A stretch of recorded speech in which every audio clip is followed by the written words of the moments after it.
Ben, bo día a todos e todas. Imos comezar o pleno ordinario de xaneiro de 2026, o primeiro do ano.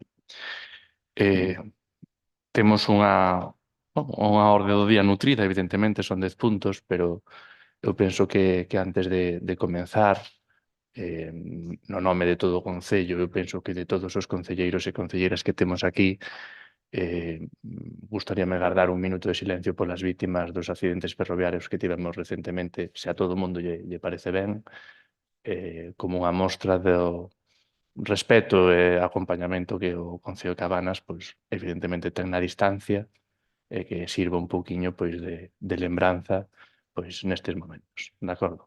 Gardamos, polo tanto, un minutiño de silencio.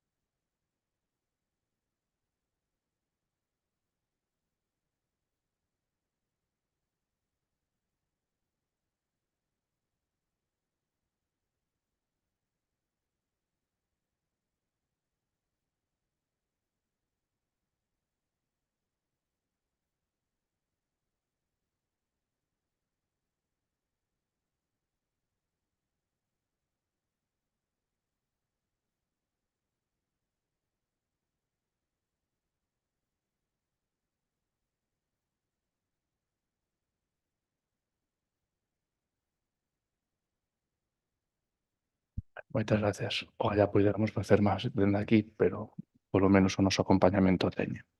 Comezamos agora sí a orde do día. O primeiro punto era a aprobación se procede das actas de sesións anteriores. Non sei se neste punto ten algunha persoa algo que dicir e se non procedemos á votación, señora Rodríguez. Bo día a todas e a todos. Sí, bueno, vamos a votar as actas a favor. Só para facer unha puntualización que na acta do 27, creo que é de decembro ou novembro, aprobamos o texto, literalmente. O que pasa que queremos recordar que hai un punto, se presentaron unha serie de alegacións que están sin resolver, polo que entendemos. Tomo, No, o texto está ben. Quero decir que logo, posteriormente a... Sí, no. O texto, literalmente, aprobámoslo. O que pasa é que deixar constancia de que, bueno, hai unha serie de alegacións que están sin resolver, nada máis. moitas grazas. Lembren vostedes dous que non poden votar todavía, que non tal, de acordo? Votos a favor da aprobación das actas, abstencións e en contra, polo tanto, pois ningunha. Pasamos, polo tanto, ao segundo punto da orde do día, que sería a toma de posesión como concelleira de doña Beatriz Carbón Ardao. Informa a secretaria. Por favor, pode levantarse e acudir ata aquí para o xuramento.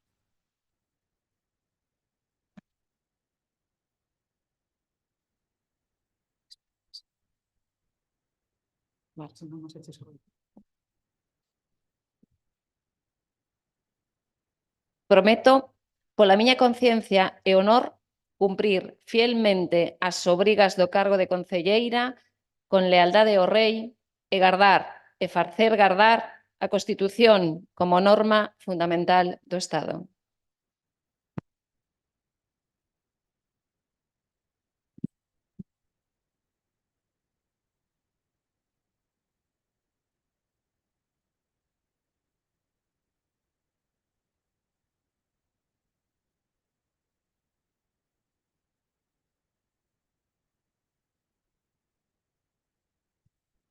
Moitas grazas. Se quere, pode ter a palabra por se quere adicar unhas palabras neste momento de toma de posesión.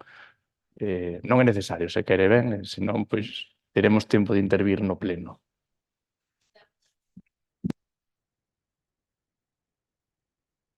Grazas por concederme este momento de segundos. Agradecida de estar aquí, veño con ganas, con ilusión e como son eu, disposta a traballar. E, sobre todo, agradecida a un traballo de dos compañeiros que hoxe non están aquí, por eso estamos nosos dous, que son Delfín e Carlos, por todo o que fixeron a súa herdanza. Esperamos continuar e seguir facendo o mellor que podemos e dar o mellor de nós. Pero xa digo, vimos a traballar. Moitísimas grazas. E grazas a todos polo recebimento. Grazas. Igualmente, que sexa polo menos unha boa etapa e que teña tamén acertos, porque os acertos que se teñen aquí pois son acertos que repercuten na totalidade do Concello de Cabanas. Pasamos, polo tanto, ao terceiro punto da orde do día, que sería a toma a posesión como concelleiro de don Francisco José Romero Gustavaz. Por favor, pode achegarse.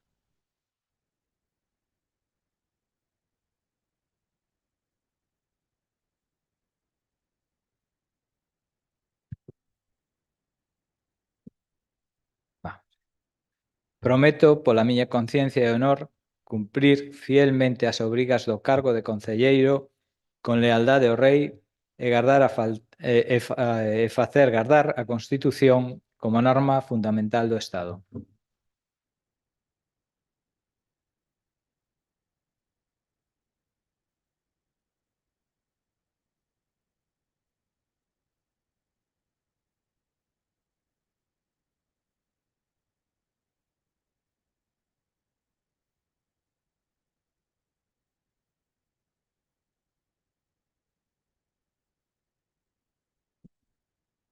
Moitas grazas. Dispón tamén agora vostede do seu turno palabra por si quixera engadir algo. Bueno, nada, agradecer a benvida.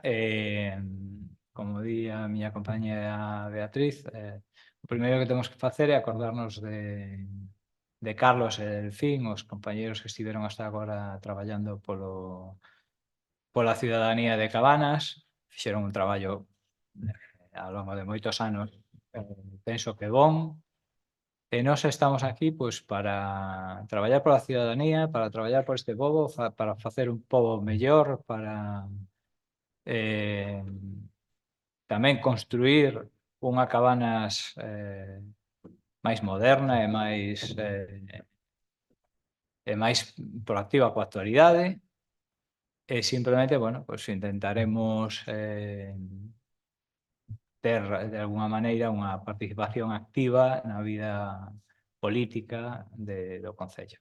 Nada máis. Gracias polo recibimento e nos veremos máis veces.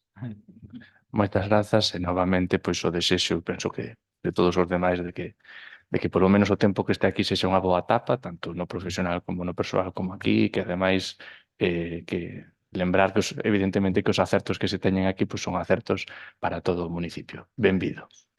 Pasamos, polo tanto, ao cuarto punto da orde do día, sería a ratificación da solicitude da subvención pos AD1 de gastos da Deputación Provincial da Coruña, informa a secretaria.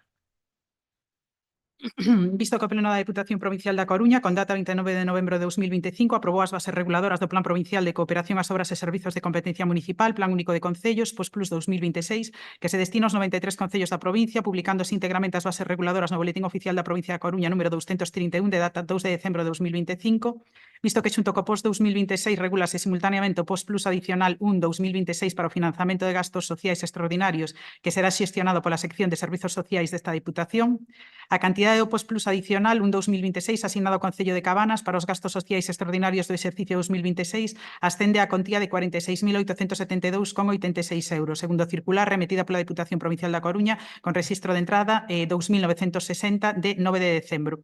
Visto que o prazo de presentación de solicitude remata o 15 de xaneiro de 2026 ás 15 horas, polo exposto anteriormente, de conformidade coas atribucións que me confire o artigo 21.1 da Lei 785 de 2 de abril, reguladora das bases de réxime local, en relación co artigo 61.1 da Lei 597, 22 de xullo de Administración Local de Galicia, además disposicións concordantes, resolvo. Primeiro, participar no Plan Provincial de Cooperación ás Obras e Servizos de Competencia Municipal, Plan Único de Concellos, POSPLUS adicional 1 2026 da Deputación Provincial da Coruña para o financiamento de gastos sociais extraordinarios, aceptar a totalidade das súas bases e solicitar a aplicación da achega provincial asignada aos gastos sociais segundo se indica a continuación. 46.872,86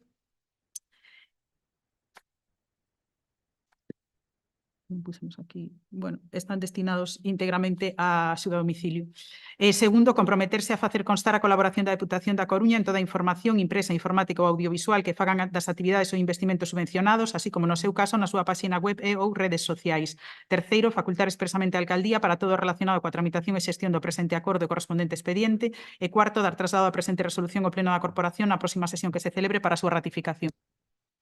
Moitas grazas. Ben, novamente, pois neste punto, como ben di a ratificación da solicitude, neste caso, pois este importe destinado íntegramente xa é de Servicios Sociais da Deputación da Coruña e, evidentemente, sirve para financiar as áreas de Servicios Sociais do Concello de Cabanas, neste caso, pois a axuda a domicilio, que é unha parte moi importante.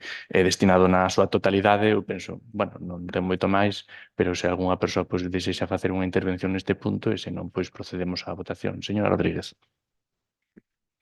Moitas grazas. Bueno, dende o Grupo Socialista tiñamos unha emenda a este punto. Podía pasar a lela e logo a presento na mesa. O POS máis adicional 1 da Diputación da Coruña representa unha liña estratégica de financiamento de servicios sociais, pola que a súa solicitude e posterior xestión deben de estar acompañadas dun compromiso claro de transparencia, planificación e rendición de contas ante a veciñanza. O Grupo Municipal do PSDG-PSOE considera necesario complementar o acordo de ratificación cun compromiso concreto de publicidade activa e fiscalización do uso destes fondos. Vou dicir o texto da emenda. Engadir ao Concello de Ratificación o seguinte párrafo. Co compromiso de que o Goberno Municipal publique no portal de transparencia do Concello nun plazo máximo de 15 días naturais a seguinte información. O destino pormenorizado dos fondos solicitados, detallando conceptos de gasto e servicios afectados. Segundo, criterios obxectivos de reparto e selección, no caso de que os fondos se destinen a convocatorias públicas. Terceiro, o cronograma previsto de execución dos gastos financiados polo POS Plus adicional 1-2026. Así mesmo, solicitarás informe da intervención municipal unha vez executada a subvención para avaliar o grado de cumprimento dos obxectivos sociais definidos na solicitude. Solicitamos que esta emenda se incorpora do expediente do punto 4 da orden do día e sometida a debate e votación durante o pleno ordinario que estamos a ter, do 28 de xaneiro de 2026. Moitas grazas. A ver, é que isto non é un acordo, que é a ratificación dunha resolución. Eu non podo engadir eso á resolución. E, ademais, hai un modelo taxado de Diputación para solicitar isto. Eu non sei se engadimos todo isto, que nos van decir en Diputación. Vos acordado que irades, eu simplemente o advirto. Entón, dadelle unha volta, pero aí, desde logo, na resolución non vai a ir, porque a resolución está dictada. Isto é unha ratificación da resolución porque nos pasamos de prazo. O que podemos facer é, bueno, tomar nota destas iniciativas e, vamos a decir, leválas a cabo a marxe deste documento. Sí, entendo. De todas formas, ainda que non se poda engadir ao documento esta emenda, pois que quede en constancia de que solicitamos ao Goberno pois que tome estas medidas, que faga a publicidade, bueno, o que lle acabamos de dicir agora. Se quere, logo ya paso para que lle quede máis claro o Goberno.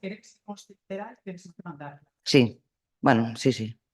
Non, teño aquí, xa podo pasar. Sí, grazas. Algúnha quenda máis de intervención? Non.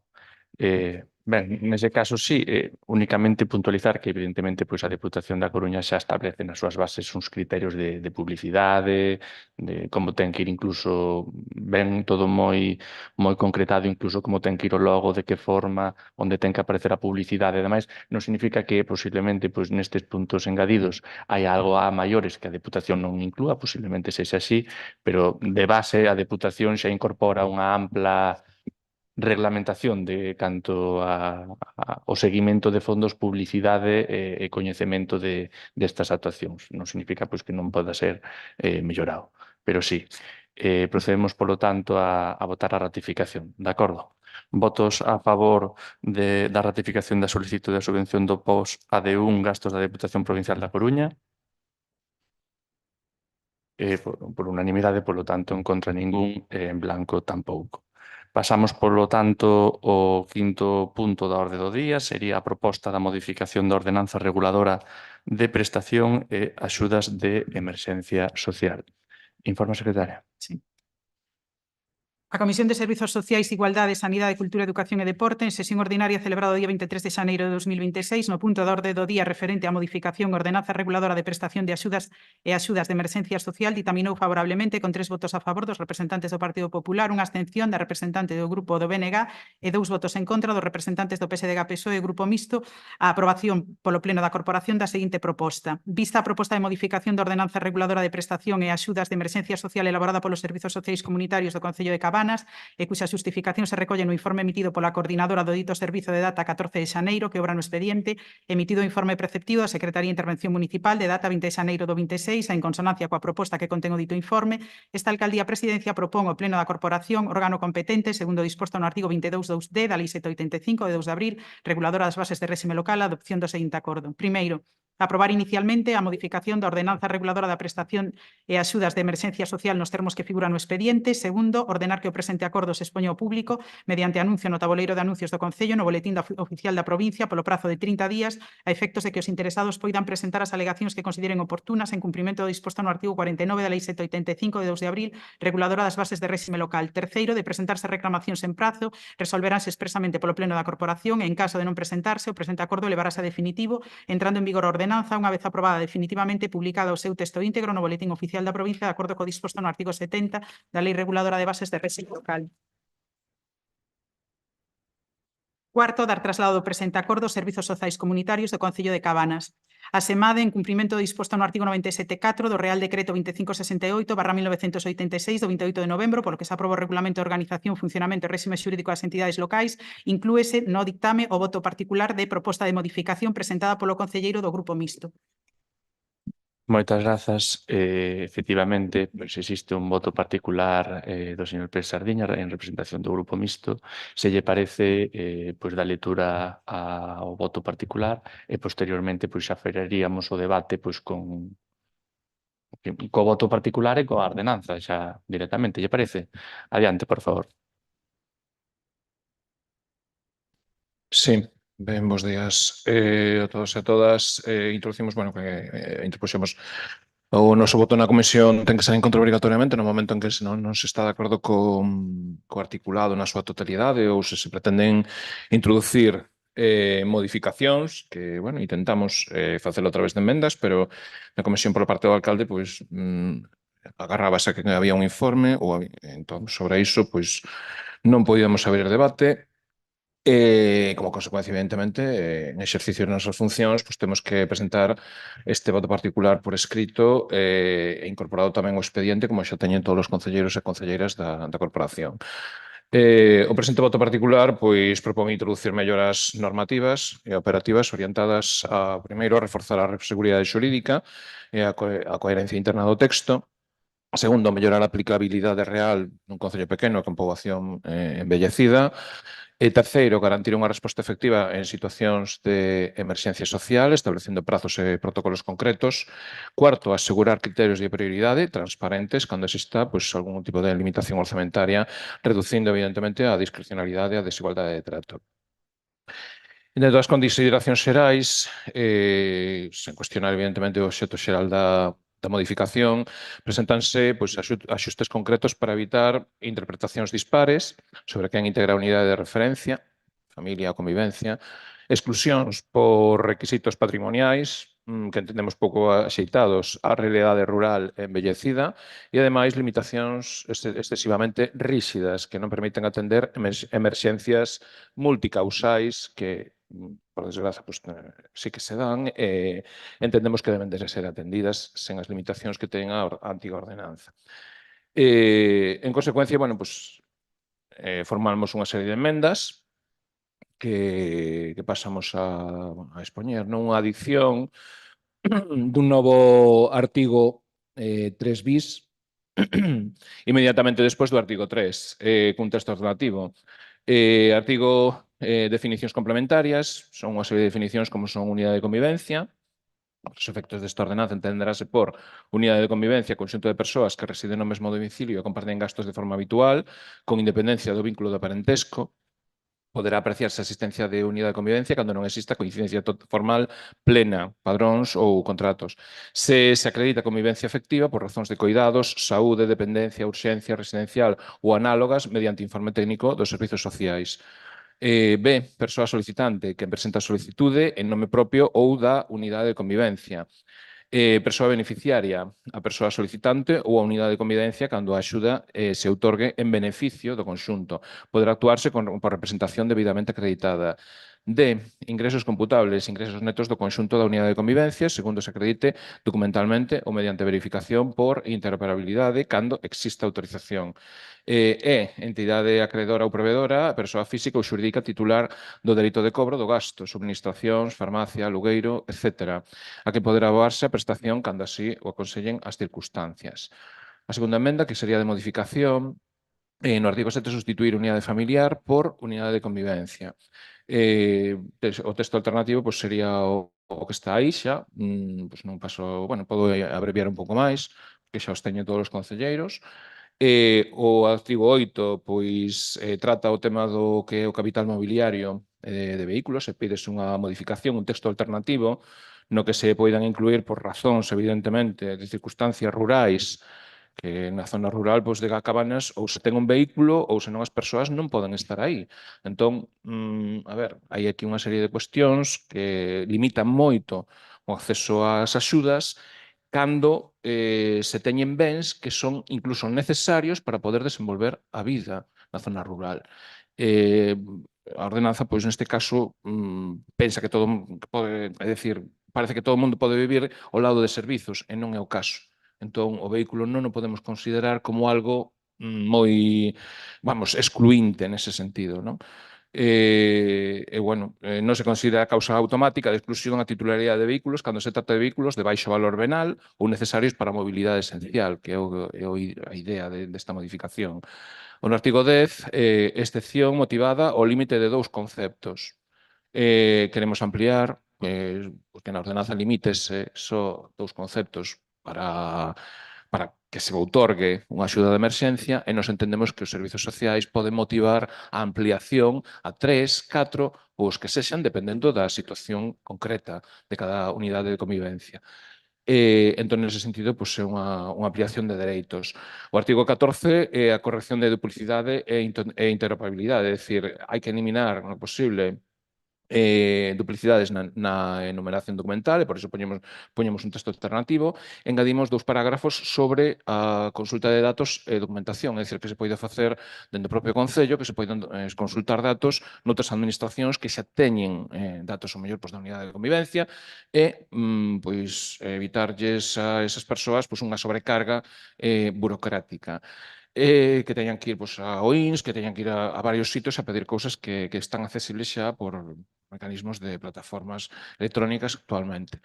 No artigo 16 é unha xustificación excepcional suxeita a informe técnico tamén, engádense un texto alternativo, dado o carácter destas axudas de maneira excepcional, emitiránse outras formas de xustificación que serán valoradas polos servizos sociais, comunitarios e a intervención municipal. Esta excepcionalidade deberá constar mediante informe técnico que recollerá causa de imposibilidade, de chegar facturas, recibos, o que sexa, medio alternativo empregado, xustificante bancario, certificación, é dicir, sempre ten que haber un documento xustificativo, e terceiro, medidas de seguimento adoptadas, non? Para evitar pois, que haxa calquer tipo de fraude.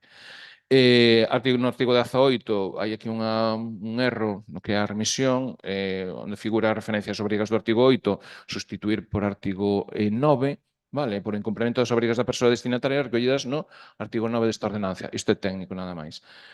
No artigo 24, o procedimento de urxencia con prazos e operativa, é dicir, buscar uns prazos asumibles ata 72 horas e todo iso. E, por último, pois, disposicións adicionais que unha actualización de contías que entendemos que é necesario, que relacionadas co IPREM, baremo de prioridades, todo isto, os altertos alternativos, aquí unha serie de puntuacións e unha proposta de acordo que se incorporan estas emendas no apartado C ao texto da ordenanza, que se continúa a tramitación ordinaria ata a aprobación inicial coa redacción resultante e nada máis. Esta é a proposta. Moitas grazas. Procedemos coa quenda de intervencións. Se me permiten, pois xa vou comenzar eu no nome do Grupo Municipal do Partido Popular. Verá, esta é unha ordenanza na que estiveron traballando moito as persoas técnicas do área e as persoas que aplican esta ordenanza non todos os días, afortunadamente, pero con frecuencia no Concello de Cabanas, e que traballan ligados a esta normativa. Por lo tanto, calquera inclusión, calquera documentación que aparezca na ordenanza ten unha explicación, ten un porqué, está mirado precisamente polas persoas que teñen a experiencia de estar aplicando a antiga ordenanza e saben as necesidades que conteñen. Por ir falando un pouco das súas modificacións, na primeira proposta, no artigo 3 bis, a definición de unidade de convivencia pode dar lugar a que dous ou máis estudantes compartan piso, por exemplo, dous estudiantes que estiveran compartendo piso, xa que cumprirían a definición. E, ademais, resulta impreciso cando menciona urxencia residencial ou análogas, porque dentro de análogas pode haber distintas situacións que non están recollidas por non estar especificadas todas, pero sen deixar a concreción. No punto 2, no resto de párrafos, xa están definidos ao longo da ordenanza. O punto 2 non está aportando nada novo. Xa están distribuídos ao longo da ordenanza as distintas modificacións. No punto 3, na proposta alternativa que fai do artigo 7, novamente teñolle que dicir que non aporta nada novo, en tanto que menciona que as solicitudes poderán ser presentadas por representación debidamente acreditada, pero que esta circunstancia xa aplica hoxe en día coa legalidade vixente a todos os procesos do Concello de Cabanas, sexa unha licencia dunha casa, sexa unha licencia dunha exención dun imposto ou sexa isto mismo. Coa debida acreditación, unha persoa pode realizar a solicitude ou presentación de documentación no nome de outra persoa. Non ten que estar aquí recollido explícitamente. E o punto 3 queda igual ao párrafo orixinal e o punto 2 tamén, por lo tanto non ten moito máis. No artigo 8, cambia os límites patrimoniais, facendo que os aforros poidan ser de 6.000 ou 10.000 euros o que poida ter unha persoa que opte a esta emerxencia social. Sen embargo, isto xa é un criterio un pouco máis subxetivo, cabe recordar que estamos precisamente ante o que o nome chama unha emerxencia social. Por lo tanto, se estamos ante unha emerxencia, unha persoa que poida ter 9.500 euros na conta bancaria, pode ser obxecto de tramitar algún tipo de axuda, pero non ten esa emerxencia inmediata porque, evidentemente, dispón dos recursos para seguir financiando, por lo menos, durante uns meses, a súa situación ou gastos cotiás que teña na súa vida. Unha persoa con 10.000 euros ou 9.500 na conta bancaria, en principio, pode facer fronte durante un tempo máis ou menos largo aos custos cotiás. E, polo tanto, poderían mirarse outro tipo de vías que non foran tanta urxencia. Por lo tanto, eu sigo defendendo que os límites que están na ordenanza son os correctos e que non é necesario incrementar a 10.000 ou 6.000 euros. Ademais, vostede menciona que pódense ter vehículos de baixo valor venal. Sen embargo, non se aclara que é baixo valor venal. Baixo valor venal, seguindo esa instrucción, pode ser un vehículo que valga 20.000 euros. Que hai algún no concesionario que igual por ese precio xa pode sair. Diferencia entre baixo valor venal e alto valor venal, pero non se pon un límite. Polo tanto, queda a criterio subxectivo, neste caso dos servicios sociais, que é un baixo valor venal. Pero, evidentemente, os servicios sociais non teñen por que estar informados do que vale un vehículo nese mismo momento. Se é novo é medianamente máis fácil de facelo, aínda que non teñen por que nin están expertos na materia, pero se é un vehículo de segunda man, a súa valoración é moi subxectiva. Canto vale un vehículo de segunda man? Depende do quilometraxe e demais. Neste caso, ademais, de non aclarar o vehículo, vostede fala en plural. Indica que podería haber vehículos. Polo tanto, unha persoa podería ter 3 ou 4 vehículos de baixo valor venal na súa casa e poder optar a esta emerxencia social, porque está falando en plural de vehículos de baixo valor venal. Podemos atopar unha persoa que teña 3 vehículos na súa casa de baixo valor venal e poida optar a unha emerxencia, o cal pois, non tería moito sentido. Como lle digo, para ser un voto particular que o que buscaba era concretar, pois precisamente o que está arroxando é un pouco máis de traballo e máis dudas aos servizos sociais. Na proposta do artigo 10 xa ven recollida a excepcionalidade no artigo 11. No artigo 14 tampouco se aporta nada novo, toda vez que o texto orixinal xa recolle a posibilidade de requerir documentación, escenario que non é obrigatorio, é dicir, o Concello pode requerir documentación e pode non facelo se pode atopar esa mesma documentación por outras vías interadministrativas, pero non existe a obriga de exixir a documentación ao veciño. Por lo tanto, está dicindo que prácticamente xa está. En canto á debida autorización que o solicitante debe aportar, pois é necesario en todo caso que o solicitante solicitante, pois evidentemente pois aporte a debida autorización para o tratamento dos datos.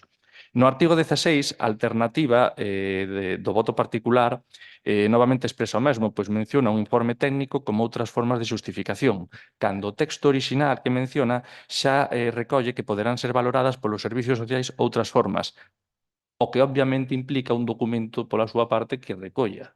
Se os servicios sociais realizan unha valoración de outras formas, evidentemente van reflexar nun documento que xa ia estar no expediente e, polo tanto, quedaría recollido. No artigo 24 define o texto que o seu voto particular, concretamente, o que é unha situación de urxencia, pero non conta con que esa concreción non aporta nada novo ao informe que xa era necesario dos servicios sociais e, en cambio, pode limitar a prestación de axuda en escenarios que non sexan contemplados nos supostos que vostede engade. É dicir, chega un punto no que os servicios sociais necesitan un certo marxe que lles permita contemplar algunha situación que polo devenir da vida, dunha situación persoal que non pudera ser contemplada, teñan o marxe para incrementar ou dispoñer das axudas nese punto en concreto.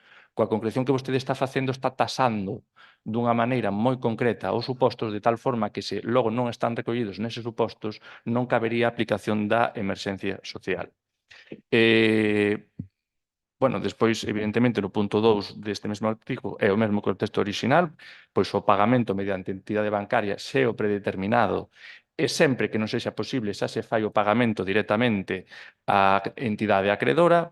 En canto aos prazos, tampouco se aporta nada novo porque actualmente este tipo de expedientes, afortunadamente, en cuestión de un día ou dous incluso, é solucionado, é dicir, actualmente, se hai unha persoa que entra pola porta cunha situación de extrema gravidade, no mesmo día xa conta coa axuda. Polo tanto, o prazo de 72 horas está ampliamente superado. En canto ao baremo, de establecer os puntos nas emerxencias para que ningunha poida quedar fora ou para poder priorizarlas con criterio obxectivo, precisamente, afortunadamente, dada a situación do Concello, o único que fai neste punto é restar axilidade. Explícolle por qué. Neste Concello, afortunadamente, non hai a tramitación de varias axudas á vez. Polo tanto, non se anda nunca priorizando entre axudas de emerxencia social. É moi raro estar tramitando a vez 2 ou 3, polo afortunadamente, bueno, o número de poboación, o número de casos que temos, non é frecuente. Sen embargo, en caso de ter que conceder unha axuda en marzo, pois, aínda que fora con unha serie de puntos e ter que conceder outra axuda en agosto ou en setembro con máis puntos, non se lle vai sacar a axuda en marzo para darlle o diñeiro a de setembro, evidentemente. A de marzo está concedida e o diñeiro está gastado. Polo tanto, aínda que a de setembro ou outubro tivera máis puntos, non está en ningún caso posibilitando que por falta de recursos, que non ia pasar, xa se dotaría a partida de máis recursos, por iso non habería problema. Pero non se está a recoñecer nada novo, porque a de marzo estaría concedida, a de setembro iría máis tarde, aínda que fora con máis puntos, a de marzo non se vai a modificar, e, afortunadamente, non estamos con servicios sociais que estean saturados. Por lo tanto, non está aportando e, en cambio, está tasando o informe moito máis, o que implicaría unha menor axilidade. Por isto, dende o noso punto de vista, o voto particular pois non está aportando nada novo, máis alá da corrección do artigo que se trata dun erro gramatical que vostede dixo, Polo tanto, pois non estamos de acordo. Unha modificación que puxo pois, dunha errata que mencionou nun artigo, dun apartado, do apartado F, que viña duplicado, máis alá diso, pois non incorpora nada novo e, polo tanto, non estamos de acordo na saída deste voto particular. Quenda de máis persoas, non sei se alguén quere intervir. Adiante, señor Romero. Bos días. Bueno, neste punto, nós tamén pretendemos ou solicitamos a incorporación dunha serie de enmendas, unha emenda parcial ao texto, pois que, se os parece, paso a expoñer. Adiante, por favor. Vale. Modificación da ordenanza reguladora de prestacións e axudas de emerxencia social. Exposición de motivos. As axudas de emerxencia social teñen por finalidade garantir unha resposta pública inmediata, suficiente e finalista ante as situacións de necesidade sobrevenida. Consonte coa competencia municipal de atención inmediata ás persoas en situación ou risco de exclusión social, como di o artículo 25.2 da Lei de Regulación de Bases de Réximen Local. Cos principios de eficacia de servicio á ciudadanía, como di o artículo 103 da Constitución e o artículo 3 da propia Lei 40/2015. O texto proposto polo goberno do PP mantén límites que non se corresponden coa realidade social e económica. En particular, fixa un alugueiro máximo de 500 euros anuais, cando o prezo medio do alugueiro na provincia da Coruña foi de 731 euros ao mes, según os rexistros oficiais. O que evidencia unha cuantía municipal que ni siquiera cobre un mes e medio medio mes de renta, non? Ademais, os límites ao acceso por renta son excesivamente restrictivos. O borrador establece 2 veces o IPREN con carácter xeral e unha vez o IPREN para unidades unipersoais, deixando fora unha parte crecente de fogares con ingresos modestos que por inflación e custos fixos atravesan emerxencias reais como clases medias empobrecidas. A inflación anual pechou en decembro do 2025 no 2,9%, polo que é imprescindible incorporar mecanismos de actuación e ampliar as bases de protección. No plano procedimental, o artigo 24 do borrador é meramente declarativo, di a maior brevedade posible, e non fixa prazos nin operativa para evitar cortes de suministración ou perdas de vivenda. Compre incorporar un procedemento de urxencia real baseado en informe técnico ou de declaración responsable, como tamén recoñece o artigo 69 da Lei 39/2015, para habilitar pagamentos inmediatos con regulación posterior e garantías antifraude.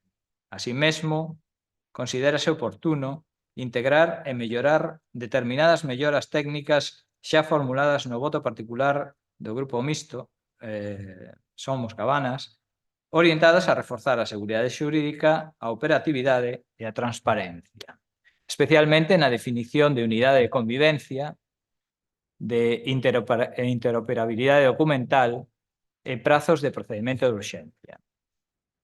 Por último, a emerxencia social ten novas expresións que deben ser recoñecidas, como a pobreza digital, a pobreza enerxética ampliada ou a saúde bucodental non cuberta polo Sergas para garantir unha protección efectiva e coherente coa realidade do municipio. Ahora paso a ler a parte dispositiva, se lles parece. Bueno, emendas parciais a ordenanza reguladora proposta. Emenda número 1. Adición. Engadir ao artículo 3 bis as definicións complementarias. A proposta é engadir un novo artículo 3 bis inmediatamente despois do 3 para clarificar o que é a unidade de referencia e facilitar a tramitación, pagamento a terceiros acreedores en liña coas melloras do voto particular. O texto alternativo sería artículo 3 bis, definicións complementarias. Para os efectos desta ordenanza, entenderase por a unidade de convivencia o conxunto de persoas que residen no mesmo domicilio e comparten gastos de forma habitual con independencia do vínculo de parentesco. Poderá apreciarse a existencia da unidade de convivencia aínda sen convivencia formal, a efectos de padróns en contratos, se se acredita a convivencia efectiva por razóns de coidados, saúde, dependencia, urxencia residencial ou análogas, mediante un informe técnico de servizos sociais. B. Persoa solicitante, que presenta a solicitude no nome propio ou da unidade de convivencia. C. Persoa beneficiaria, a persoa solicitante ou a unidade de convivencia cando a axuda se atorgue en beneficio conxunto, poderá actuarse por representación debidamente acreditada. D. Ingresos computables. Ingresos netos do conxunto da unidade de convivencia segundo se acredite documentalmente ou mediante a verificación por interoperabilidade cando exista autorización. E. Entidade acreedora ou provedora. Persoa física ou xurídica titular do dereito de cobro do gasto, suministración, farmacia, alugueiro, etc., a quen poderá aboarse a prestación cando así se aconsellen as circunstancias. Artigo 5. A proposta, modificar o artigo 5 para incorporar expresamente as novas realidades subvencionables sen alterar o carácter finalista. Texto alternativo. Engadir nos apartados correspondentes no artigo 5 incorporar no punto 2 que é gastos derivados das necesidades e recursos de carácter sociosanitario, engadir a saúde bucodental, odontoloxía, e outros tratamentos non cubertos ou cubertos insuficientemente polos Sergas, cando exista prescripción e indicación facultativa ou informe técnico. No punto 3, gastos derivados da vivenda. Precisar que a suministración enerxética inclúe a electricidade, o gas, a auga, tamén os combustibles de calefacción na contorna rural, como pode ser o butano, pellets, leña ou similares, cando sexan imprescindibles para garantir as condicións mínimas de habitabilidade acreditado por informe técnico. Engadir un novo punto 5 no que se reflexe o seguinte: a pobreza digital e acceso aos recursos educativos e administrativos, gastos de conectividade, internet, telefonía, para a escolarización de menores, teleasistencia, inserción laboral ou acceso a trámites esenciais, gastos de equipamento digital, como o router, por exemplo, cando sexa imprescindible para menores escolarizados ou para garantir accesos a servicios públicos acreditado por informe técnico. Emenda ao artículo 8. Proposta, sustituir no artículo 8 o parágrafo de límites da renda. Actualmente, dúas veces o IMPREN ou unha vez o IPREN, en casos individuais. E adaptar capital mobiliario e vehículos segundo a proposta técnica do voto particular. Texto alternativo. Sustitución dos parágrafos afectados no artículo 8, dispor dunha renta per cápita anual igual ou inferior a 2,5 veces o valor do IPREN en lugar das actualmente recollidas, deducidos dos ingresos líquidos ou gastos de alugueiro ou a amortización da vivenda, nos termos previstos xa. No caso dunha unidade de convivencia dun solo membro, o límite de ingresos será equivalente a 1,5 veces do IPREN. Excepcionalmente, cando concorran situacións acreditadas de urxencia, corte inminente de enerxía ou desafiuzamento, alta hospitalaria sen condicións mínimas, violencia de xénero, etc., poderá flexibilizarse ou limiar mediante informe técnico motivado respectando a disponibilidade orzamentaria. Capital mobiliario. Entenderase medios económicos suficientes que superen os 6.000 euros en contas de aforro ou investimentos do conxunto da unidade familiar, con un saldo acreditado a 31 de decembro. Este límite poderíase elevar ata 10.000 euros cando concorran circunstancias de idade, maiores de 65 anos, dependencia, limitación funcional ou gastos finalistas imprescindibles, como gastos funerarios, adaptación funcional, reparación urxente da vivenda, etc., mediante un informe técnico. Vehículos. Non se considerará causa automática de exclusión a titularidade de vehículos cando se trate dun vehículo ou vehículos de baixo valor ou necesarios para a mobilidade esencial por ruralidade, cuidados, dependencia, acceso a emprego ou tratamentos de seguimento sociosanitario, según un informe técnico. Só poderá apreciarse a exclusión da titularidade dos vehículos de alto valor ou sen justificación funcional. O resto do artículo manteríase nos propios termos. Artigo 10. Proposta. Modificar o artigo 10 para, primeiro, elevar as cuantías de vivenda a niveis mínimamente útiles, o borrador fixa 500 euros ao ano, para o alugueiro e hipoteca. Segundo, incorporar a pobreza digital. E terceiro, admitir máis de 2 conceptos con informe, como propón o voto particular. Texto alternativo. Gastos de vivenda. Como cuantía mínima máxima a percibir, se propoñería inundación ou incendio, 1.000 euros ao ano por unidade familiar. Alugueiro, 1.800 ao ano. Hipoteca, 1.800 ao ano. Suministracións, electricidade, gas, auga, combustible de calefacción imprescindibles, 400 ao ano. Habitabilidade, 600 ao ano. Adaptación funcional, 900 euros ao ano. Pobreza digital, novo concepto. Concepto e cuantía a percibir. Conectividade. Internet, telefonía, con fiabilidade, finalidade educativa, teleasistencia, inserción ou trámites esenciais. Falaríamos de 240 euros ao ano por unidade de convivencia. Equipamento digital básico. Cando resulte imprescindible, se acredite con un informe técnico 500 euros por unidade, con un tope ao ano de 800 por unidade de convivencia. Parágrafo 2. Parágrafo 2. Conceptos. Sustitución. En cada solicitude só poderán ser subvencionados 2 conceptos dos sinalados anteriormente con carácter xeral.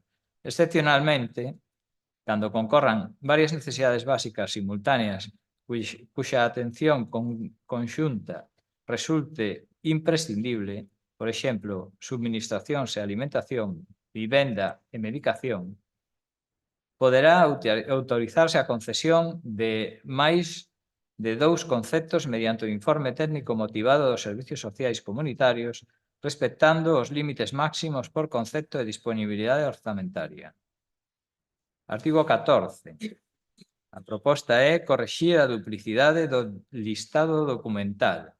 Aparecen 2 epígrafos idénticos e incorporar a interoperabilidade de representación como mellora técnica xa proposta. Texto alternativo. No artigo 14 sería suprimir a duplicidade e deixar un único epígrafe. O F, que di outros documentos acreditativos da situación e necesidades determinantes para a valoración da solicitude. e engadir ao final do artigo 14, antes do artigo 15, cando a persoa solicitante o autorice expresamente, o Concello poderá verificar ou consultar datos necesarios para a instrucción do expediente a través de plataformas de intermediación e sistemas de interoperabilidade, identidade, padrón, prestacións, vida laboral e outros datos económicos, coa finalidade de evitar a achega de documentación que xa estea en poder de outras administracións. As solicitudes poderán presentarse por representante debidamente acreditado, especialmente en casos de idade avanzada, dependencia, limitación funcional e indisponibilidade material. Artigo 16. A proposta é completar o artigo 16 para habilitar xustificación alternativa con garantías conforme a proposta técnica en conexión co artigo 24. Texto alternativo. Engadir un parágrafo final ao artigo 16 que diga: dado o carácter destas axudas, de maneira excepcional admitiránse outras formas de xustificación que serán valoradas polos servicios sociais comunitarios e a intervención municipal. Esta excepcionalidade deberá constar mediante informe técnico que recollerá causa da imposibilidade de achegar facturas ou recibos ordinarios, medio alternativo empregado, xustificante bancario, certificación da entidade acreedora, declaración do responsable contrastada, etc. E, terceiro, medidas de seguimento adoptadas. Emenda 7. Artigo 18. Proposta. Onde figura referencias obrigas do artigo 8, sustituir por artigo 9. Pois o borrador remite incorrectamente. O texto alternativo sería polo incumprimento das obrigas da persoa destinataria recollidas no artigo 9 desta ordenanza, posto que é o 9 o que se refire a esta cuestión. Artigo 24. Proposta sustituir íntegramente o artigo 24, reforzando a proposta técnica de prazos e operativa, introducindo expresamente a declaración responsable. Para habilitar pagamentos inmediatos en casos de corte de suministración ou risco de perda de vivienda. Texto alternativo, sustitución íntegro, sería o artigo 24, procedimentos de urxencia. Primeiro, considerarase situacións de urxencia aquelas que a demora poida causar un perxuízo grave e inmediato para a cobertura das necesidades básicas. Corte efectivo inminente de suministracións, ausencia de recursos alimentarios, falta de mediación imprescindible, risco inmediato de perda da vivenda, requerimento fehaciente, demanda, lanzamento, etc., alta hospitalaria sin condicións mínimas no domicilio ou situacións sobrevenidas por sinistro ou segundo a valoración técnica.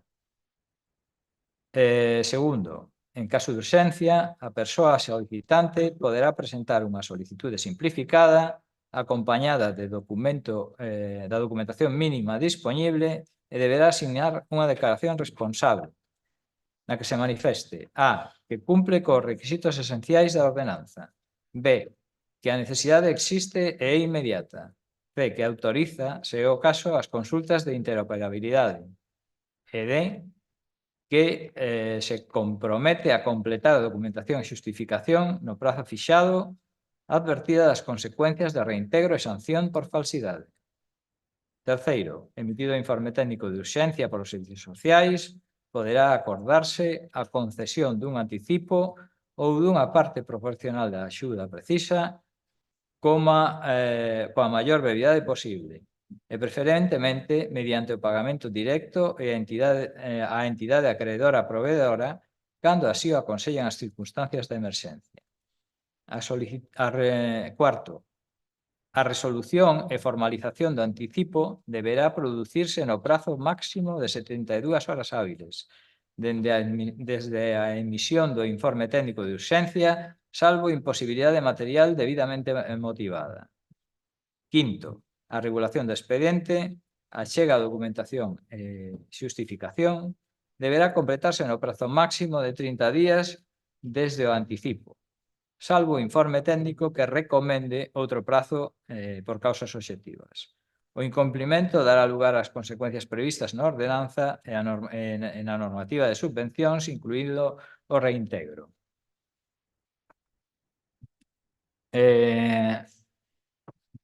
A emenda 9 sería a adición dunha disposición adicional primeira.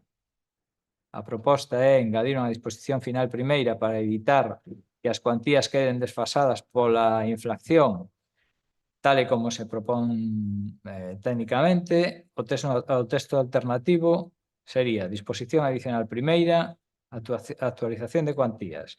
As cuantías máximas por conceptos poderán ser actualizadas anualmente mediante acordo do órgano competente, aplicando como referencia o IPREM vixente e ou a variación anual do IPC coa debida publicidade.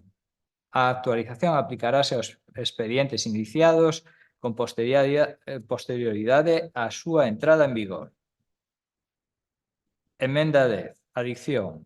Adición de un anexo primeiro que sería o baremo de prioridade en caso de limitación orzamentaria. A proposta é incorporar un baremo mínimo para garantizar criterios transparentes e reducir a discrecionalidade en liña co voto particular. Texto alternativo. Anexo primeiro. Baremo de valoración e prioridade. Mínimo común. A. Tramitación preferente. Primeiro, aviso de corte efectivo inminente de subministracións básicas. Segundo, risco inmediato de perda da vivenda, requerimento fehaciente, demanda ou lanzamento.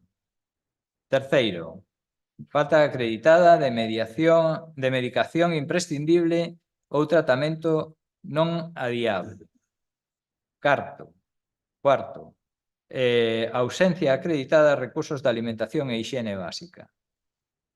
O apartado B deste anexo serían criterios sociais de ponderación a valorar por un informe técnico. Presencia de menores, dependencia ou limitación funcional, maiores de 65 anos, víctimas de violencia machista, situación de solidariedade non desexada e inexistencia de rede familiar de apoio. Estas son todas as enmendas que propoñemos e, por tanto, solicítase que esta emenda sexa incorporada ao expediente do punto 4º do orden do día para o seu debate e tramitación. Teño Sí. unha copia.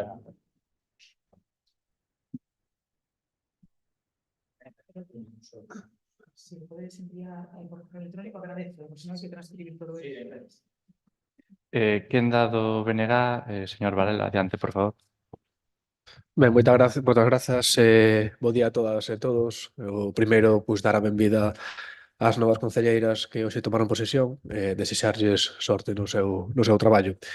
Nos, logo de estudar con detemento esta proposta de modificación da ordenanza, queremos empezar dicindo algo que creo que é evidente, non? E que aquí se está demostrando nas diferentes intervencións que tivemos xa no pleno, que isto é unha oportunidade perdida, non?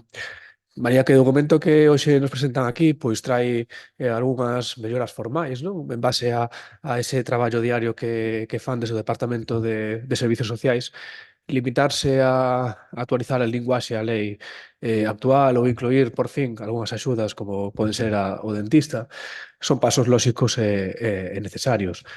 Pero cando un goberna non só debe pois, limitarse a actualizar ordenanzas dunha maneira técnica. Hai que tamén ter o que se podría chamar ambición política, non, para ir máis alá e protexer a veciñanza de Cabanas.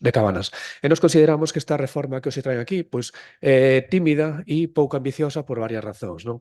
A primeira é unha cuestión de orzamento e contías, non? Xa se comentou aquí das emendas que propoñen tanto o Grupo Mixto como o Grupo Socialista que, malia que o informe recoñece a suba da vida, as contías propostas moitas veces seguen sendo insuficientes, non? Para que unha familia de Cabanas poida afrontar un alugueiro, unha factura da luz cuestións que non deixan de subir ano tras ano e non podemos pretender solucionar estes problemas que temos no 2026 a base dunha política de parches, non? A segunda é unha cuestión que ten que ver con poñer a burocracia como barreira. Malia que se flexibilizan en algunhas cuestións, como poden ser o empadronamento, seguimos mantendo criterios de acceso que deixan fora a esa chamada pobreza invisible, non? E tamén que implican uns trámites excesivos, nalgúns casos, en familias, en persoas que precisamente teñen unha maior vulnerabilidade para poder facer trámites burocráticos. E a terceira, e non menos importante, é a falta de recursos humanos. Non temos que ser conscientes de que tamén non sirve de nada ampliar certos conceptos se non se reforza o servicio, que é unha cuestión que debemos ter en conta. Polo tanto, tamén hai unha última cuestión, non? Que sería unha cuestión política que ademais é de democracia. O goberno municipal non ten maioría absoluta. Iso sabémolo todas, non? E cando non hai maioría absoluta, os cambios de relevancia, especialmente en ordenanzas como esta, que afectan a persoas que están nunha situación de emerxencia social, non? Como ven é o nome da ordenanza, non se poden facer sen unha negociación previa. Non se pode facer tampouco sen un consenso, non? Que debería ser o que a base sobre a que se construíse unha emerxencia deste tipo. Esta ordenanza non é unha cuestión menor. Afecta directamente ás persoas que o están pasando mal no noso concello e non se pode pretender traer a unha comisión 4 días despois a un pleno unha modificación que non tuvo un proceso previo de diálogo cos grupos da oposición e co equipo técnico. Polo tanto, indo xa ao propio informe que se fai deses servizos sociais, no que se fala de coordinación, de interdisciplinariedade, adaptación á realidade, mellora de eficacia, non se garante nada diso se o goberno decide pola súa conta traernos aquí unha proposta que non recolle as propostas que podemos facer os grupos da oposición. Por lo tanto, nós, desde o BNG, o que consideramos é que este texto non está maduro para ser aprobado hoxe neste pleno e o que propomos é deixalo dormir, elevalo de novo a unha comisión na que tamén participe, porque nas comisións pode participar o persoal técnico, na que tamén participe o persoal técnico que nos explique a realidade da situación actual e os problemas que afronta ese servizo e que todos os grupos podamos facer as nosas propostas, porque como se evidenciou hoxe aquí neste pleno, os grupos da oposición temos moito que dicir.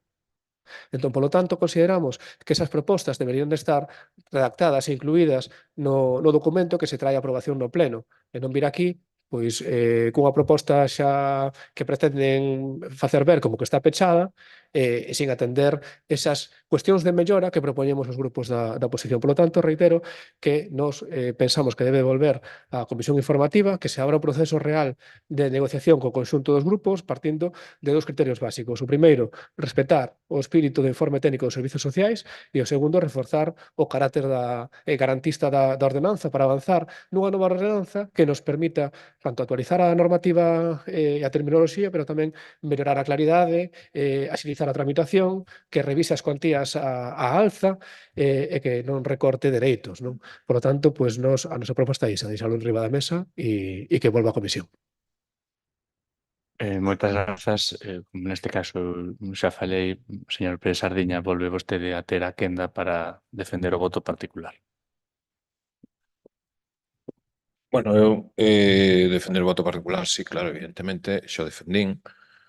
Vostede utilizou o voto particular como un saco destes de boxeo no que de empezar a dar golpes en vez de ver a súa profundidade.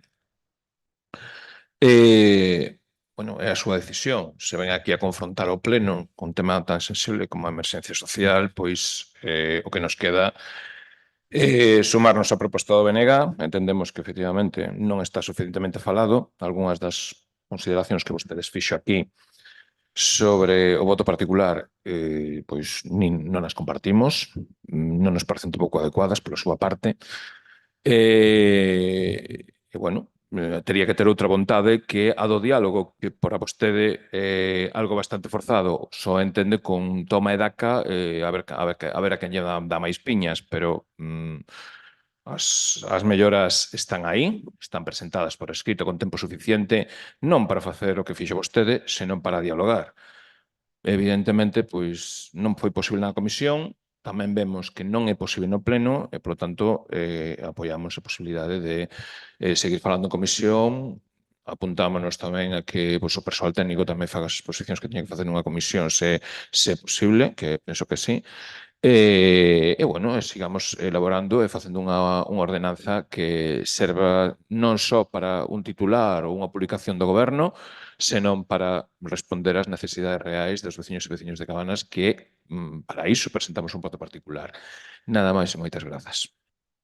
Polo tanto, entendo que vostede desexa agora que o voto quede sobre que a ordenanza quede sobre a mesa, en vez de a realización do voto, da votación sobre o voto particular. A proposta sobre a mesa é o voto A particular. ver, Vostede independentemente desexa que quede o do... tema sobre a Un mesa, momento, por favor, un momento. Se podo aclarar, evidentemente, porque me está interpelando. O que estou dicindo é que se hai unha proposta de que un asunto quede sobre a mesa, hai que votar primeiro que quede sobre a mesa. Iso é así. Non é o de votar o voto particular ou non. É que primeiro ten que ir quedar hai que decidir se queda sobre a mesa ou non. Eu lle preguntaba a vostede que quería, máis concretamente. Xa, ben, na miña primeira intervención, bueno, xa fixen referencia a diversos artículos. Eu non lle digo, evidentemente, que non hai algunhas cousas, neste caso, pois tamén falo nomeadamente da proposta do Grupo Socialista, porque no 90%, penso, máis ou menos 90%, son moi parecidas. Efectivamente, hai algunha cuestión que pode dar lugar a estudo. Hai outra que non, por exemplo, dos vehículos, o baixo valor venal, a puntuación por puntos, eso vai ser, bueno, dos vehículos é que hai inconcreción, o dos supostos de como se valora o vehículo de máis non sei canto, non, eu lle vexo pouco recorrido pola situación do mesmo. Hai outros que sí, pode ser a concreción dos suministros da vivenda e demais, mas eu penso pois que non hai que perder de vista un pouco cal é o obxectivo da emerxencia. Precisamente, neste sentido, decía o señor Varela, trátase de, ou viña vostede a dicir que se trataba dun parche. Ben, é que a emerxencia social non se trata de... É unha situación transitoria, desexablemente curta no tempo para a persoa que a ten que acudir, pero non é unha proposta a medio ou longo prazo. Trátase dun momento puntual onde hai, como ben di a palabra, unha emerxencia. Pero esa emerxencia non é para mantela no tempo, non é para estar longo. Por lo tanto, esta ordenanza ocurre cando precisamente hai unha situación puntual. Logo indica vostede que non tivo diálogo case nin co equipo técnico. Non é certo. No expediente hai un informe dos servicios sociais do Concello de Cabana onde avalían a proposta favorablemente sen ningún tipo de reparo. E o fan porque foi un documento no que os servicios sociais do Concello de Cabanas traballaron amplamente. E os servicios sociais do Concello de Cabanas indican que isto é o que necesitan. E dentro do grupo político o que se fai é, evidentemente, se propón, se acompaña, pero se escoita sempre aos técnicos ou técnicas da área que son, ao final, as que saben. Por lo tanto, non podo máis que rexeitar as súas opinións de melloras perdidas ou pouca ambición, porque fíxose caso en todo o que os servicios sociais indicaban que había que mellorar e cambiar. E pódese seguir facendo, pero o que ven recollido aquí ten unha explicación e ven no informe técnico. Na parte do voto particular que facía vostede, señor Romero, mención ao lugueiro medio da provincia da Coruña, cabe recordar que, sí, non lle quito razón, evidentemente, de como está o aluguer, pero témoslo que centrar en Cabanas. A persoa nesta ordenanza, evidentemente, ten que estar en Cabanas, polo tanto, o alugueiro medio da provincia pois está moi ben, dos 93 concellos que ten a provincia, hai 92 concellos que non nos veñen ao caso, porque neste borrador, polo menos, a persoa ten que acreditar a residencia no concello de Cabanas. Evidentemente, falaba tamén vostede pois, de clases medias empobrecidas, de clases medias empobrecidas, de ampliar os límites. Non lle discuto que igual eso incluso daba para outro debate, pero lóxicamente aquí non estamos nunha clase media que ten dificultades. As hai, evidentemente. É un problema e seguramente pois, haxa que falar sobre isto. Pero a emerxencia social concretamente está adicada a estes supostos imaginarios non, estes supostos que nós imaginamos ou podemos facer un perfil na nosa mente de como é a persoa. Non está pensada para unha clase media. Tampouco a interoperabilidade administrativa. Lóxicamente, o Concello, se dispón dunha fonte, xa o vai a consultar. A unidade de convivencia, sí, pareceme ben. Evidentemente, volvo a facer o mesmo que dixe co voto particular de Somos. Pareceme ben a concreción, pero non esa definición. Con esa definición entraría, xa lle digo, un grupo de estudiantes nun piso podería entrar nesa definición. Os suministros de vivenda, eu penso que xa veñen recollidos, sería cuestión de poñelos de outra maneira, pero veñen recollidos, evidentemente. Fan vostedes novamente mención ao patrimonio, igual que o voto particular, e tamén a declaración responsable para o procedimento de urxencia. Neste caso, vostedes figuran unha declaración responsable, sen embargo, xa no propio artigo, indica que en caso de urxencia debidamente justificada e valorada polos servizos profesionais dos servicios sociais municipais. Procederás a conceder unha parte proporcional da axuda precisa a mellor brevidade posible. Coa modificación hai que facer unha declaración responsable. Co texto actual, incluso non faría falta a declaración responsable porque cun informe técnico dos servicios sociais, sen presentar a declaración responsable por parte da persoa solicitante, xa podería ser concedida. Polo tanto, estaríamos neste punto concretamente a engadir un paso máis que a persoa solicitante podería ter que facer, que sería presentar unha declaración responsable. Eu xa sei que para nós unha declaración responsable é doado. Igual para unhas persoas que sexan maiores, terceira idade, similares, a presentación dunha declaración responsable, se non teñen ordenador na casa ou que sexa, se teñen que vir aquí, pois pode resultar un paso que se lle pode atrancar, evidentemente. Ao marxe de que se lle axude dende aquí, que non o dudo, pero pode supoñer un peldaño máis na consecución da axuda. Polo tanto, eu lle diría que, por favor, non se meta unha declaración responsable porque o artigo 24, no texto orixinal, xa precisa que non é necesaria. Polo tanto, dará maior axilidade. Eu comprendo o ánimo de intentar mellorala, pero neste caso temos un novo exemplo de como unha posible mellora pode acabar afectando negativamente o proceso. Volvo a facer fincapé de que sí que hai algunha cuestión como a duplicidade do apartado F dun artigo, a definición mellor da unidade de convivencia, que non nos parece mal, evidentemente. Non nos parece mal. O que votamos de menos, así como neste caso a candidatura veciñal presentou o voto particular, pois que esta podería haber sido xa presentada tamén en comisión para empezar a valorala e non ter que vir agora aquí no último paso antes da súa aprobación. Polo tanto, imos valorar que quede sobre a mesa, se lles parece, estúdase as propostas, teremos que facer novamente unha comisión, porque ante calquera proposta executada na ordenanza, os servicios sociais do Concello de Cabanas terán que facer novamente un novo informe técnico, con ese novo informe técnico, pois o volveremos a ver aquí. De acordo? Señor Romero, adiante, por alusións. Por alusións, sí que me gustaría decir, mire, vostede fala de que este informe que presentan a aprobación do Pleno non necesita a opinión, vamos a decir así,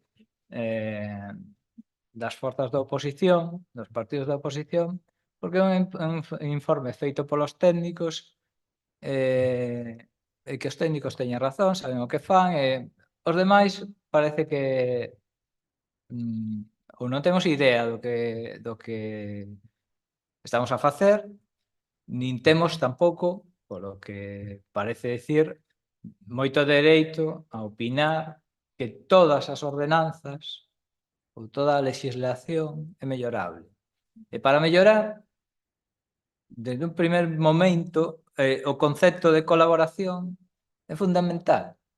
Nin vostedes teñen a certeza de que a súa ordenanza vai a ser a mellor, nin nós podemos decir que as nosas propostas de emenda non sexan mellorables.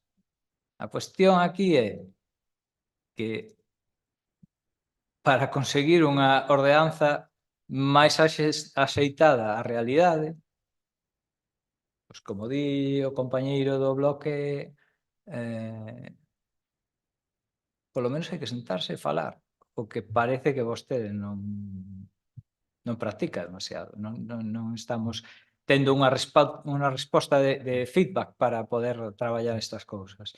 Entón, que vostede veña aquí a decir que como está isto traballado polos técnicos, que tamén se poden equivocar, partimos desa base, pois os demais temos que decir sí, amén, e non estar de acordo coa exposición que nos fai, bueno, pois vaime permitir que lle diga que creo que a política non é eso.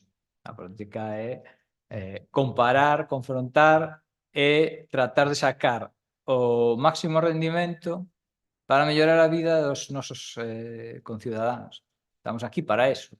Entón, plantexar, bueno, ustedes presentan unhas enmendas que non teñen base ningunha e que además está dando vostede por feito que non teñen base ningunha. Eu non estou de acordo. Desde logo, a mí o que me parece que ten pouca base e que é moi vago é a resolución, a proposta de ordenanza que vostedes presentan. Ten conceptos moi vagos, non actualiza para nada as cantidades, aparte que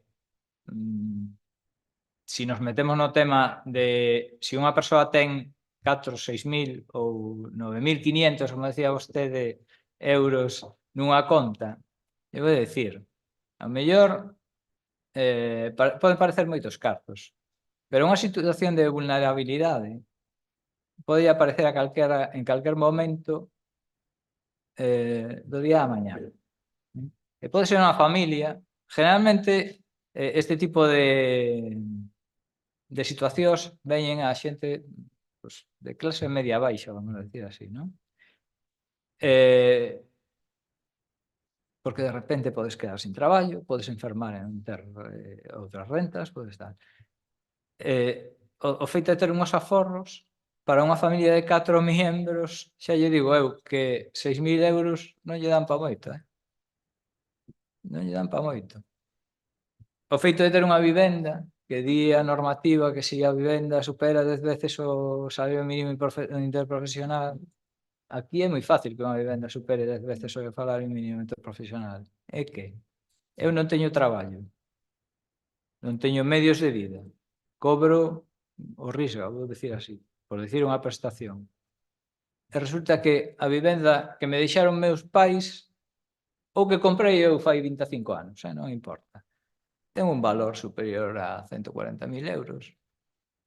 Pero non podo pagar a luz, non podo pagar os suministros, non podo levar, eu que sei, calquer cousa, calquer emerxencia que se nos presente. Non podo pagar a letra da hipoteca porque me quedei sin traballo, porque non teño traballo, porque estou en unha situación de exclusión social.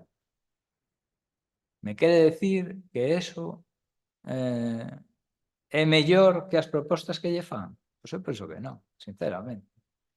Ao final se trata de que me parece ben a proposta do Bloque Nacionalista Galego, de que dixemos isto enriba da mesa, e de que poidamos dialogar para mellorar as nosas propostas, as do Grupo Mixto e as súas. E entre todos, facer unha ordenanza que sea máis axeitada para os intereses dos propios veciños. As situacións de emerxencia, insisto, pódense dar non solamente vivir debaixo dun ponte dunha ponte unha situación de emerxencia, pódense dar en calquera momento. Por lo tanto, bueno, creo que igual que vostede nos está contando que o que estamos facendo o noso traballo non valeu para nada, salvo 2 puntos aí moi esquemáticos e moi concretos, eu digo que é para debatir, é para sentarse e, sobre todo, para ter en conta aos partidos políticos que son maioría ahora mismo neste pleno. Entón, se están dicindo así, me parece que pues, un ten que ter a humildade de decir, bueno, pues vamos a volver a traballar e vamos a poñer en riba da mesa e vamos a contar de novo cos servicios sociais para que nos expliquen calquera dúbida que poidamos ter, por que non podemos incluir esta emenda, por que non podemos incluir este punto redactado desta maneira. Así é como se construyen as normativas que de verdad son sólidas e que poden ter unha durabilidade no tempo sin que haiba que modificar cada 2%. Nada máis. Moitas grazas. Mire, yo compro parcialmente. Yo compro parcialmente. Evidentemente, é unha proposta para mellorar, os grupos políticos teñen que achegar as súas propostas. Eu fixen a exposición de por que algunhas me gustaban e outras non, porque estaba así feito, porque os servicios sociais neste caso traballaron conxuntamente, pero non lle compro parcialmente a parte de que o trouxen aquí pois, en ningún tipo de ánimo de diálogo. Estas propostas, estas modificacións, non no caso do Pérez Sardeña, no caso do Grupo Socialista concretamente, as presentan hoxe aquí, habendo reservado o voto na comisión, entre comillas, coa abstención para traela hoxe aquí. Estas propostas que trae o Grupo Socialista pudéronse amosar xa na propia comisión do pasado vendres. E unha vez amosadas, tamén se puido solicitar que quedara sobre a mesa na comisión para unha revisión. Non se solicitou que quedara sobre a mesa e non se fixeron estas propostas na comisión. Por lo tanto, chegamos ao pleno coa ordenanza e neste caso as melloras que neste momento, polo menos na súa parte, saen á luz agora. Igual se estivéramos o vendres pasado na comisión, pois igual xa isto non estaba hoxe no pleno. Igual sí, igual non. Eso xa é un escenario hipotético futuro alternativo. Pero igual sí. Entón, sí, hai que seguir traballando. Evidentemente, teremos unha nova comisión para incorporar estas melloras. Teremos que solicitar novamente informe aos servicios técnicos sobre estes cambios que vostede aplica e igual teremos que sentarnos a negociar e ver, pois, evidentemente, non todas igual saen adiante, igual saen as de un pouco, as de outro pouco, e efectivamente, como vostede di, así conxuntamente mellorase a legislación. O que si quero, evidentemente, é deixarlle patente esta cuestión, teremos que convocar unha nova comisión. Traian, por favor, calquera mellora a cuestión xa a comisión para poderla tratarlo aí. Así xa non estamos no pleno con isto. E logo sí que quería deixar novamente patente pois que, efectivamente, sí que houve un gran traballo dos servicios técnicos nesto. Que é mellorable? Pois igual sí, pero ninguén mellor que as persoas que traballan aplicando esta ordenanza durante o ano para indicarnos o que necesitan e por que o necesitan. Contaremos igualmente con eles. Facemos o... Outra vez. Adiante, por favor. Simplemente por unha cousa. Porque vostede ven aquí a decir que nós non presentamos a emenda hasta o día do pleno, que podemos presentar. Ten que ter en conta que os dous concelleiros que estamos aquí non estábamos operativos hasta fai un ratiño, verdad? Fágome cargo desa situación. Evidentemente é certo nese sentido, pero igualmente, aínda que fora así, evidentemente, iso sempre pode alterar un pouco o balance da comisión, como é efectivamente así, que fágome cargo e deixo constancia do mesmo, tamén fágome cargo de que o que é a exposición de argumentos e a solicitude de que quedara sobre a mesa non se fixo, nin por unha nin por dúas persoas. Sen máis, señor Varela, vostede, pero non había xa máis turno. Solo tuve unha intervención. Adiante. Eu agradecería a presidencia da mesa un pouco de seriedade, porque aquí cada un fala cando quere. Agradecería que seguiramos un criterio para dar as palabras. Esta sería a miña segunda quenda. Comezar un pouco respondendo ao que dixo vostede nas súas reiteradas intervencións neste punto. Aquí ninguén cuestiona o bo facer dos servizos técnicos municipais. Aquí o que cuestionamos é o mal facer do goberno municipal. Vostede non pode pretender que, convocando unha comisión 48 horas antes, sen saber previamente que vostedes están traballando na modificación da ordenanza de emerxencia social, que en 48 horas poidamos estudar esa ordenanza e traballar para propoñer unha serie de melloras, enmendas ou como lle queramos chamar. Por lo tanto, nós non cuestionamos ese traballo dos traballadores municipais, o que cuestionamos é o seu facer. Reitero o que fixe na miña intervención e respetando ese criterio técnico, o que pedimos é unha mirada máis alá non? Aproveitar que se modifica unha ordenanza que non é algo que se faga todos os días, polo todo o traballo que leva detrás, non limitarse a facer unha ordenanza de emerxencia actualizada para cubrir expediente. O que pedimos é poñer os lentes, ir un pouco máis adiante, porque gobernar en materia de servizos sociais é protexer a nosa veciñanza. Daquela, se o goberno está pola labor de reconducir este texto, leválo de novo á comisión e traballar nunha ordenanza que incluya as propostas que facemos tamén desde a oposición, pois nós desde o BNG estaremos aí. Se pola contra vostede decide pois lanzar aquí a votación esta proposta, pois nos vai ter en fronte. Moitas grazas. Non, a votación vai, o sea, agora o que vai é a votación sobre que o asunto quede sobre a mesa, mas non é cuestión nin moito menos, nin podo estar de acordo con vostede no mal facer do goberno. Precisamente o goberno é o que trae xa unha proposta, é o que trae xa un informe técnico, porque vostede indica que o facemos mal, pero o informe técnico dos servicios sociais indica que isto é precisamente o que necesitan. Polo tanto, cando hai un goberno que trae xa un borrador dunha ordenanza modificada, que trae os informes preceptivos, o que hai é un goberno que está preocupándose por mellorar esta cuestión e por traer actualizacións neste punto. Senón non faríamos nada e era moito máis doado.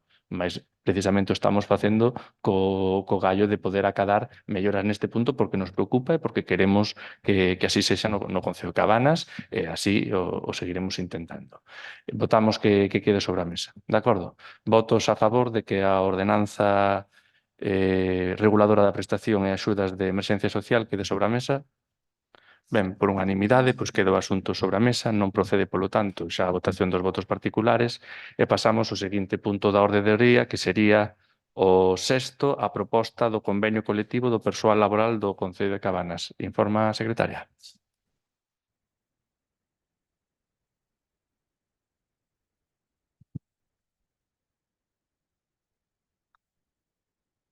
A Comisión de Asuntos do Pleno en sesión ordinaria celebrada o día 23 de xaneiro de 2026 no punto da orde do día referente á proposta do convenio colectivo do persoal laboral do Concello de Cabanas ditaminou favorablemente con 3 votos a favor dos representantes do Partido Popular, 2 abstencións dos representantes do PSDG, PSOE e Grupo Mixto e un voto en contra da representante do Grupo do BNG a aprobación polo Pleno da Corporación da seguinte proposta.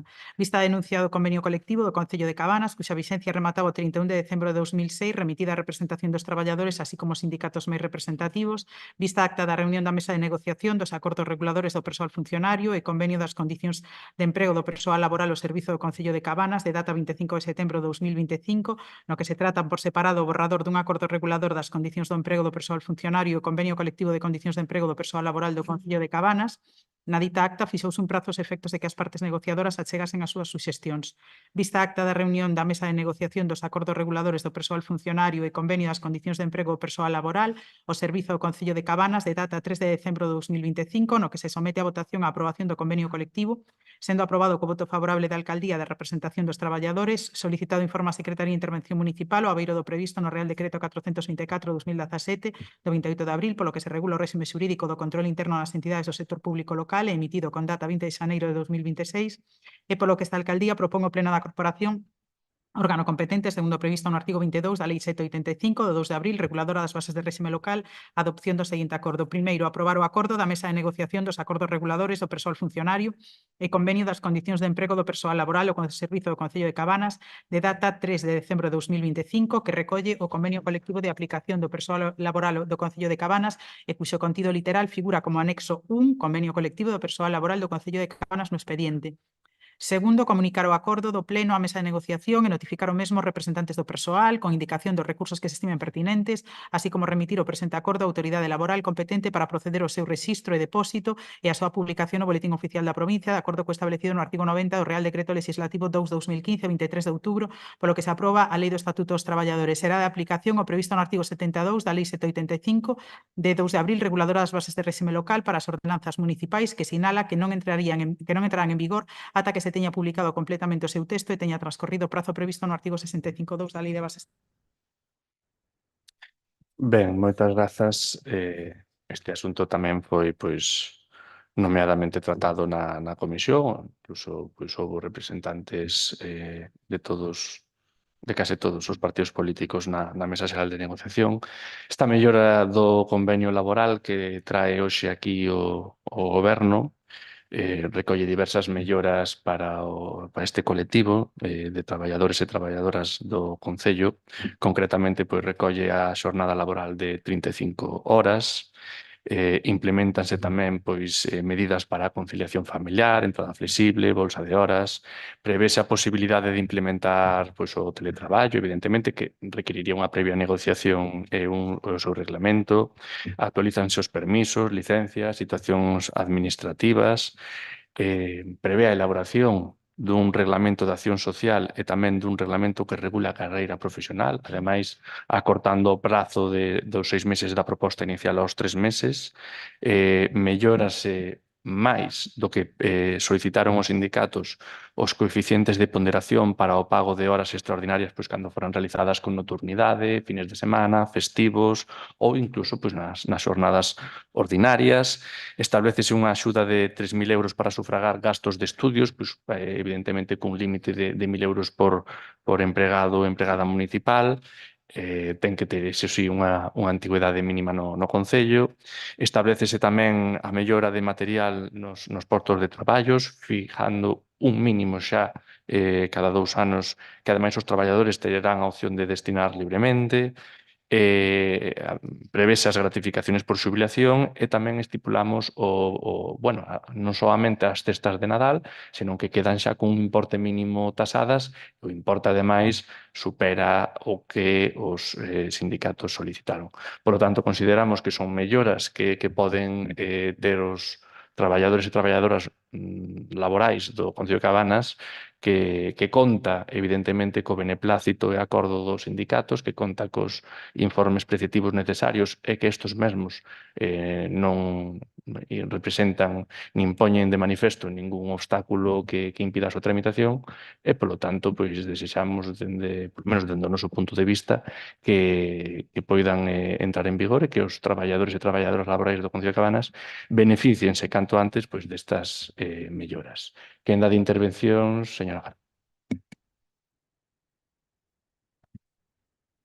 Bueno, nos non estivemos na comisión, pero tócame de decir que este convenio non é perfecto nin pode pechar debates, pero que é necesario. Temos que sustituir un que xa leva moitos anos e estará obsoleto e dar estabilidade ao persoal. Como oposición responsable, valoramos moitísimo a negociación colectiva e a actualización da normativa, aínda que hai que seguir, hai que traballar, hai que mellorar e ver e vixiar que sea xusta a súa aplicación, sostible e beneficiosa para o conxunto do Concello. Por lo tanto, entendemos que este acordo é necesario e ademais urxente. O noso voto é unha decisión consciente tomada pensando no interese xeral e na dignificación do traballo público. Porque mellorar as condicións do persoal dentro do Concello de Cabanas e tamén mellorar os servizos que podamos ofertar aos nosos veciños e veciñas. Por coherencia, por responsabilidade e porque temos un Cabanas que avance, o noso voto vai a ser a favor. Dito isto, tamén hai que ser responsables e rigurosos coa xestión e existen algunhas cuestións que non se poden obviar, como pode ser unha táboa salarial concreta que dificulta coñecer con precisión o impacto económico e real. Aprobar un convenio sen esa información resta transparencia e impide que poidamos avalialo dun xeito moito máis responsable. Podemos engadir, ademais, que o Concello non conta hoxe en día con unhos orzamentos aprobados, o que non garante as condicións recollidas nese convenio que se poidan aplicar de maneira efectiva e sostible. Non se trata só de aprobar textos, senón de asegurar que podemos cumprir. Entendemos a necesidade de avanzar, pero tamén creemos que os dereitos do persoal non deben de quedar no aire nin depender de futuras decisións orzamentarias. Ser responsable tamén significa que debe saber apoiar aquilo que é xusto, necesario e positivo para o conxunto de Concello, con independencia de onde veña.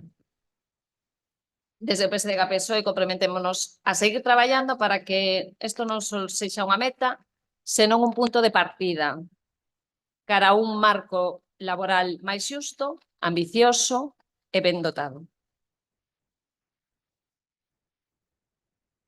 Moitas grazas. Señora González. Bueno, bo día a todas e a todos. Tal como xa advertimos na Comisión de Asuntos de Pleno do pasado venres, pois seguimos tendo bastantes dúbidas sobre sobre a situación na que se trae este convenio a pleno hoxe. Primeiro, lembrar que este convenio, tal e como lle comentábamos o outro día, non mellora nada, como di vostede, senón que estamos a falar dun convenio totalmente obsoleto do ano 2006, que o que fai é actualizar a normativa vixente. Salvo que parece que é o seu tema estrella, salvo a cesta de Nadal. O propio informe de intervención deixa claro que non se determina nin masa salarial, nin impacto económico real do convenio, xa que moitas das súas previsións quedan condicionadas a futuras modificacións de RPT ou cumprimentos dos límites da lei orzamentarios ou aprobación de regulacións posteriores. É dicir, que se trata dun informe favorable pero claramente condicionado. Que non decir, que non podemos decir que sexa concluinte desde ese punto de vista, porque, lóxicamente, se non ten os datos, non pode concluir. Ademais, pois, como xa tamén lle comentamos, o pasado venres no expediente non consta informe xurídico de Secretaría sobre a legalidade o axuste á legalidade do convenio, nin sobre o procedemento seguido para a súa aprobación. Por iso, entendemos que, tendo en conta que o informe de intervención non pecha nin cuantifica o impacto económico, porque sería necesario máis datos, sería moi convinte contar con un informe xurídico de Secretaría que dé a legalidade ao acordo antes da aprobación definitiva. Xa que, como lle comentamos, o informe existente na actualidade informa, pero todo o tempo con condicións e advertencias. En canto ao acordo ten impacto económico e xurídico, pois a medio prazo entendemos que canto máis completo sexa o expediente, mellor protegido vai a quedar o Concello. Queremos deixar claro tamén que estas consideracións non supoñen un cuestionamento nin das mesas de diálogo, nin das mesas de negociación, nas mesas xerais de negociación, nin cuestionar o traballo de intervención, lóxicamente, porque se fixo cos datos cos que dispoñía, baséase nas propias advertencias e condicións recollidas no informe, e o que pedimos non é bloquear nin atrasar innecesariamente a aprobación dun convenio, senón contar coas garantías xurídicas e económicas antes de adoptar un acordo destas características. Estas dúbidas xa foron trasladadas na Comisión de Asuntos de Pleno do pasado venres e hoxe nos reiteramos as nosas dúbidas por responsabilidade institucional para evitar posibles problemas no futuro e para que conste en acta que foron debidamente advertidas polo BNG, en este caso. Moitas grazas, señor Pérez Sardiña. Ben, pola nosa banda, pois temos que facer unha lectura positiva de que os traballadores exercesen o seu dereito, por fin, de negociación colectiva, porque por parte da alcaldía esta parte non estaba suficientemente madura cando entrou a gobernar, e custoulle o seu pasar duns borradores bastante básicos, que son os primeiros os que tivemos acceso no seu momento, a este documento final que pouco ten que ver cas súas propostas. Lamentámoslo pola súa parte, que tivera que ceder ás demandas dos traballadores e traballadoras. A cesta de Nadal, que é un tema recorrente pola súa parte, quero recordar que xa estaba incluída no convenio do persoal laboral do ano 2006, porque daquela o persoal funcionario entendeu que non tiñan que ter un convenio, e, cos laborais sí, e daquela conseguiron un documento con todos os respetos e con toda a obsolescencia programada que poidan pensar, pois aínda actualiza dereitos daquela. Claro, en 2006, a cesta de Nadal, o prezo mínimo era de 30 euros, e na proposta que chegan aquí, pois duplica o 100%, é dicir, son 60 euros mínimo de cesta de Nadal. Se imos ao índice de prezos ao consumo, veremos que os cálculos aí había que estirarse un pouquiño máis. Pero realmente, bueno, aí vemos a mal da alcaldía, evidentemente, pois que sempre mira polo horario público e polo orzamento. Pero vamos, que en 2006 a cousa era moito máis ampla, era 30 euros mínimo, e agora, bueno, pois subiron a 60. Bueno.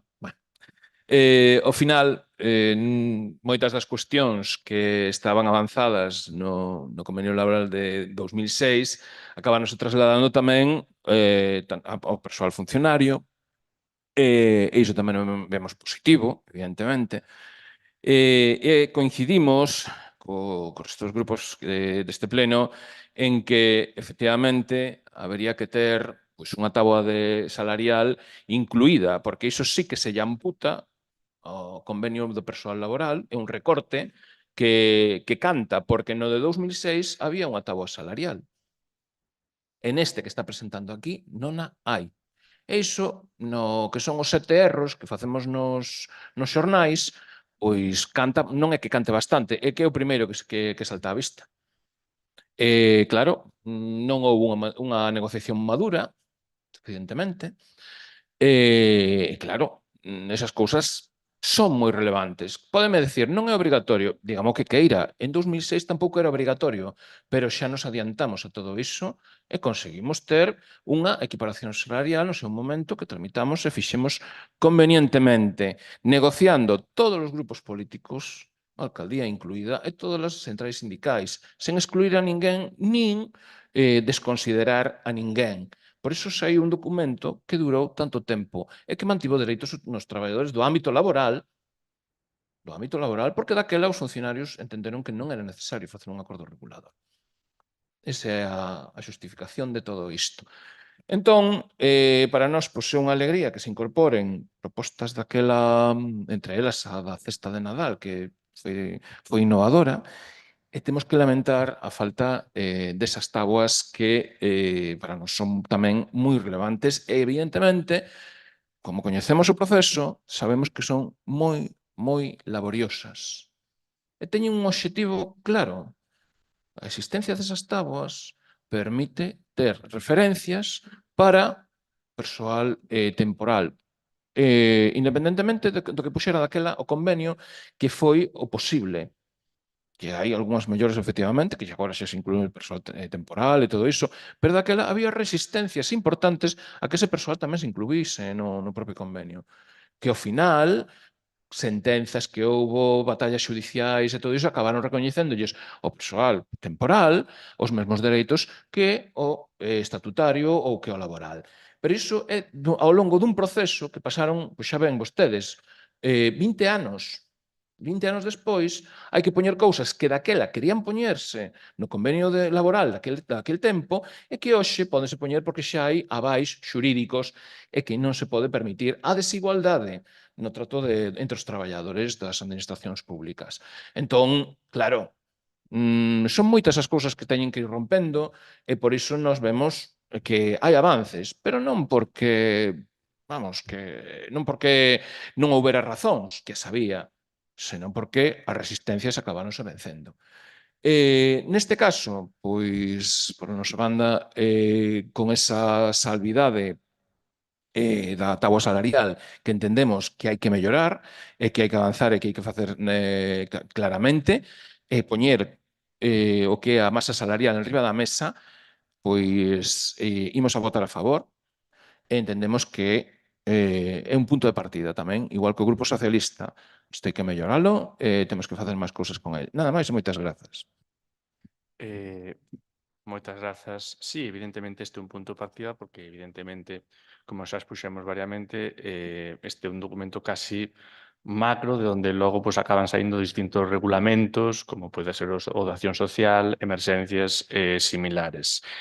Facendo referencia, pois xa ao último, comenzando polo último que falaba pois, da táboa salarial e demais, a ver, o persoal temporal que está no Concello de Cabanas, que de feito actualmente temos, cobra exactamente o mesmo que o persoal titular desa praza. Poñendo, por exemplo, o punto do ADL, por exemplo, neste momento no Concello de Cabanas, xa houbo o ano pasado unha persoa que tivo a sustitución e que estivo uns meses ocupando esta praza pola baixa e xa ocupaba, evidentemente, a praza pois con todos os mesmos características, retribucións e similares. Por lo tanto, sí, está amplamente superado, como vostede ben di, incluso hai sentencias que así o acreditan, que a persoa que entra a sustituir a outra no Concello de Cabanas ten as mesmas características no posto e, polo tanto, non hai dúbida e, polo tanto, pois xa queda reflexado. Sorpréndeme, non obstante, que vostede faga mención a que non houbo unha negociación madura, non entendo vostede a que se refire con negociación madura, toda vez que hai un acordo cos sindicatos. Os sindicatos non tiveron tampouco unha negociación madura ou deberon de votar a favor por arte de Birli Birloque. Non, efectivamente, houve unha negociación cos sindicatos, eles estiveron de acordo, nós tamén. Neste sentido, temos que rexeitar o que di pois, tamén a señora González do BNG de que non se mellora moito. Non é así, é dicir, nós, por enriba das propostas dos sindicatos, por riba do que eles solicitaban, os coeficientes de pago das horas extraordinarias fora das xornadas, a cesta de Nadal tamén, e dígolle máis, non significa que a cesta que tanto lles gusta tamén vostedes mencionala vai a ser 60 euros. Non, ese é o mínimo establecido. Neste ano, neste Nadal de 2025-2026, a cesta de Nadal custou aproximadamente 90 euros por cesta, non 60.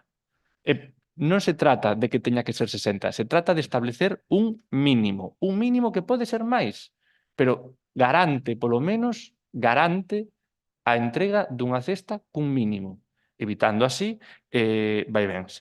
E logo, por outro lado, e volvendo ao señor Pérez Sardiña, volve vostede a dicir as demandas dos traballadores, que tivemos reticencias, que houve que mellorar moito no proceso casi co freo de man posto, se me permite a expresión. Resultame curioso, toda vez que fomos nós os que pasamos o primeiro borrador en abril de 2025 os sindicatos. A verdade é que o 90% do documento é o que xa pasamos nós en abril de 2025, salvo estes retoques que fomos mencionando demais, xa foi o que nos contemplamos nun primeiro paso en abril de 2025. Polo tanto, xa partíamos dunha base. Non fomos a remolque nin moito menos. E, por último, por concretar o que dixo a señora González do informe xurídico, xa o dixo vostede na comisión, o informe xurídico non é necesario para a aprobación deste expediente. Vostede, neste caso, indica que estaría ben telo. Sí, podería estar ben telo. E un informe da ONU tamén, e da OTAN, se me apura. Por telos non sobran. Pero son necesarios para a súa aprobación? Non. Pódeme vostede dicir, na anterior legislatura, algún exemplo de algunha aprobación que vostedes puxeran un informe máis dos que realmente se necesitaban para levarlo ao pleno? Non. Os expedientes tráense completos nos informes que teñen que estar. E se lle fan falta, ben, ese non, pero non é necesario.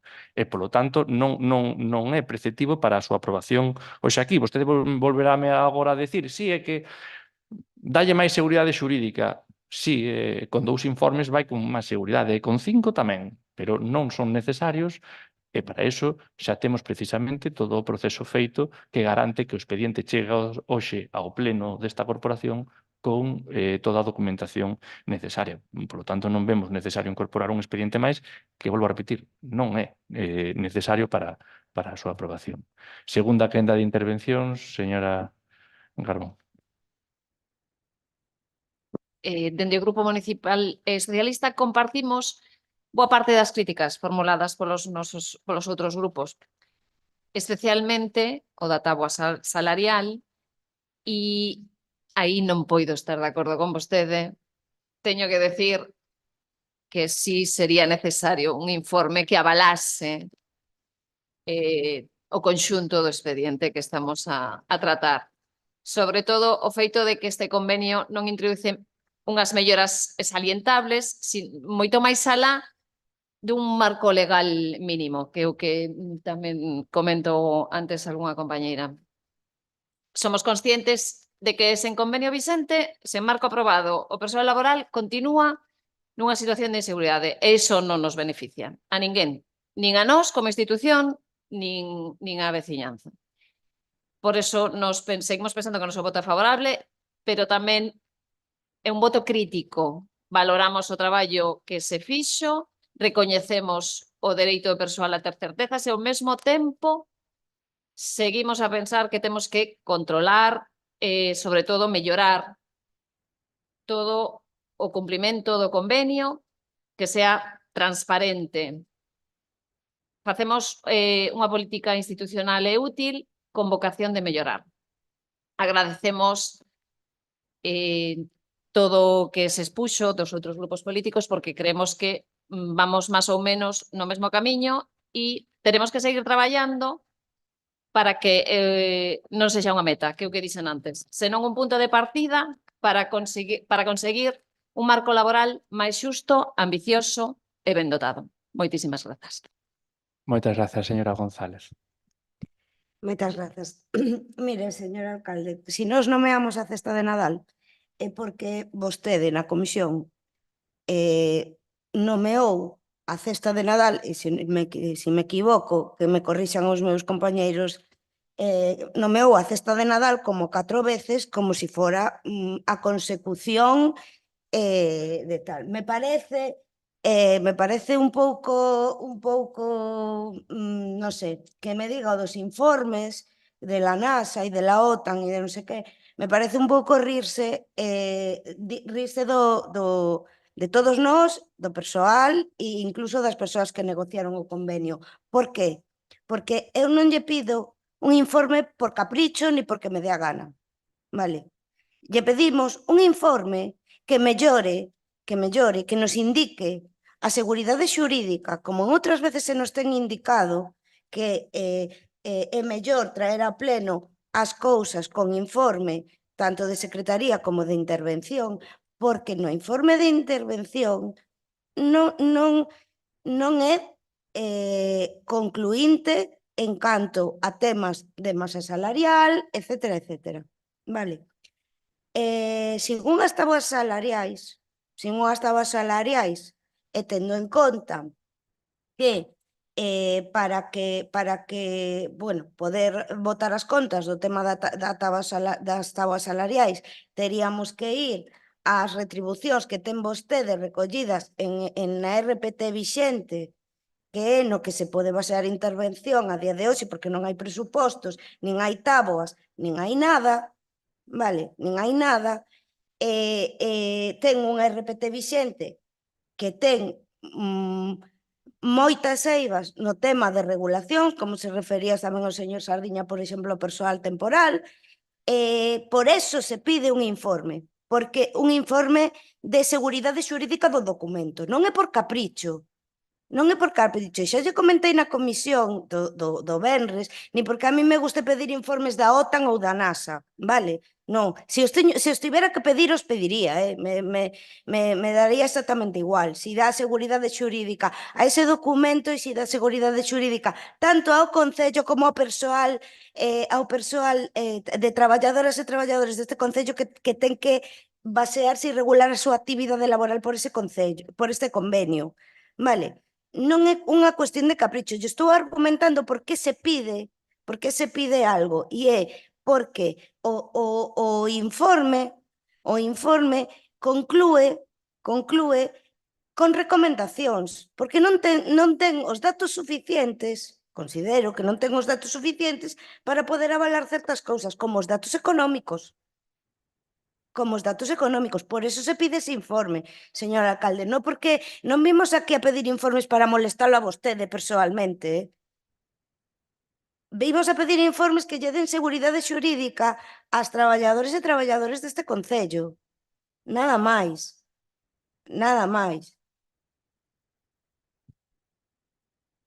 Moitas grazas, señor Sardiña. Ben, pois simplemente completar un pouco a intervención do comezo e constatar efectivamente a súa obsesión coa cesta de Nadal, pero que yo recordar que nos ven decir aquí, é dicir, hasta nos día a cantidade que va, bueno, pois mire, perdoe, dicir, é que é absurdo. Estaba xa en 2006, señor alcalde, vostede non é aquí Adán que chegou á terra e de repente era a terra súa, non, isto non é unha cuestión de adanismo, é unha cuestión de que hai cousas que existen previamente, e se hai cousas que lle demandan aos traballadores, home, mire, que quere que lle diga? Dicir, tamén podo decir, por ver diferenzas, porque hai algunha diferencia efectivamente, pero as ideas están recollidas no anterior. É dicir, no anterior convenio laboral había fomento de xubilación anticipada en unhas cantidades. Iso desaparece. No convenio anterior, mire, vou dicir unha cousa, é dicir, hai persoal que neste caso, por exemplo, de axuda a domicilio, que estamos tendo moitas baixas porque hai un desgaste importante, unha sobrecarga importante de traballo, eu creo que non se contempla neste convenio do persoal, é dicir, porque habería que ver a especial penosidade, pero imos ter que ir ao Goberno do Estado a modificar as leis para adecuar a normativa e prever a xubilación anticipada como corresponde, pero que se non nos somos capaces aquí de valoralo e fomentalo, porque non vamos forzar o persoal a que esteia traballando hasta aí estos 67 anos, e menos nesas condicións de que requiere moita forza, moito traballo continuado, e que, a ver, están bastante, bueno, pues hai bastantes baixas, iso constame polo que vou vendo nos decretos da alcaldía. Entón, esa realidade aí non se está recollendo, por iso lle dicimos que hai que mellorar. Tivo oportunidades para mellorar cousas, non aproveitou esa realidade, facer unha análise en profundidade do que está pasando e buscar novas propostas e dar encaixe a todo o que xa se deu, por exemplo, en 2006, que as cantías non están actualizadas, pois mala sorte, pero o que hai que facer é traballar para mellorar esas condicións e nós estamos niso.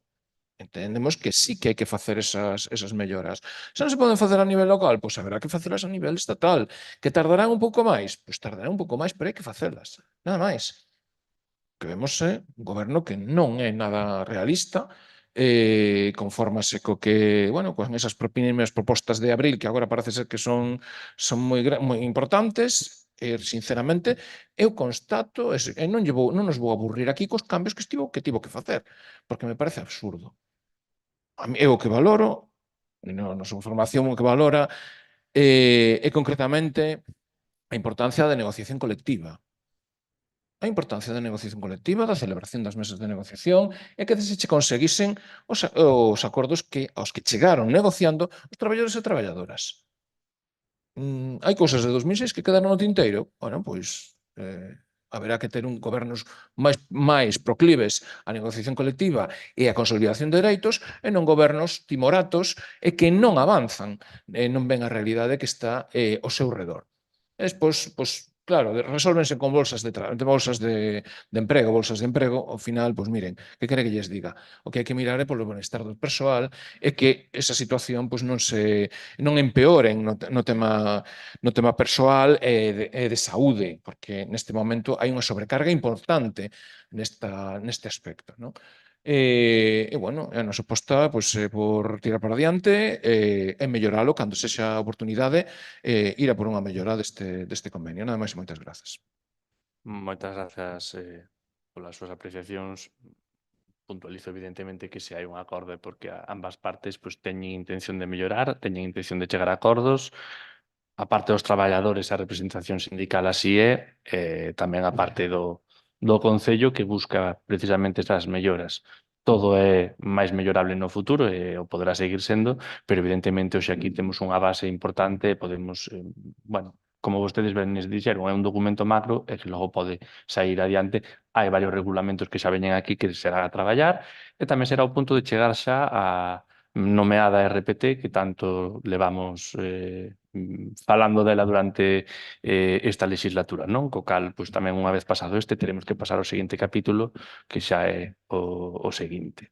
De acordo, imos proceder á votación da proposta do convenio do colectivo do persoal laboral do Concello de Cabanas. Votos a favor? Por unanimidade entón, sen votos en contra nen abstencións, pasamos, polo tanto, ao punto 7, que sería a proposta do acordo regulador do persoal funcionario do Concello de Cabanas. Informa a secretaria. Sí.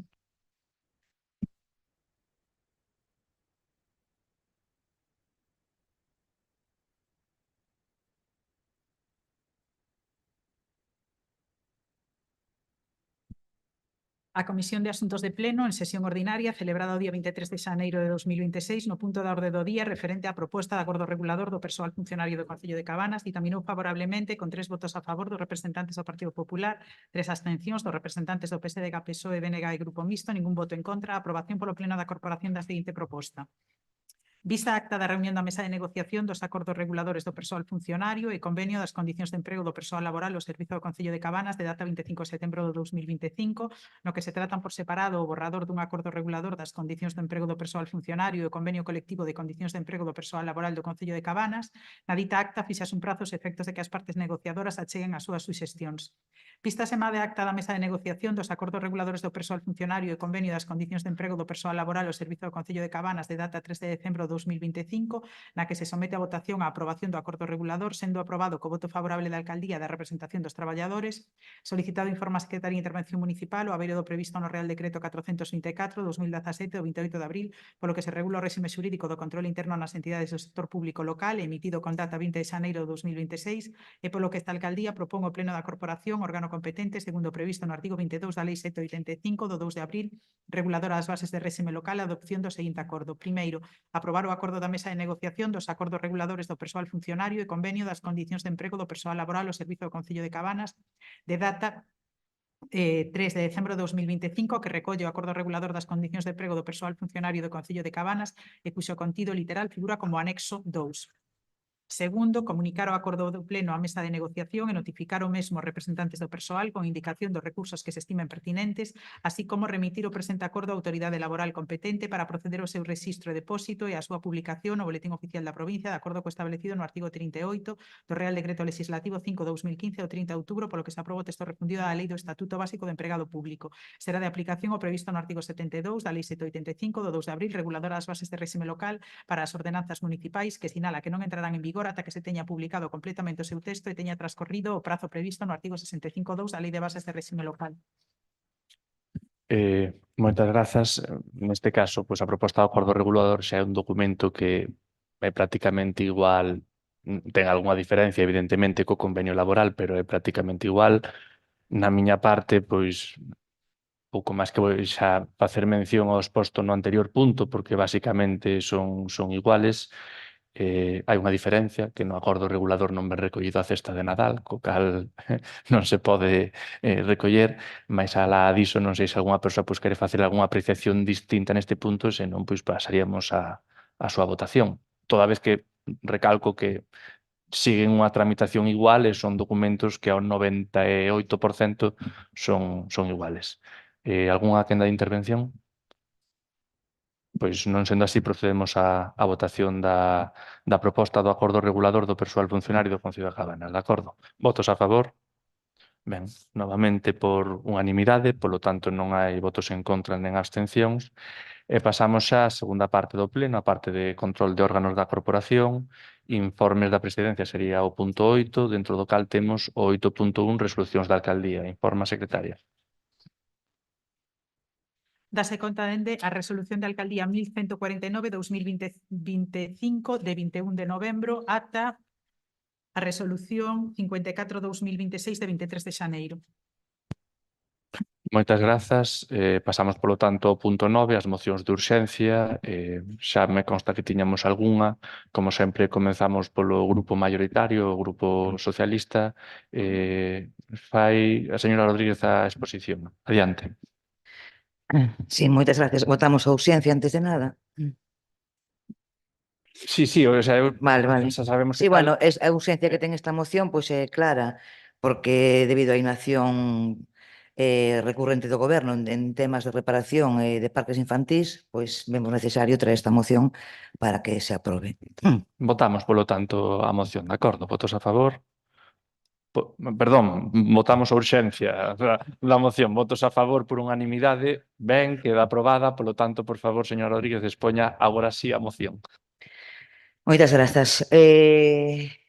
Os parques infantís son instalacións de uso público destinadas principalmente a nenos e nenas, polo que o seu estado de conservación e seguridade non é unha cuestión menor nin opinable. É unha obriga municipal, é unha cuestión de prevención de accidentes. Cando existen elementos deteriorados, pavimentos degradados ou xogos con posibles deficiencias, o Concello non pode limitarse a pequenas reparacións puntuais, nin promesas en calendario. Debe de actuar de inmediato, avaliar riscos, retirar perigos e programar investimentos.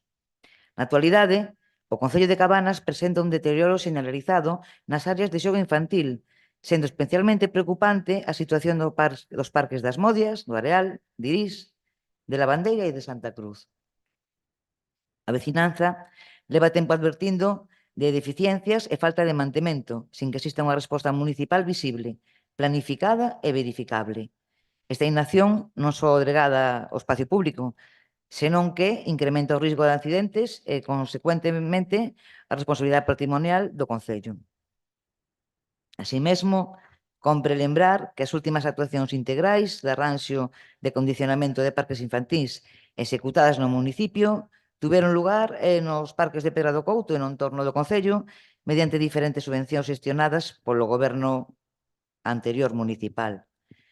Con independencia destas etapas previas, a realidade actual exixe a actuación inmediata por seguridade e por responsabilidade institucional.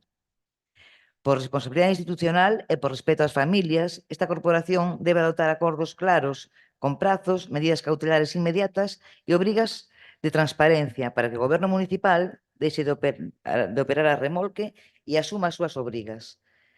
Por todo isto, o Grupo Municipal do PSDG-PSOE somete a pleno a adopción dos seguintes acordos. Primeiro, inspección técnica inmediata e informe público. O Pleno insta ao Goberno municipal a realizar nun plazo máximo de 15 días unha inspección técnica urxente nos parques das Modias, Irís, o Areal, Lavandeira e Santa Cruz. E no prazo máximo de 30 días o resto dos parques infantís municipais, emitindo un informe por parque con relación de deficiencias e riscos detectados, medidas correctoras propostas, prioridade de actuación e estimación económica e referencia a criterios técnicos de seguridade habitualmente empregados no sector, sin perxuízo da normativa aplicable. Segundo, medidas cautelares de seguridade que sean para hoxe, non para mañá. O Pleno insta a que, de forma inmediata, tras a detención de risco, se proceda ao precinto, retirada ou inutilización dos elementos peligrosos. Poden ser xogos rotos, ancoraxes soltas, tornillería exposta, oxidación con risco de cortes, pavimento amortiguador insuficiente ou degradado, etc. Colocando sinalización visible e, se é preciso, pechando temporalmente a área afectada ata a súa reparación. Terceiro, plan de choque con calendario verificable, 60 días. O Pleno insta ao Goberno municipal a presentar ao Pleno nun prazo máximo de 60 días un plan de choque de parques infantís 2026 que inclúa actuacións concretas por parque, incluídas Modias, Irís, Areal, Lavandeira e Santa Cruz. Calendario de execución con datas e fases. Criterio de priorización, seguridade e uso. Memoria económica e modalidade de execución, contrato menor, licitación, suministración, obra, etc. E previsión de mantemento preventivo anual. Cuarto, dotación orzamentaria obrigatoria e modificación de crédito se procede. O Pleno insta ao Goberno municipal a habilitar de inmediato a dotación específica para o mantemento e renovación de parques infantís e, se a partida existente é insuficiente, a tramitar no prazo de máximo de 45 días a correspondente modificación orzamentaria para financiar as actuacións urxentes do plan de choque. Quinto, captación de financiamento externo con prazos e rendición de contas. Pleno insta ao Goberno municipal a solicitar nun prazo máximo de 30 días as subvencións e liñas de financiamento disponibles, tanto na Xunta como na Deputación da Coruña, outras administracións, etc., para a renovación e mellora das áreas de xogo, dando conta ao pleno das solicitudes presentadas e do seu estado en cada sesión ordinaria ata resolución. Sexto, rexistro de inspeccións e transparencia. O Pleno insta ao Goberno municipal a crear un rexistro municipal de inspeccións e mantemento de parques infantiles, datas de revisión, incidencias, actuacións e custos, e a publicar con unha periodicidade como mínimo semestral. Bueno, un resume accesible para a veciñanza mesmo. Sétimo, accesibilidade e xogo inclusivo. O plan de choque incorporará criterios de accesibilidade e inclusión, así como medidas básicas de confort e seguridade complementaria, pois sombras cando proceda, bancos, peches de zonas de risco, etc. Priorizando solucións realistas e mantibles para un concello de pequeno tamaño. E octava, comparecencia en control e control. O Pleno acorda requerir que a alcaldía ou concelleiro ou concelleira delegado ou delegada informe no Pleno do grado de cumprimento destes acordos no prazo de 90 días, achegando documentación acreditativa, como poden ser informes, actas de inspeccións, ordes de reparación, contratos, expedientes iniciados e situacións executadas. Moitas grazas. Moitas grazas, Grupo do BNG. Señor Valde. Moitas grazas.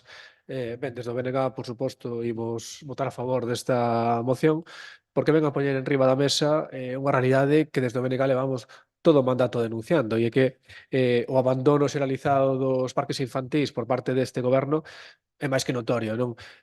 Hai reparacións que tardan meses, por non dicir anos, en algún caso, en cubrirse, eses espazos que deberían ser espazos seguros para a infancia e para as familias, acaban sendo pois, espazos totalmente abandonados como son hoxe en día. Xogos rotos, xogos que se eliminan, non se repoñen, podemos falar do Parque de Areal, podemos falar do Parque das Modias, podemos falar en xeral de todos os parques. E aquí o que vemos é unha cousa que tamén vimos denunciando todo o mandato. A actuación do goberno cos parques infantís limítase a sacar fotos con martinaneiros, cando ven aquí a presentar unha subvención a parques infantís, como sacaron aquí diante do Concello, pero a realidade é outra. Máis alá da propaganda non hai absolutamente nada. Polo tanto, pois estamos de acordo coa proposta e celebramos que se sume o Partido Socialista a este diagnose e, por suposto, vamos a votar a favor. Moitas grazas, señor Pérez Sardiña. Sí. Nos tamén imos pois apoiar a moción porque estamos totalmente de acordo na mellora dos parques infantís. Xa fixemos pois, algunhas observacións sobre o Parque de Irís, concretamente, que tamén está incluído na proposta, pero tamén os demais están nas mesmas situación. É dicir, o Parque do Fabal neste momento, ali de fronte á farmacia, pois ten unha situación un pouco complicada, moi perigosa, bueno, as medidas que está adoptando o goberno en relación aos espazos recreativos infantís non son as idóneas e coincidimos totalmente co que están expoñendo aquí. Hai que avaliar riscos, hai que evitar perigos, ademais, pois, investir, que é o máis importante. É o noso ánimo apoiala e que se teña en conta que se poña no centro pois a atención a este aspecto tan relevante. Nada máis e moitas grazas. Moitas grazas. Verán vostedes que non estamos de acordo nin co que amos a moción nin co contido da mesma. Para sorpresa de ninguén, tamén é certo, non? Evidentemente, a nós tamén nos gustaría ter pois, todos os parques inmaculados, impolutos, co césped como se fora do campo do fútbol, e non é posible, evidentemente, polo número de parques, dotación e similares. Evidentemente, hai que seguir mellorando os parques, pero esa xa foi unha labor que dentro do Concello se vai facendo. A propia moción do PSOE mencionaba pois que xa traballaron na anterior legislatura no Parque de Pedra do Couto no entorno do Concello. É certo, no Parque de Pedra do Couto traballouse, no entorno do Concello solicitouse, na parte do Concello, evidentemente, finalmente, a solicitude foi feita na anterior legislatura e foi executada pois xa prácticamente na seguinte. Vamos deixalo nun traballo a medias. Eso, abro paréntesis, sirve para que vir, como quen di o señor Varela do BNG, a sacar as fotos, porque para vir sacar as fotos hai algo ao que ten que haber para sacar as fotos, non se lle pode sacar as fotos a nada, co cal se ven é porque hai algo que ver. E logo tamén, dende a nosa legislatura, pois continúase traballando. Traballouse precisamente no ano pasado no Parque das Viñas, bueno, no ano pasado no 2024, está renovado ali o Parque das Viñas, e tamén saben vostedes do compromiso que hai, porque xa falouse nas comisións e tamén nalgún pleno, de introducir no pos deste ano a mellora do Parque do Areal, que é unha obra da que tamén falamos moito, que empezou na anterior legislatura, que deu unhas voltas, que vale, sí, xa o coñecemos. Pero evidentemente hai o compromiso de introducir precisamente a mellora do Parque do Areal no pos deste ano cunha suculenta cifra para poñelo a punto e poñelo ao día. Polo tanto, co que acabo de mencionar, xa temos aquí 4 parques que nos últimos anos o Concello de Cabanas, na súa totalidade, pois traballou ou está traballando en mellorar. Que quedan parques? Pois evidentemente que quedan parques, como vostedes mencionan, o de Irís, en Lavandeira ou en Santa Cruz, pero eso non significa que non vayamos a chegar, significa pois, que estánse facendo, gustaríanos poder facerlos todos á mesma vez, non é posible, pero estánse facendo e se chegará ao mantemento do mesmo. Toda vez que tampouco pois, pon de manifesto pois, o traballo de algún mantemento, falo, por exemplo, do Parque do Areal, que ten uns custes de mantemento, polo menos en horas, pola súa extensión, bastante elevados, no que aí teñen que pasar empregados municipais. Obviamente, cando chega a temporada máis de primavera ou verán, sempre pois teñen un pouco máis de mantemento que na tempada invernal, precisamente polo uso, pola climatoloxía. En canto á dotación orzamentaria que fala a moción, non ten que ser específica. O propio Concello xa conta con partidas de mantemento, mantemento de mobiliario urbán, mantemento de vías, espacios públicos, etcétera, que xa podería terse sacado de aí pois, calquera gasto que teñamos que empregar nos parques infantís. Por tanto, non vemos necesario esa dotación específica orzamentaria únicamente destinada para este punto. E logo, pois no punto 5 da moción, a min personalmente resultame curioso, casi diría un pouco pola forma de falalo, pois indica que nun prazo máximo de 30 días solicitemos as subvencións posibles ás administracións públicas. O Concello de Cabanas, encantado, evidentemente, así o fará de solicitar cantas subvencións sexan posibles, pero non entendemos o prazo máximo de 30 días, porque as subvencións solicítanse cando van saindo. Lóxicamente, as convocatorias Deputación da Coruña e Xunta de Galicia poden sacar a convocatoria para a subvención en 30 días, en 2 meses, en 5, en pleno verán ou o que sexa. E cando saia a convocatoria poderemos pedir a subvención, pero mentres non saia a convocatoria vai ser imposible solicitar a subvención. Polo tanto, ese prazo máximo de 30 días nos non o vemos. En canto ao rexistro de inspeccións, cabe destacar que evidentemente lévanse a cabo inspeccións polo persoal do Concello de Cabanas. A última, por exemplo, fago mención pois, as visitas que se fai ao Parque do Areal para ver a pérgola de madera, pois que evidentemente sempre hai algunha veciñanza que ademais pasa aviso de que non ve eso completamente seguro demais, evidentemente pois, se faise unha avaliación e, polo tanto, levanse a cabo as inspeccións do mesmo. En canto ao punto da accesibilidade ao xogo inclusivo, debemos mencionar que, polo menos, os proxectos que se presentan, eu seguro que en anteriores anos tamén, pero polo menos estes últimos que presentamos nós, xa levan a normativa de accesibilidade e xogo inclusivo, entre outras cousas porque xa por decirlo directamente, para pedir a subvención ben dado, é dicir, a propia subvención xa entre os requisitos, as cuestións que tes que cumprimentar, está a debida cuestión de facer un xogo inclusivo. Por lo tanto, xa forma parte da subvención, xa forma parte do proxecto, e así seguirá sendo. Nós neste punto de acordo, ten que seguir sendo así, pero bueno, non é nada novo neste punto e, por lo tanto, non creemos que introduzca pois nada novedoso Coidamos, evidentemente, que hai algún parque que ten algunha urxencia, non o negamos ni moito menos. Chegaremos a él, evidentemente, ou allá puderamos chegar antes. Segunda quenda, señora Rodríguez. Moitas grazas. É que non sei por onde empezar. Sinceramente yo digo. Non sei. Vamos a ver. Inspeccións técnicas polo persoal do Concello nos parques. Está ben, me parece ben, inspeccións visuais, pero resulta que as inspeccións técnicas as fan os técnicos, as empresas que se dedican á normativa, a ver os parques que cumplen a normativa e que non a cumplen. E no Concello de Cabanas, a excepción dos xogos novos que se puxeron recentemente, na Pedra do Couto, e aquí no Concello mesmamente, o resto dos xogos non cumplen ca normativa. Non cumplen. E nós o sabíamos e nós estábamos traballando en eso. O Parque do Areal. O Parque do Areal, claro, é un parque moi difícil de manter pola herba. Pero a parte de herba, o Parque do Areal ten xogos que conlevan un risco inminente para as nenas e nenos que os visitan todos os días. Riscos inminentes. E non me diga que están traballando neso, no Parque do Areal, que teñen agora un novo proxecto que, por certo, xa o tiñan preparado e posto na porta, pendente de algunha autorización cando nos marchamos, e o tiraron pola barranquilla, tuveron que devolver os cartos á Diputación e agora teñen un novo proxecto. Pero eso non implica que, tendo un novo proxecto, non se atendan as necesidades de reparacións do parque inminentes.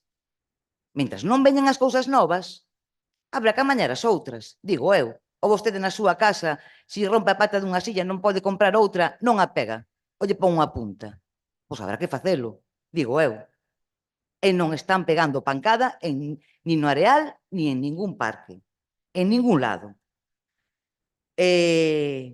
Vamos a ver, non ven necesario tampouco ter unha partida específica para parques. Non é necesario, como xa desbrozamos, vai na partida de desbroces. Non é así, señor, non é así. Os parques infantís necesitan inspeccións periódicas. Como vostede ben dixo ao principio da legislatura, que o recordo perfectamente no barco do Areal, que había que botou 6 meses ou 7 sin cordas, hasta que vostedes consiguieron unhas na NASA que van moitas veces, e se colocaron. E recordou, en aquel momento, que debían de ser revisables cada 6 meses. 6 e 6, 12, 2, 3, ta. 6 revisións levan feitas das cordas. No Parque do Areal? No. Xa lle digo eu que non. É un parque, o barco, que é un xogo máis grande do Parque do Areal, ten un furado ao inframundo, donde os nenos caen non se sabe onde. Meses. Non sei se foron ayer, onte, a mañalo, sabendo que tiñamos o pleno hoxe. Non o sei. A mellor sí. Entonces non estou de acordo con todo o que di vostede, que todo vai, que todo marcha. Non marcha, señor, non marcha. Os parques infantís, desde que vostedes entraron a gobernar aquí, non lles tocaron. E os que tiñan dispostos solo en puxar, os tiraron pola barranquilla. Fuera. Entonces, non me veña con historias de que van facendo o que poden. Non están facendo absolutamente nada en relación aos parques infantís. En relación ao que decimos do plazo máximo de solicitar subvencións, sí, entendemos que as subvencións salen cando salen, pero o POS sale cando sale. E no POS se incluyen moitas cousas, moito se incluyen no POS. Desde que están no goberno, non vimos unha sola mellora nun parque, ni unha sola. Xa sei que hai moitas cousas que facer, en obras e servicios, é todo básico, pero os parques infantís son básicos tamén. Tamén son básicos. E hai que atendelos. Nada máis. Venega, señor Balada. Sí, moitas grazas. Ten razón a concelleira do Partido Socialista, é difícil saber por onde comezar, porque vostedes fan tanto traballo que ao final pois, non fan absolutamente nada. Está ben que fala aquí do parque das Viñas, un parque que segundo o proxecto iba a estar accesible a todo o mundo, pero que polo que eu sei está pechado dentro das instalacións do punto de atención á infancia, incumplindo o que requería esa subvención. Está moi ben que fale do Parque do Areal, de que desde o 2023 vimos vendo como o parque está sin cordas, que se repuxeron, lembro yo, 7 meses despois, nas primeiras denuncias, como o parque das Modias está sen xogos, cos xogos totalmente soltos, con dos xogos totalmente soltos, se ese persoal municipal, ao que vostede di, pasa a facer unha revisión, eu non sei que miran. Porque calquera persoa que vai a un parque ve a situación na que está. Vostede non debe de ir, polo que se ve. O furado do barco pirata. Vostedes son conscientes do accidente que pode haber aí se un cativo mete a perna aí? Ou non o ven, ou quen está facendo esas revisións debería de ter algo máis de coñecemento, porque o perigo que supón para as cativas e cativos é bastante evidente. Por lo tanto, bueno, creo que teñen que repensar a súa política de parques, ver en que invisten os cartos, e, efectivamente, manter parques supón un investimento económico grande, pero que sí que deben de telo previsto. Señor Besardiña. Sí. Bueno, eu non ver o furado de cola de gusano, é dicir, o furado de gusano, que iso existe no universo, pero se o trasladamos a Cabanas, e temos un exemplo, é precisamente no barco pirata, que é verdade, que non sei para onde leva aquel furado, non o sei. Podenos levar ao mellor a outra galaxia, non o sei. Pero é que é un perigo. Dicir, non ver as cousas e dicir cousas aquí alegremente, sabendo como está todo, pois, que quere que lle diga?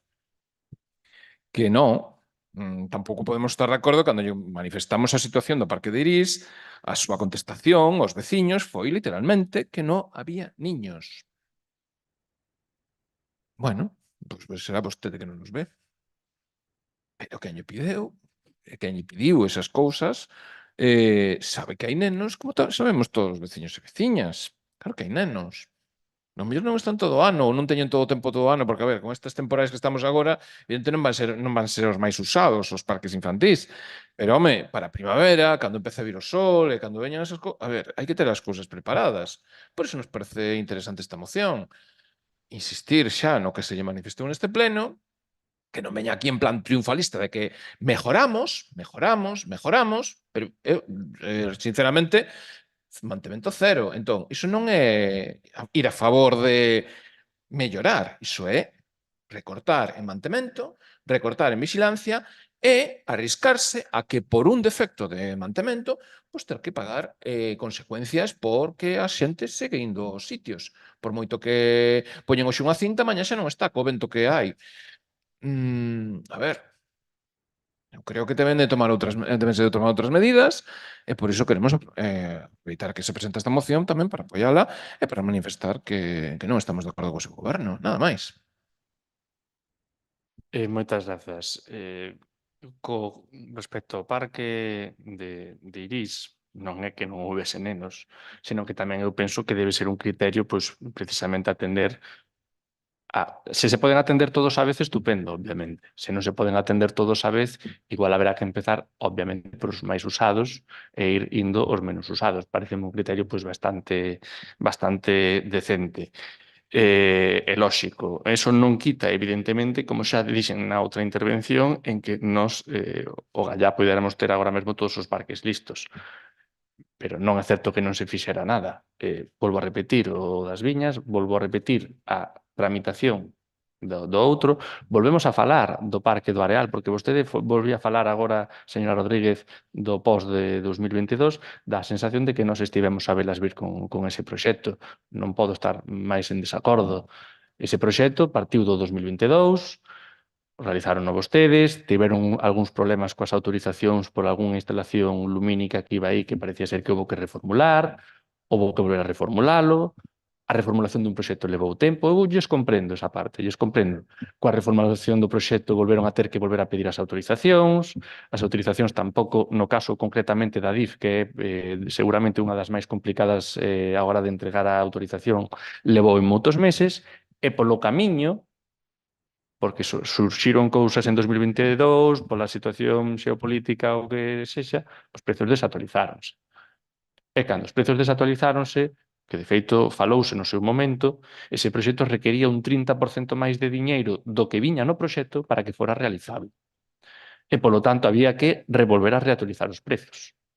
E, polo tanto, tomouse a decisión de volver a facer un proxecto baseado no anterior, obviamente, pero que incluíse xa a iluminación correspondente que non representara un problemas, neste caso, para, penso que era de marcación de costas, e logo tamén que incluíse os prezos actualizados para poder executalo. Non houve máis. E fíxose. E vostede, todos aquí sabemos que no pos deste ano, en xaneiro, vai no primeiro pos da Deputación da Coruña, vai esa obra. E vai cunha serie de condicións que se mediron aquí nunha comisión de, se non lembro mal, de urbanismo de outubro, na cal falouse que se requería un pouco máis os xogos para que foran, cunhas características, etc. Vai incluído. Tamén vai incluído esa mellora. Polo tanto, estivose a traballar neso, pero evidentemente ben dado unha situación. A min gustaríame poñer o foco en que, evidentemente, se o proxecto comezáramos nós de cero, pois igual tiña outra tramitación e tiña outra forma. Vendo unha situación heredara, tens que collelo e continuar para diante como bonamente poidas. O gallá podamos telo canto antes. Esperouse tamén ter canto antes. Evidentemente, neste caso, pois, dos xogos do Parque do Areal, como algún outro, xa foi tratado, eu penso que no pleno ordinario de novembro, xa se falou de ter que poñelos ben, evidentemente, non é que agora estean no momento de máis uso os parques, non significa que non houbéramos tomado nota xa para o seu arranxo, sobre todo da parte do chamado barco pirata, polos danos que poida representar para os nenos. Facémonos cargo e, de feito, xa dixemos que sí, que ia ser arranxado e, de feito, xa veu por ali unha persoa porque a mirar concretamente esta atracción, porque, como vostede sabe, ten que ser un material homologado, resistente á auga, con unha serie de características, non é ir a ferretería e comprar un taboleiro e poñerlle as puntas. E xa estivo ali a persona, xa presupostou canto podía ser este arranxo deste material e neste caso xa se estiveron dando pasos. Por acabar, non tampouco vemos ou volvo a lembrar, non vemos necesario que se xa requerido pois crear unha partida especificamente para isto. Non significa que os gastos poden sair de partidas que están precisamente para o mantemento dos bens públicos. Xa hai partidas de mobiliario, de vías, etc. O caso de coller diñeiro desa partida, movelo para outra e chamarlle parques infantís, non significa que fora haber necesariamente máis dotación orzamentaria. Igual temos que falar de máis dotación orzamentaria, pero iso non significa que teñamos que ter unha partida específica. Podemos gastar máis cun conxunto de partidas actuales que ter unha partida específica para os parques, cunha dotación, e que resulte que acabamos gastando menos. Por lo tanto, eu non o vexo. O noso voto, xa digo, vai a ser en contra. Eso non significa, evidentemente, que non nos fagamos cargo de que hai que continuar mellorando os parques e así vai ser. De acordo? Procedemos á votación da moción. Votos a favor da moción? Votos en contra? Abstencións ningunha. Si, votos en contra non, abstencións ningún. Votamos en contra. Quen houbo da abstención? Repetimos a votación. Votos a favor da moción, por favor. Vale. Votos en contra da moción. E abstencións ningunha. Queda, polo tanto, aprobada a moción. Habei algunha moción máis por parte do Grupo Socialista? Algunha moción por parte do BNG? Sí, nós temos dúas. Adiante, señor Val. Ben, a primeira moción é para a mellora da seguridade viaria e da mobilidade na Nacional 651. Así que votamos a urxencia.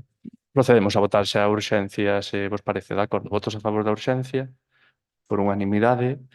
Por favor, expoña a moción. Moitas grazas. Ben, a Estrada Nacional 651, de titularidade estatal, constitúe o principal eixo viario do Concello de Cabanas. É unha infraestrutura básica para a mobilidade interna e comarcal e intercomarcal. Ao seu paso polo Concello, esta vía cumple funcións múltiples: tráfico, tránsito pasante, accesos residenciais, conexión con camiños locais, acceso a equipamentos públicos, zonas recreativas, áreas deportivas e itinerarios culturais e turísticos como o Camiño Inglés a Santiago. Porén, en determinados tramos do seu percorrido por Cabanas, a Nacional 651 presenta graves déficits de seguridade viaria derivados dunha velocidade excesiva, da ausencia de carrís de incorporación e saída, da concentración de cruces a nivel da falta de pasos seguros para peóns. Esta situación supón un risco evidente tanto para a veciñanza como para as persoas usuarias ocasionais da vía. En particular, o tramo comprendido na zona da Torre de Porto, antepasado o cruce do Camiño das Cádivas en sentido Ferrol, mantén unha limitación de velocidade inadecuada, 90 km por hora, para un ámbito claramente urbano e periurbano, con vivendas dispersas, accesos directos á estrada, tránsito peonil frecuente e a presenza de camiñantes do Camiño Inglés. Compre lembrar que neste treito localízanse elementos de especial sensibilidade: a Escola Laica, como equipamento cultural municipal e Casa da Cultura, o cruce co Camiño das Cádivas e co Camiño de Feal, que dá acceso á área recreativa da Veiga, as instalacións deportivas e a futuro emprazamento da área de caravanas, un punto crítico do Camiño Inglés, no que as persoas peregrinas deben cruzar ata 3 carrís de circulación nunha zona de alta velocidade sen espazos seguros nin prioridade peonil. Así mesmo, a configuración actual do carril de adiantamento existente non resolve os problemas de incorporación e saída, senón que, pola contra, xera situacións de risco a obrigar a realizar manobras perigosas nun contexto de elevada velocidade. Por todo o anterior, resulta imprescindible abordar unha actuación integral que combine reducción da velocidade, mellora das incorporacións, reordenación de accesos e creación de pasos peonís seguros, garantindo unha mobilidade máis racional, segura e acorde coa realidade territorial de Cabanas. Por todo o exposto, desde o Grupo Municipal do BNG propomos a adopción dos seguintes acordos. Primeiro, instar ao Ministerio de Transportes e Mobilidade Sustentable a ampliar a limitación de velocidade a 50 km por hora na Estrada Nacional 651 a seu paso polo Concello de Cabanas, no tramo comprendido desa zona da Torre de Porto até pasado o cruce do Camiño das Cádivas en sentido Ferrol. Segundo, instar a creación dun carril específico de incorporación a Nacional 651 en sentido Pontedeume desde a contorna da Escola Laica, tendo en conta o seu carácter de equipamento cultural municipal e a necesidade de garantir un acceso seguro tanto para vehículos como para peóns. Terceiro, solicitar a habilitación dunha entrada e saída cara ao Camiño de Batán que permita acceder a este camiño cando se circula pola Nacional 651 en sentido Ferrol ou incorporarse á Nacional 651 en sentido Ferrol desde o propio Camiño de Batán, mellorando a conectividade e reducindo percorridos innecesarios. Cuarto, instar a creación dun carril de incorporación para o Camiño de Feal cando se circula pola Nacional 651 en sentido Ferrol no punto onde conflúen o cruce do Camiño das Cádivas e o propio Camiño de Feal, facilitando o acceso á área recreativa da Veiga, o uso das instalacións deportivas existentes e garantindo un acceso seguro ao futuro emprazamento da área de caravanas e unha mellor entrada ao núcleo urbano desde esta zona. Quinto, garantir un acceso seguro ao Camiño das Cádivas desde a Nacional 651, mellorando a sinalización, a ordenación do tráfico e as condicións de seguridade nun ámbito con elevada presenza residencial e función de entrada alternativa ao Concello. Sexto, solicitar a creación de 2 pasos peonís elevados na Nacional 651, un no entorno do cruce do Camiño das Cádivas e o Camiño de Feal, con carácter urxente para garantir o paso seguro das persoas peregrinas do Camiño Inglés, actualmente obrigadas a cruzar 3 carrís nun tramo de 90 km por hora, e outro no entorno da Escola Laica, facilitando o acceso seguro a este equipamento público e reducindo a velocidade do tráfico rodado nun punto de uso intensivo. E séptimo, dar traslados destes acordos ao Ministerio de Transportes e Mobilidade Sustentable, a demarcación de estradas do Estado en Galiza e a subdelegación do Goberno, solicitando a apertura dun proceso de diálogo técnico co Concello de Cabanas para concretar e calendarizar as actuacións. Moitas grazas. Moitas grazas. Quen de intervención, señor Rodríguez? Sí, moitas grazas. Bueno, dende o PSDG-PSOE estamos totalmente de acordo con o sentido desta moción. De feito, pois, xa estando en goberno, fixemos algúns pasos para poder conseguir a seguridade nesa zona. Que, bueno, iniciados, pero, bueno, isto hai que dar traslado, entendemos que dar traslado ao Ministerio de Transportes, terán que velo, e é verdad que si queremos que a vida de, por exemplo, a Casa da Cultura, a Escola Laica, teña vida, teña actividade, hai que garantir tamén pois a seguridade, e é verdad que o acceso é malo, a salida é mala, bueno, hai que buscar a maneira de melloralo. Tamén o tránsito de peregrinos é constante e si é verdad, son 3 carrils que hai que cruzar, bueno, é complicado. Pois os pasos elevados para peóns, bueno, pois podría ser unha opción, sí, pero bueno, hai que estudalo técnicamente e estamos de acordo, vamos, totalmente de acordo, nada máis. Señor Pérez Sardiña. Sí, pola nosa banda, pois tamén entendemos que é unha proposta xeitada, vai na dirección tamén de outras propostas que se fixeron por parte dos veciños xa fai moito tempo, en canto a mellora dese cruzamento.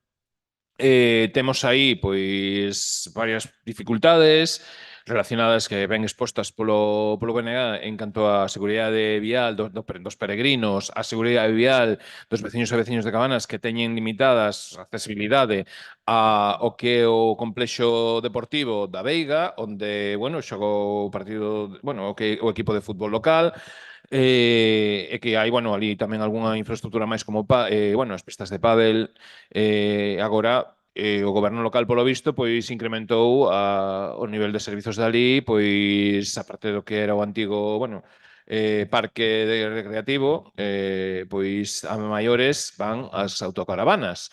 Que iso pois, é unha novidade con respecto ao que había antes, porque non, bueno, en principio foi unha decisión do goberno unilateral sen consultala con ningún grupo político. Evidentemente, toda esa realidade implica un estudo de tráfico, porque realmente hai que ver e que avaliar en que medida se afecta a seguridade vial nesa zona e como se pode mellorar esa accesibilidade, non? Neste momento, pois, xa hai moitas propostas coincidentes, houbo moitas propostas coincidentes nesta liña de mellorar ese cruce, pero ningunha tivo froitos, nin na demarcación de estados, nin un sitio. Agardemos que esta vez pues, fagan caso e se atendan esas cuestións, non?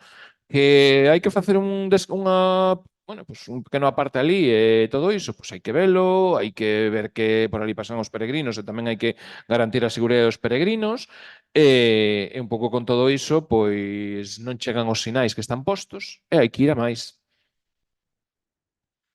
Moitas grazas. Nós tamén estamos de acordo coa moción e cos argumentos aquí expostos. Tanto é así que incluso permítome indicarlle que xa está feito gran parte do traballo da moción. Polo menos nesta legislatura, pero coido tamén que se seguiu pasos xa anteriores porque me consta que así foi, trasladouse á demarcación de estradas a necesidade de mellorar ali o punto, non?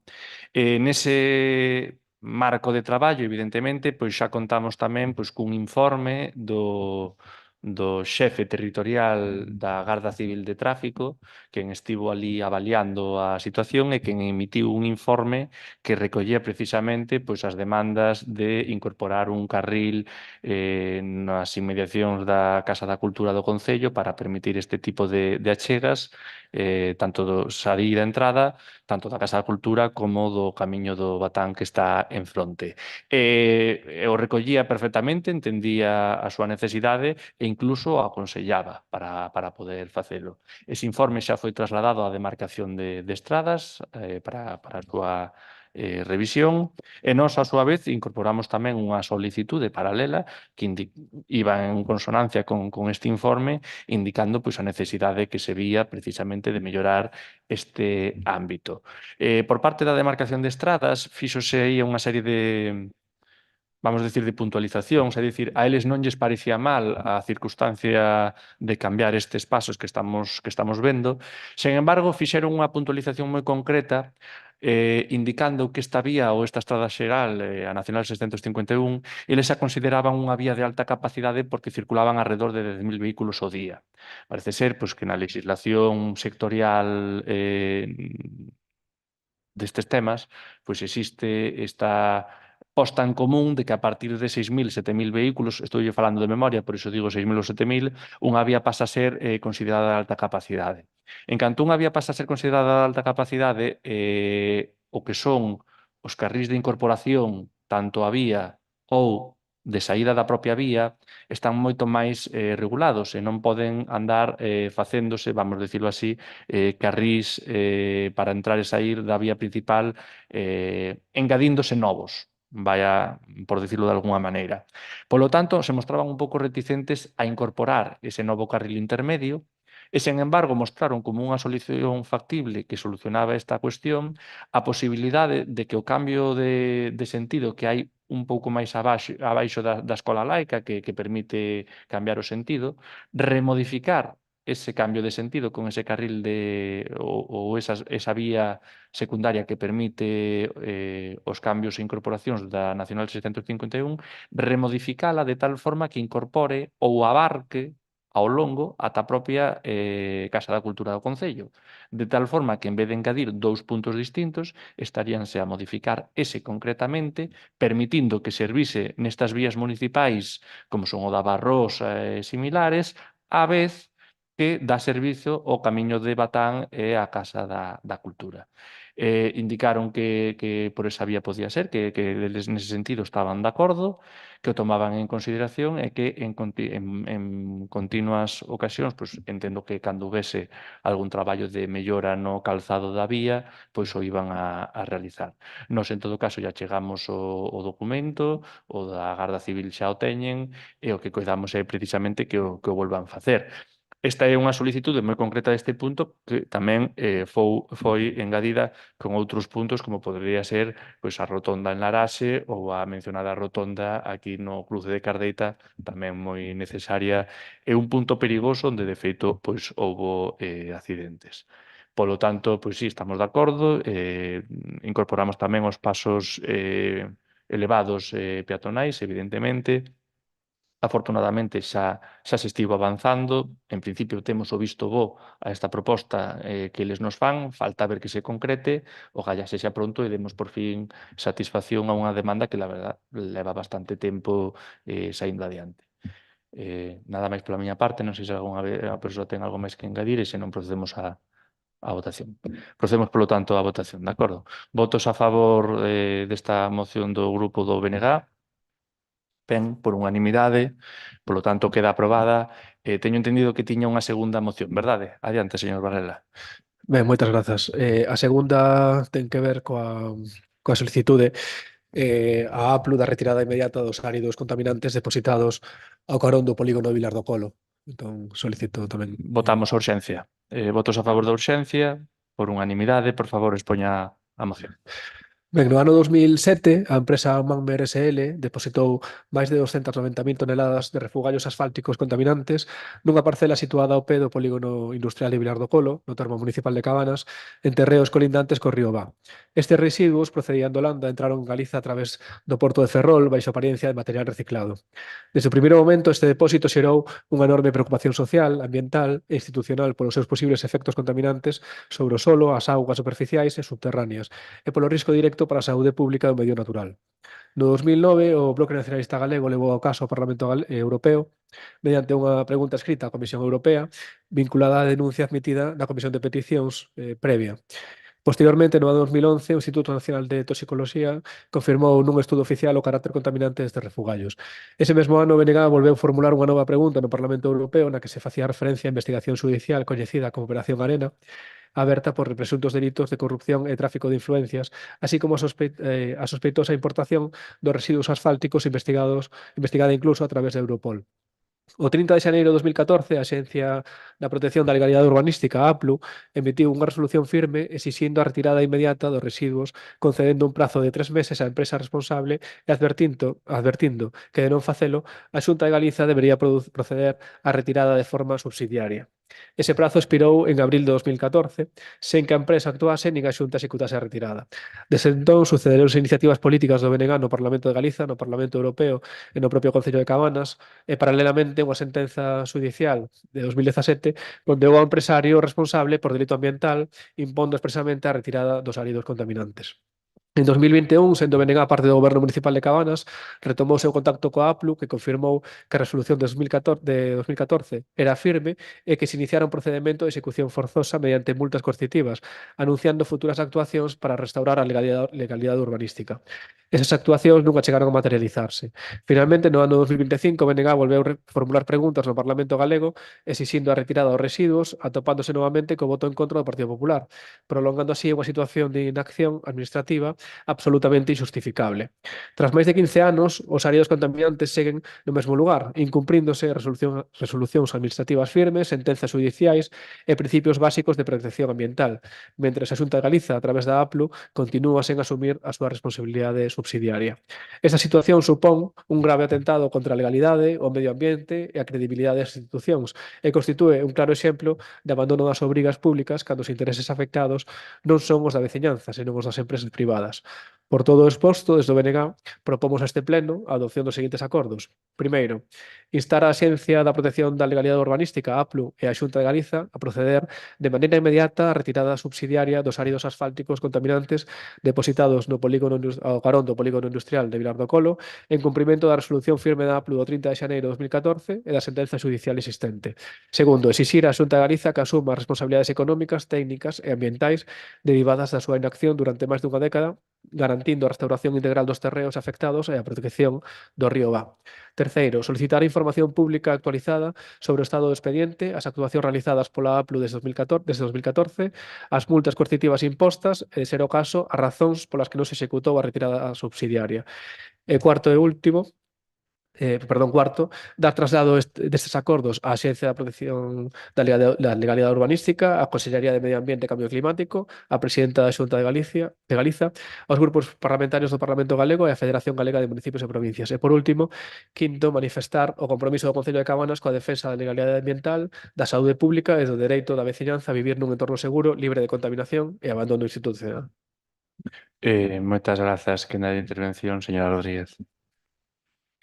Sí, moitas grazas. Sabemos que este é un tema largo no tempo, un tema largo co cal hai unha sentencia judicial que obriga a retirada dos áridos. A empresa, se non a empresa, a xunta subsidiariamente. Non se fixo nada. Si, como di o compañeiro do BNG, si é verdad que se levaron iniciativas, moitas veces aquí pataleamos, podemos patalear e non se move un pau.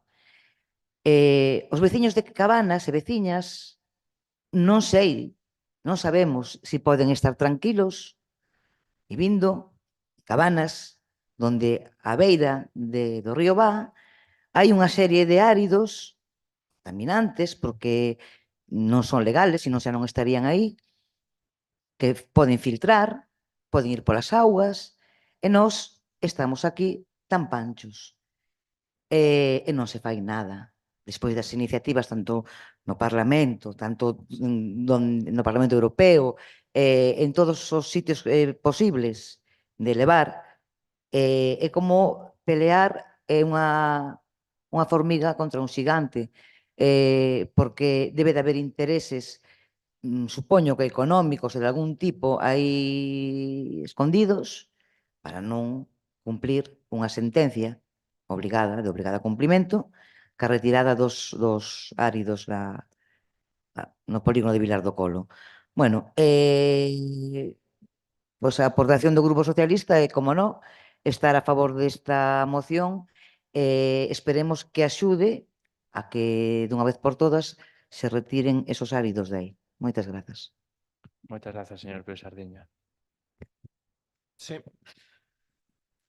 Moi ben, pois este tema efectivamente se leva dando moitas, dando moito traballo político, está sen resolver a día de hoxe. Non é o monte que hai ali nos Cocidos, o carón do río Vá, en Laraxe, pois é un monte bastante importante, con riscos incluso de, a raíz do que toda esta, todo o que son a acción dos do que da meteoroloxía, da auga, do sol, etcétera, etcétera. Despois, bueno, a parte do crecemento ali das ervas da pampa, que está quiloizado de erva da pampa, non? Pois podes provocar desprendementos, podense provocar moitas cousas, non hai ningún plan de contención do que hai ali, está abandonado dende fai moitos anos, e ademais, pois todo o que foi avanzando a nivel xudicial ou administrativo veu dado por unha serie de actuacións que se fixeron no Parlamento Europeo e que poñeron de manifesto a perigosidade dese material. A investigación de Interpol tamén foi por ese camiño, evidentemente. E bueno, foi utilizado en obras de concentración parcelaria da Xunta de Galicia, foi utilizado tamén noutro tipo de actuacións, a Consellería de Medio Rural, camiños forestais, e bueno, tamén foi empregado no porto exterior de Ferrol, ese mesmo material, usando pois, fondos europeos. Entón, toda esa maraña que se montou aí con ese material, evidentemente relacionada co diñeiro fácil, pois non avanzou máis ou quedou estancado polo tema xudicial. Que no tema xudicial, evidentemente, a Xunta non vai pedir a execución dunha sentencia que obriga a gastar cartos en restaurar os terreos ao seu estado anterior. Esa é a cuestión. Ninguén pideu a execución desa sentenza. Hai que recordar que este Concello non se quixo presentar no seu momento a ese xuicio, evidentemente. Por decisión, nese caso, do Partido Popular tamén. Iso quero poñelo enriba da mesa. E parecenos ben calquera iniciativa que vai encamiñada a exixir o cumprimento das obrigas legais que hai en relación a eses materiais e a restauración de legalidade. Está moi claro que termos un monte con benzopireno, pois que é unha sustancia canceríxena e carcinóxena, así demostrada por estudos de ámbito internacional especializado. No noso Concello é unha cantidade que se achega aos 300.000 toneladas, pois evidentemente non é correcto, e menos na cabeceira do río Vá, que nace no Concello de Cabanas e desemboca na ría de Ferrol. Non sei, isto non é, evidentemente é unha cuestión que preocupa a calquera que escoite estas cousas, pero as administracións aquí non existen. Os únicos que responderon mínimamente foron a nivel europeo, e aí sí que quero deixar claro o meu agradecemento ao director xeral de Medio Ambiente no seu momento da Comisión Europea, porque esa persoa sí que realmente, además español, de Valladolid, realmente sí que se preocupou porque se fixeran as cousas. E que quede constancia aquí que debeu de ser o único alto funcionario que realmente se preocupou, aparte de parabenizar tamén a APLU pola súa resolución, os únicos que se preocuparon por que se cumprise a legalidade. As administracións, os poderes políticos de outros niveis, non vin absolutamente nada relacionado con ese cumprimento. Entón, en Cabanas temos ese grave problema, temos que resolvelo, evidentemente, pero que de quen depende é da Xunta de Galicia, que é a que ten que cumprir, pedir a execución da sentencia xudicial e poñer os cartos suficientes como para restaurar ese terreo ao que corresponde. E cumprir tamén as resolucións da Axencia de Protección da Legalidade Urbanística. Ata aquí podo ler, nada máis. Moitas grazas. Pola nosa parte tamén imos estar de acordo. Todos os puntos da moción son lóxicos, non están en ningún caso fora de lugar, toda vez que evidentemente procede esa retirada. Como decía a señora Rodríguez, este é un caso que ven moi de lonxe,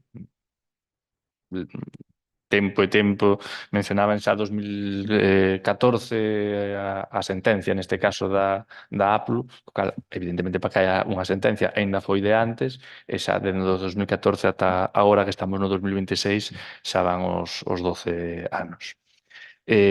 Nós, evidentemente, desexamos que isto sea retirado canto antes e que se proceda á restitución formal do lugar. De feito, xa houve neste caso, unha reunión aquí en 2024, xa no ano 2024, para intentar finalizar ou avanzar co tema para poder finalizarlo. Tamén, bueno, houve constancia, pois, desta empresa ou desta persoa que leva esta empresa, tamén houve un contacto coa mesma persoa, que ademais é de cerca. E a intención, evidentemente, é pois, que se faga.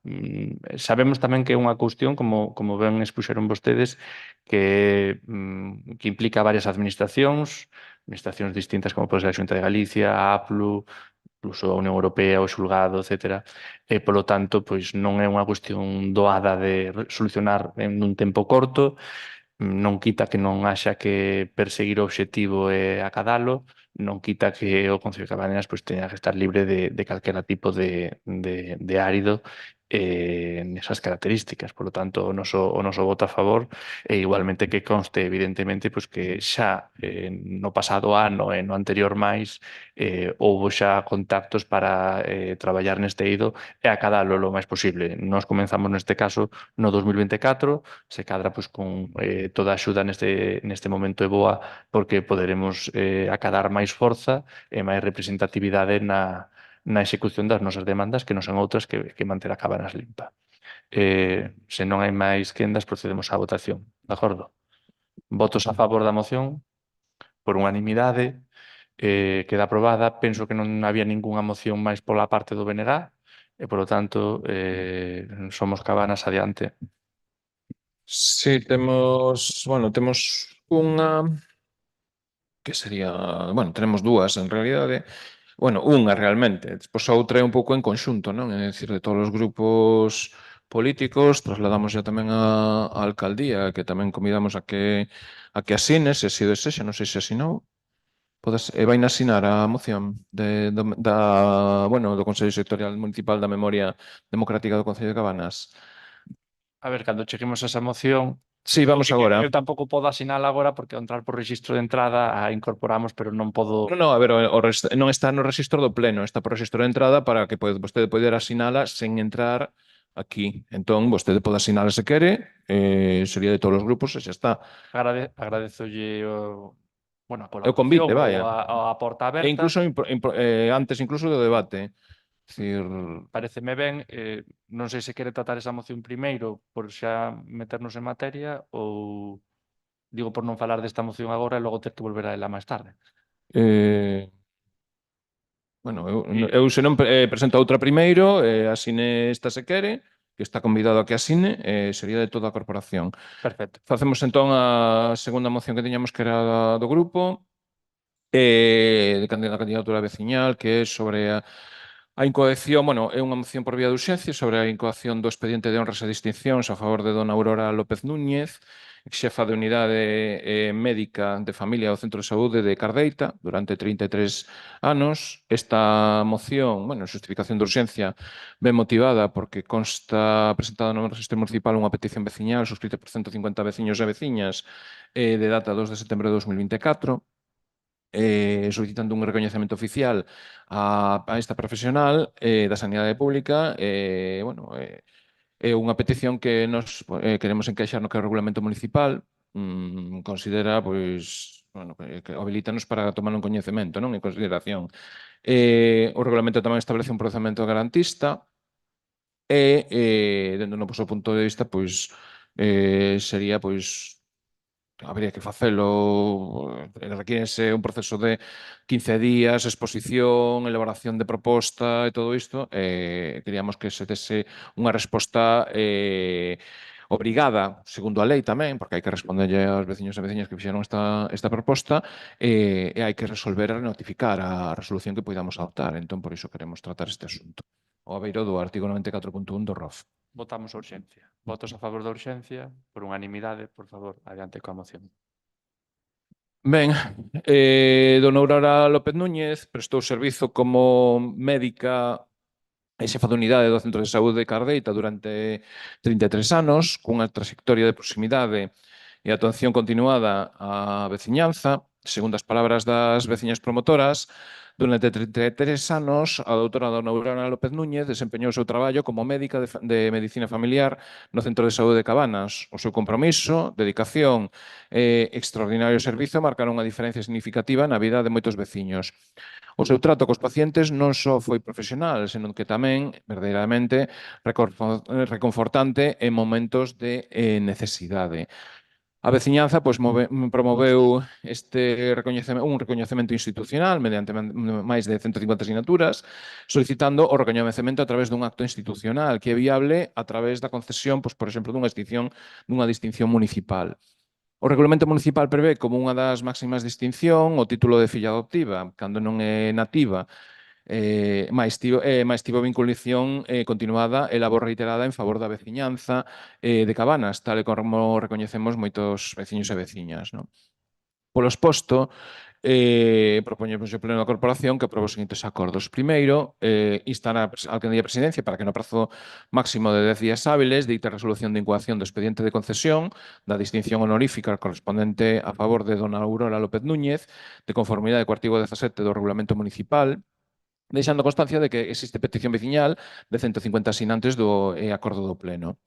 Segundo, na mesma resolución de incoación instará a Alcaldía para que designe instructor e secretario do expediente segundo o regulamento. Terceiro, acordar que se tramite a distinción seguinte: título de filla adoptiva, ao non ser nativa de Cabanas e por ser a máxima distinción e axustarse ao tipo de méritos descritos. Cuarto, instar a que o expediente incorpore como mínimo a documentación exixida, exposición de motivos, notas biográficas, currículo e accións meritorias e adhesións, que se tería que encargar a persoa instructora, e que a proposta se someta a información pública dos 15 días con publicación no BOP, conforme ao regulamento. Instar a que, ultimada a instrucción e información pública, a proposta se leve ao Pleno para a súa resolución de acordo co quórum exixido polo regulamento para estas distincións.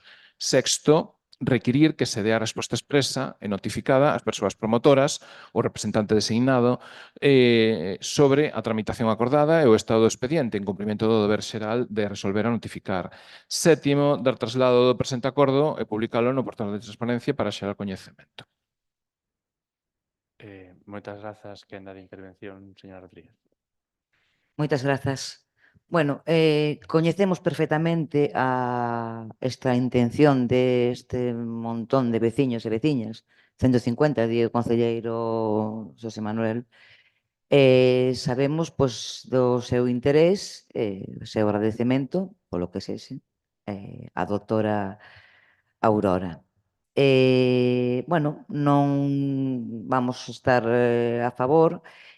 Claro, entendemos que é necesario facer unha normativa para poder conceder este recoñecemento en forma de filla adoptiva. Non é necesario? Xa existe? Vale. Vale, pois entonces nada máis que... Sí. Non, hai unha ordenanza xa que regula os distintos fillo predilecto, fillo adoptivo, mención de honor, etcétera, etcétera, que xa está recollida. Logo na miña quenda desenvolvo, pero sí estaría. Vale, bueno, pois xa está recollida e isto é a voluntade de unha gran parte da sociedade cabanesa, como non, a favor. Menega, señor Varela. Sí, moitas grazas. Nun momento no que a sanidade pois está pasando un grave problema e nos centros de saúde pois hai queixas pola atención nalgún das persoas que traballan ali, e de feito se valorou nesa mesa de sanidade, pola que despois preguntaremos tamén na quenda de preguntas, poñer en valor pois, figuras como a da Aurora, non? Que deixou fonda pegada na veciñanza e ademais coincidindo co que xa se dixo, non? De que hai unha demanda veciñal importante de facer algún xesto de recoñecemento, pois valoramos moi positivamente esta proposta e, polo tanto, imos apoiala. Moitas grazas. Eu dicía que coñecía, bueno, xa de preto esta ordenanza, porque cando foi da entrega das firmas e demais, houbo por parte deste goberno xa unha reunión pois, cunha representación destes 150 veciños, un pouco para coñecer bueno, profundizar un pouco máis no tema e demais. Xa houbo antes unha reunión antes da presentación das firmas e tamén houbo unha despois da de antes precisamente unha das cousas que se valoraron que se lles deu traslado dende aquí foi precisamente da idoneidade de recoller precisamente esas firmas para poder ter xa unha base de solicitude. Pola nosa parte estamos a favor, non podría ser de outra maneira que unha persoa que representou tanto e traballou sempre a prol do veciño da veciña do Concello de Cabanas, así lle demos traslado. E de feito xa nestas reunións que mantivemos con unha representación destes 150 veciños e veciñas, estivemos profundizando precisamente na ordenanza en tanto a como habería que instruir o expediente, é dicir, todo isto está xa reglado, hai que facer unha serie de algún informe, evidentemente, hai que recoller os motivos e facer unha labor documental entrecomillado, porque non é unha labor histórica, ni moito menos, pero, bueno, unha labor de recoller documentalmente os argumentos que explican esta distinción que se lle quere dar e profundizar un pouco pois eso, nun expediente que recolle todos os motivos e demais. Logo, ademais, a propia ordenanza pois, recolle distintas tipoloxías, o de fillo predilecto ou fillo adoptivo pois, que seguramente sexan as maiores, pero tamén recolle algún tipo de distinción que podería estar por debaixo, que non deixa de ser unha distinción, pero que hai graos, en definitiva, non? Polo tanto, costa representación de veciños estivemos falando destes graos nun modo de intentar de ver canto se pode documentar, de que maneira, e logo trasladalo á ordenanza para recoller precisamente nunha táboa cal sería ese. Este tipo de labores ou de ver un pouquiño estas labores preliminares foi o que non motivou que a día de hoxe este o expediente todavía aberto, pero nunha cuestión un pouco de pôr en riba da mesa todos os datos, argumentos, a petición e demais antes de comenzar a tramitación oficial do expediente, que en todo caso, pola nosa parte, pois estábamos a favor e así lle demos traslado. Farase, evidentemente, estamos de acordo con todos os puntos e ojalá que podamos seguir traballando en recoñecer a persoas que xa sexan de Cabanas ou de fora, pero que estean aquí, pois teñan unha labor que represente a gratitude de tanta xente durante tanto tempo e que sea lembrada así tanto tempo despois. Será cuestión agora pois, de ir profundizando un pouco nos detalles da documentación do expediente e da súa tramitación. Non teño moito máis, se non procedemos á votación. Pois votamos entón a moción, votos a favor, por unanimidade, queda polo tanto aprobada e pasaríamos agora á segunda moción que iba a expoñer a urxencia ou... Sí, a ver, en tanto a moción de urxencia, digo, sobre todo nos estamos enterados por se alguén está de fora en tal, chámase moción de urxencia para a creación do Consello Sectorial Municipal da Memoria Democrática do Concello de Cabanas. Está presentada por rexistro de onte e, evidentemente, eu alín non podo estar máis que de acordo no que di, non é un asunto tampouco para banalizar, hai que tratalo co debido respeto e demais, polo tanto, pola miña parte non teño ningún inconvinte en que nos adiramos e se haxa xa unha declaración completa do Pleno que ao final busca unha serie de concrecións moi concretas nos puntos que evidentemente calquera persoa a marxe de calquera cuestión política pois pode estar máis que de acordo porque son moi lóxicas. Polo tanto, antes de presentar ou dar lectura á moción, consta a anexión á nosa. Agora, se queres, poñemos a urxencia para tal. Bueno, eu dicía se a queres poñer vostedes, senón Bueno, pois serían os grupos municipais que suscriben ao beiro disposto a normativa do réxime local, presentan para a súa inclusión e debate polo procedimento de urxencia no pleno ordinario a seguinte moción. A urxencia justifícase pola conveniencia de activar sen demora un marco estable de participación que permita canalizar iniciativas e demandas cidadáns nesta materia, coordinar actuacións e elaborar con criterios compartidos o regulamento e o plan de traballo do Consello, evitando a dispersión de propostas e garantindo a súa tramitación e execución coa xilidade e seguridade xurídica. Polo tanto, na votación da urxencia, o acordo sería declarar a urxencia da presente moción para a súa inclusión na orde do día e posterior debate. Votos a favor, por unanimidade, polo tanto queda declarada a urxencia. Non sei se vostede pois, dá lectura aos exposición de motivos. Xa sigo eu. Xa sigo eu, entón. Exposición de motivos. A participación nos asuntos públicos conta con recoñecemento nos principais textos de referencia en materia de dereitos e a Declaración Universal dos Dereitos Humanos, a Constitución, o Estatuto de Autonomía de Galicia e as disposicións de réxime local, que avalan e orientan a creación de canles efectivas de intervención social no ámbito municipal. No eido da memoria histórica democrática, resulta especialmente necesario contar cun espazo municipal permanente que articule a cooperación entre a Administración, movimento asociativo, expertos e cidadanía, co obxecto de promover políticas públicas coherentes cos principios de dereitos humanos e de atención ás vítimas en términos de verdade, xustiza e reparación, así como difusión, estudo e pedagogía social arredor da memoria. Por todo o anterior, considérase procedente a creación dun Consello Sectorial Municipal da Memoria Democrática como órgano colexiado, estable e participativo, que cumpra as funcións de asesoramento, información, debate, estudo e proposta e que permita impulsar sinerxias e cunha planificación municipal ordenada nesta materia. Os acordos para o cal serían, pois, o Pleno Concello de Cabanas acorda crear e constituír o Consello Sectorial Municipal da Memoria Democrática do Concello de Cabanas como órgano colexiado de participación sectorial permanente configurado como espazo de asesoramento, información, debate, estudo e proposta co obxecto de defender e promover os dereitos humanos no ámbito municipal, impulsar o coñecemento, recuperación e difusión da memoria democrática, promover sinerxias e cooperación entre administracións, entidades, expertos, grupos políticos e cidadanía, adecuar as políticas municipais e actuacións cidadás ao marco normativo aplicable, fomentando espazos de estudo, debate e pedagogía, servir, cando proceda, como axente mediador en conflitos e como canle de atención e seguimento das demandas das vítimas en materia de verdade, xustiza e reparación.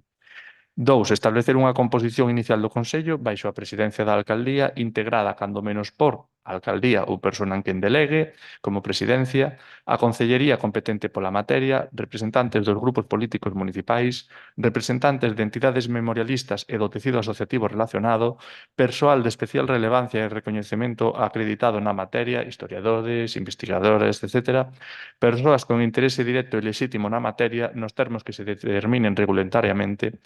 Terceiro, iniciar a elaboración do regulamento do Consello mediante un grupo de traballo coas partes representadas para a súa elevación ao Pleno Municipal para aprobación, incorporando, entre outras cuestións, os obxectivos e funcións, as composicións definidas e o criterio de designación, o réxime de sesións e adopción de acordos, mecanismos de participación e transparencia e estrutura interna, presidencia, secretaría, comisións, etc.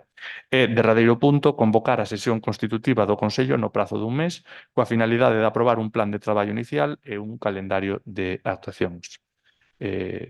Estes serían os puntos suscritos por todos os grupos. Damos paso á quenda. Señor Rodríguez, ten o turno pedido. Moitas grazas. Bueno, nos queríamos decir que é necesario que exista un instrumento normativo para que os afectados pola Guerra Civil, a ditadura franquista, dispoñan dun cauce ordenado e sistemático para desenrolar as actuacións necesarias, para recordar e honrar a quenes esforzaron e a veces deixaron a súa vida en conseguir un réxime democrático, a quenes sufriron as consecuencias e tamén preservar do olvido a memoria colectiva.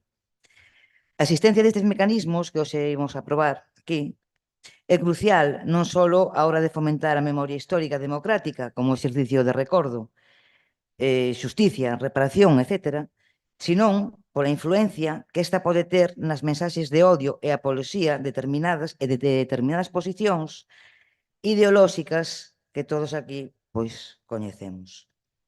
Non olvidar para non volver a repetir. Ese é o cometido do recordo histórico. Nada máis. Moitas gracias.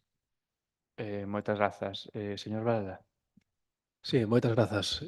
Ben, esta proposta que presentamos en conxunto todos os grupos desta corporación, pois para nós pois, tamén é relevante porque tanto nós como moitas outras entidades e persoas tamén a nivel individual deste Concello, para todos nós a memoria democrática non é un adorno institucional, é unha obriga democrática, é un deber ético, é tamén un compromiso político coa verdade, coa xustiza e, sobre todo, coa reparación. Nos, bueno, no noso tempo neste goberno, pois viñemos impulsando actos, investigacións, homenaxes, espazos de encontro arredor da memoria, como tamén un acto de recoñecemento á guerrilla antifranquista e ás redes de apoio logístico.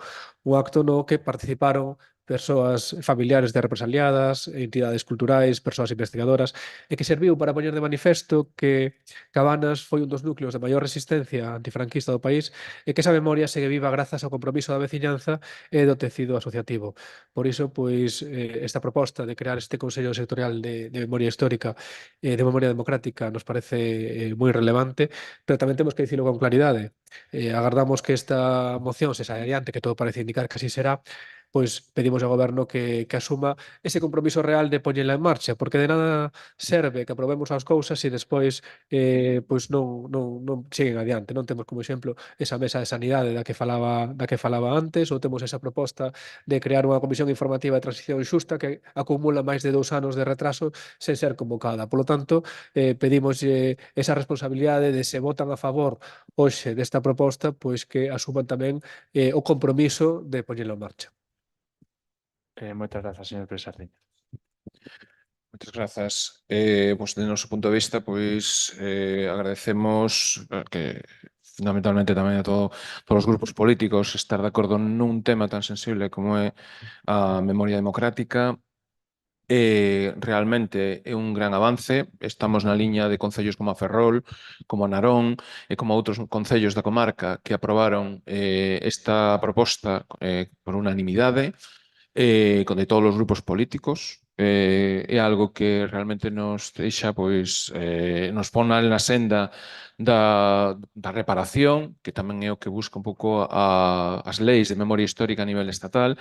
Bueno, en colaboración coa Asociación de Memoria Democrática de Memoria Histórica Democrática, que aquí impulsa todas estas propostas, pois simplemente poñernos a disposición e traballar tamén por mellorar este ámbito, a atención ás víctimas e que se busque un pouco pois esa reparación mínima que se exixe dende normativa de ámbito estatal, pero tamén poñer en conexión esas víctimas con persoas especializadas que os poden axudar a, polo menos, pues, coñecer no ámbito de investigación que traballos están feitos xa sobre isto ou avanzar máis nesa investigación. Tamén quero recordar aquí a existencia de membros desta corporación que no seu momento foron represaliados, como foi o alcalde Álvaro Puentes, como foi o tenente alcalde Álvaro Puentes da Unión Republicana e o tenente alcalde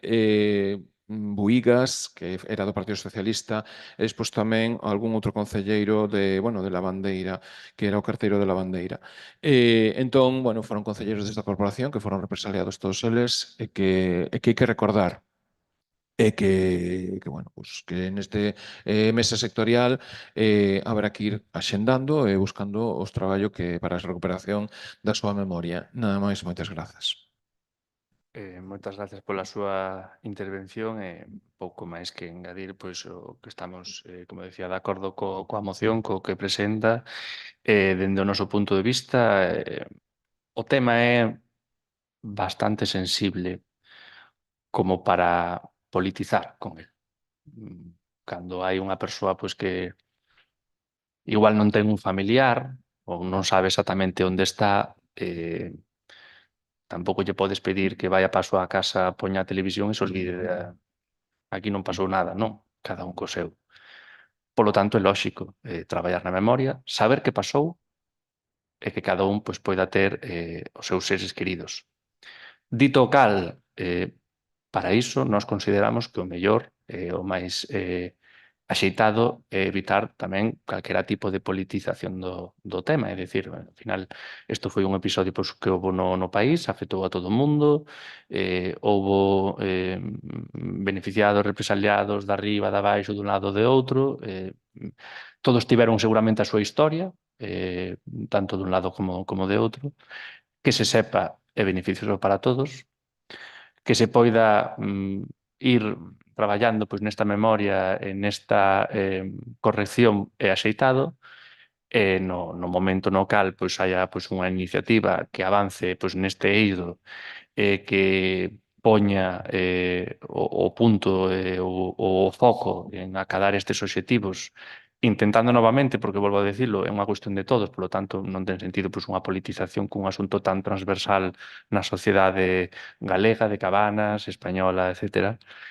Conta con o noso apoio, como ben decía o señor Pérez Sardiña, pois houve mocións moi parecidas no Concello de Ferrol, xa houve tamén algún acto, creo lembrar, en 2024 ali tamén, polo tanto, que xa traballar neste punto pois é favorable. E novamente volvo a decir, o que hai que facer é poñer o foco nesto, deixarse, pois, quizás de outras cuestións máis accesorias, acadar os obxectivos, poder, por fin, pois, acadar os obxectivos, porque hai persoas que, mentres tanto, no día a día, pois, non teñen un asunto, por decirlo dunha maneira moi eufemística, nas súas vidas. Nada máis que indicar pola miña parte, se acada, pois procedemos á votación. De acordo? Votos a favor de aprobar a moción por unanimidade, pois queda aprobada. Coido que non había ningunha moción máis, polo tanto pasaríamos... Vamos facer un receso dun par de minutos.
Retomamos, polo tanto, a sesión, finalizábamos o punto 9 as mocións de urxencia e continuábamos co derradeiro punto da orde do día, que serían os rogos e preguntas. Como ven sendo habitual, pois comeza o Partido Socialista. Señora Rodríguez. Moitas grazas. Bueno, primeira pregunta. Queríamos saber por que a sede electrónica do Concello está xestionada por unha empresa privada, tendo a posibilidade de ser xestionada pola Deputación da Coruña. Eu coido que está xestionada por unha empresa privada que será a mesma que leva a plataforma de programa do Concello de Cabanas que se chama Gestiona, que é amplamente usado por bastantes administracións públicas. Polo tanto, levar a plataforma Gestiona, que é a que permita a xestión documental de todo o Concello, registros de entrada, saída, notificacións, etc., leva tamén a parte de sede electrónica. Esta foi unha cuestión o de traballar con esta plataforma que neste caso cabe destacar que non é xa do 2023. Nós cando chegamos aquí isto xa viña de antes, non sei vostedes coido que tamén. É certo que a Deputación da Coruña ten unha plataforma, tamén é certo, e se me permite así lle lo dixe algún responsable político da Deputación tamén, pois que a plataforma non é correcta ou non funciona todo ben que debería. Está bastante destacable a mellora que esta plataforma de pago ten no noso Concello. Por poñerlle algún exemplo, eu estiven neste caso cun representante político de outro Concello que tivo que marchar en mitade dun acto porque tiña que ir ao Concello a firmar. Con esta plataforma que temos nós, a firma pódese realizar a través dunha aplicación no móvil ou do ordenador. Pode parecer unha tontería, pero cando nun concello se firman 30 documentos cada día, pois a mellora parece ser bastante notoria. Eu encantado de estar aquí todo o día firmando. Moitas veces tes que acudir a algún suceso, evento, reunión que sexa, non podes estar aquí, e soamente esa función permite que os traballadores de aquí non estean esperando a que eu volva. Moitas grazas. Segunda pregunta. En relación ao punto limpo móvil, pasos clave para conseguir un municipio sostible e responsable. Eslogan no punto móvil. Queríamos saber que pasos clave e hacia onde ten que dar a veciñanza esta semana se quere reciclar aceite, pilas, aerosois, etcétera. Debe ser un segredo a ubicación porque parece que lles costa moito poñelo tanto na sede electrónica como na páxina do Concello. Non, a publicación de a ruta que sigue a podemos poñer. O que é máis difícil de facer é saber onde está en cada momento que se reflexe na página web. Se non queremos andar modificando a publicación cada poucos días, evidentemente. Nestes momentos está en Laraxe. Ademais, adoita estar precisamente a propósito en lugares de moita visibilidade. O que é a ruta está predefinida, está posta, se pode anunciar. A cuestión é que o veciño saiba cando lle vai tocar de novo ou se a pode ver, sigue programada en todo caso. En canto aos pasos que preguntaba vostede a veciñanza, pois os pasos evidentemente eu penso que vostedes son coñecedores dos mesmos que non son outros que avanzar cara a unha maior reciclaxe. Neste sentido, afortunadamente, pois agora xa contamos cun punto limpo en Vilar do Colo e outro que é o punto limpo móvil. O avance é importante porque non fai moito, por decirlo dunha forma xenérica, non contábamos con ningún, co cal a mellora é importante, e o que ten que concienciarse a cidadanía e a veciñanza é precisamente na importancia do depósito dos residuos no seu punto, lámpadas LED, radiografías, pilas, pequenos mobiliarios, para intentar deixar o que sería a recollida de xenérico, que é o verde, pois únicamente para o seu obxectivo primordial, que é o que ao final ten unha maior importancia ou posibilidade de reciclaxe. Sí, moitas grazas. Temos o punto móvil gracias a un traballo previo, largo e constante, anterior. Entonces, entendo que me responde que o itinerario do punto limpo móvil está publicado na páxina web. Non.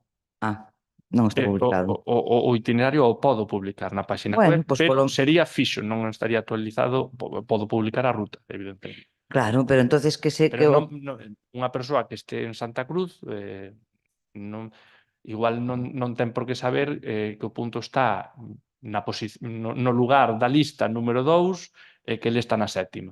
Igual pensa que está na 9ª e que outra vez volta a empezar. Eso é o que buscábamos. Buscábamos un pouco máis de, vamos decir, de itinerancia no sentido de que puderan saber pues, que tantas paradas está aquí e vai volver a tal punto. O que a lista en sí, esa non é problema, queda esta semana publicada. Sí, porque a verdade é que parece que o punto móvil vai un pouco ao show. Pois ahora vamos para aquí, ahora vamos para lá. O sea, non é tan difícil facer un esquema. Bueno, moitas grazas. Terceira pregunta. Isto é sobre as incidencias do temporal. Estes días atrás volvese a inundar o paso baixo a vía do tren no acceso a Madalena. Queríamos saber se foi tan grave a situación que foi necesario que viñeran 2 camións de bombeiros, que por certo pagamos todos, e por que non foi activada Protección Civil, e que medidas se están a tomar para evitar que isto volva a ocurrir. Moitas grazas. En referencia a esta cuestión, non, afortunadamente, a situación non foi ni moito menos tan grave para esta dotación neste caso de bombeiros. É certo, claro, a chamada que recibe, neste caso o 112, é que hai un vehículo pois que está na auga atrapado, pois unha persona no interior do vehículo. Isto dito polos bombeiros que estiveron ali o sábado. Polo tanto, eles non tiñan coñecemento. Se estamos a falar pois, dunha persoa da terceira idade con dificultades para sair do vehículo, se o vehículo estaba ata o teito da auga ou se o vehículo lle chegaba auga pola roda, non? Reciben este aviso e, claro, lóxicamente póñense no peor escenario, porque de aí é o que teñen que facer as súas obrigas. Cando chegan ali, afortunadamente, pois era un vehículo pois dunha persoa moza que simplemente veu a auga e creu que podía pasar a través da mesma un pouco pois igual, pois non mediu ben a profundidade e demais, parecía ser un condutor novel, de feito creo recordar que levaba a L de haber sacado o permiso de conducir nun tempo inferior a un ano e, polo tanto, simplemente pois, quedou. A persoa, evidentemente, xa polas súas tipoloxías, idades similares, non tivo problema para sair do vehículo. De feito, estivo ali logo presente mentre o vehículo era levantado por unha grúa levado. Dito cal, por que non se mobilizou a agrupación de voluntarios do 112? Ben, o certo é que sí que reciben aviso, o protocolo do 112 neste caso indica que ante calquera emerxencia recibe aviso a agrupación de voluntarios de Protección Civil. Precisamente o nome o di, é unha agrupación de voluntarios e, por tanto, pois sempre está xuxeita a que estean disponibles ou non, toda vez que non traballan nisto, son unha agrupación de voluntarios que poden estar cos seus traballos habituais e poden estar disponibles ou non. Cando estiveron disponibles viñeron, non puideron vir antes, pero cando estiveron disponibles viñeron. Respondendo á última cuestión que vostede plantea en tanto a inundación, que medidas estás a tomar? Pois mira, eu creo que as medidas, de feito xa os puxemos nomeadamente así, pois es que están á vista, sinceramente. Mire, por facer referencia á candidatura de Somos Cabanas, xa a primeira alerta amarela por choivas xa foi en outubro. En outubro a candidatura xa estaba publicando unha alerta amarela por choivas. E choivas levamos unhas cantas en outubro, en novembro, en decembro, e se me permite tamén en xaneiro, porque estamos a 2-3 días de febreiro. E o episodio do sábado, non é para estar contento, porque nós queremos os sucesos cero, non queremos que haxa un episodio ao ano, non queremos ningún, pero non significa que co que leva chovido xa en outubro, novembro, decembro e xaneiro, está ata agora fora a única incidencia desta tempada de choivas. O feito de que sexa a única tempada de choivas, con todo o que leva caído no mes de xaneiro, todo o que leva caído en decembro, novembro, etc., ven a relucir precisamente pois, que as bombas estiveron traballando en todo momento porque estaban mantidas, as bombas estaban limpas, a arqueta de debaixo da ponte había sido limpada tamén recentemente, no tramo entre o hotel e o final, que é a estrada da praia, no carril saída tamén limpáronse as arquetas, concretamente o luns desa semana foron limpadas o luns, o episodio foi o sábado, e polo tanto creemos que o mantemento que se está realizando desta zona, que é moito máis intensivo, está dando lugar pois, que se reduzcan moito as incidencias. O gallá que esta sea a única incidencia en toda a tempada invernal. Sería a única incidencia que teríamos este ano se todo vai ben. Significa que estamos contentos? Non estamos contentos. Significa que temos que seguir mellorando para que as incidencias sexan cero. Pero tampouco podemos olvidar de onde vimos. E vimos de ter incidencias constantes todos os invernos e de ter auga que estaba aí polos días e polos máis días. Seguiremos mellorando, evidentemente. Seguiremos mellorando. Pero é público e notorio, de feito non hai máis que darse unha volta pola zona e falar coa xente para que amosen precisamente que a xente nota un cambio neste tipo de episodios, neste tipo de choivas. As bombas estiveron funcionando en todo momento, a corrente eléctrica non se interrumpiu, a saída de auga era correcta e, polo tanto, pois non quedou outra máis alá que esperar a que as bombas pois, eliminaran toda a auga. O sea, non houve ali unha actuación de vou arrancar as bombas ou vou facer nada, non, xa estaba funcionando o sistema per se. En este sentido, lles adianto tamén que, como xa creo que avanzamos aquí en algunha ocasión, a intención, e de feito xa hai en probas o sistema que permita a detección e aviso a distancia deste tipo de infraestrutura crítica, como a bomba, pois que salta o cadro eléctrico, que a bomba se queda sen enerxía, que ten un fallo, que permitan realizar un aviso a distancia ao Concello antes incluso de que chegue a haber a inundación e, polo tanto, teñamos que ser avisados por un veciño, polo 112 ou polo que sexa. Esta infraestructura que ten un custe completamente residual porque apenas supera, se me apura, os 50 ou 60 euros e, pola contra, pois poderá permitir unha anticipación moi importante a poder arranxar un problema antes incluso de que a veciñanza chegue a darse conta. O haya que non o haya. Bueno, eu paso por aí todos os días e non vexo menos incidencias que en outros momentos. Sabemos que están a colocar unhas bombas baixo o paso peonil da vía do tren. Unhas bombas que supoñemos que da chique. Queríamos saber se está informado a DIF, teñen autorizacións para facer este tipo de obra? A DIF foi informado, de feito, que o responsable estivo aquí finais de novembro, se non lembro mal, comigo estivemos tratando o asunto. O ADIF único que amosa é que mentras a instalación non vaya afectando o cemento, o muro de cemento, vamos a decir, perforando o mesmo, facendo unha instalación que requira soterrar por debaixo do cemento similares, senón que pode ser, vou intentar explicar o mellor que poda ser unha instalación de tipo poder chegar ali e poñer a bomba, e mañá se fai falta pois incluso retirala porque non haxa unha suxección concreta, non se require pola súa parte que fagamos ningún trámite máis. Sería análogo pois a que vai agora mesmo Protección Civil e coloca ali unha bomba para achigar agora. Pois esa bomba que coloca Protección Civil para achicar agora non sería necesario porque está achicando nese momento, é unha instalación completamente posta nese momento para ese lugar concretamente, pois sería manter eso nos días. E xa teñen autorización? Bueno, quero recordar que dixen que non hacía falta autorización. Que non fai falta? Non. De palabra? Vale. Cuarta pregunta. Bueno, tamén queríamos saber a magnitude, cantas e de que magnitude, aparte desta incidencia, houbo no Concello ata o día de hoxe polo tema do temporal que estamos a padecer. Inundacións de ríos, X.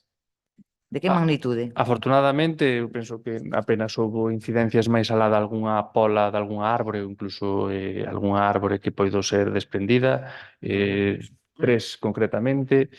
Máis alá deso non hai noticias, afortunadamente, de maiores incidencias ou de episodios que tiveran lugar.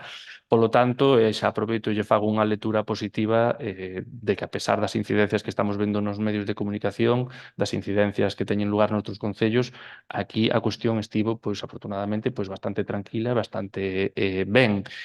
E novamente volvo a facer unha lectura de que isto non cae do ceo, é precisamente porque hai unha labor previa de preparación e do lugar.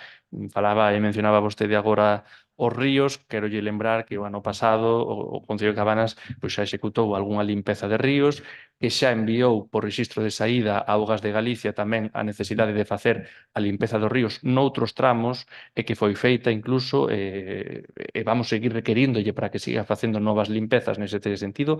Nós, na zona urbana dos ríos, tamén seguiremos facendo limpezas, pero que é unha labor que foi empezada con tempo e que agora estará dando os seus beneficios ao ver que precisamente, e mira que leva chovido, e, sen embargo, pois as incidencias están notoriamente reducidas. Vale, temos sorte.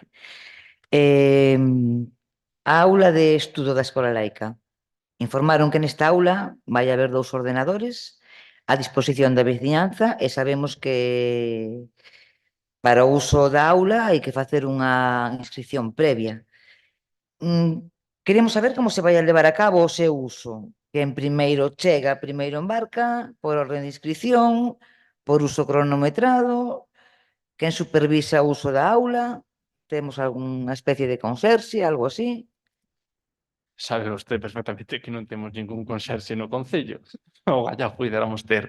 Neste momento, o que valoramos é que ou a persoa que necesite, que sexa a primeira que chegue, pois use o ordenador. Evidentemente, non habería unha quenda de tempo neste momento. Se a situación o aconsella e vemos necesario, pois veremos incluso pois, de establecer unha normativa distinta ou incluso a posibilidade de establecer máis ordenadores. Neste momento, pois sería a primeira persoa que chegue e poder facelo. En canto á súa apertura, este asunto tamén xa foi tratado no seu momento cando se abriu a aula de estudio, penso, sí, en 2024, afortunadamente, pois, a infraestructura xa permite poder ter un control de acceso de usuarios, a súa asistencia e demais completamente a distancia, toda vez que non é necesario que permanezca ali unha persoa física do Concello, xa que dispoñen dos accesos con códigos personalizados, sábese perfectamente con trazabilidade quen está, cando está, e, polo tanto, non debía de haber bueno, non o hai e nunca houbo, non ten por que haber ningún descontrol. Vale, primeiro chega, primeiro embarca, vale. Quinta pregunta. No pleno ordinario de novembro, a pregunta da situación dos pregos do ciclo da auga díxonos que para o estudio económico e redacción do proxecto a empresa presentara unhas facturas xenéricas nas que habería que ver o desglose do que lle correspondería a Cabanas, que unha vez solucionado isto xa estarían próximos a presentalo, pois xa tiñan o estudio feito. Miren, este contrato para realizar os pregos e a concesión do ciclo da auga o levamos a cabo xa durante o noso goberno, tiña unha duración de 3 anos, que está, sí, o contrato, sí, señor, con a empresa, unha duración de 3 anos que logo xa están a punto a esgotar.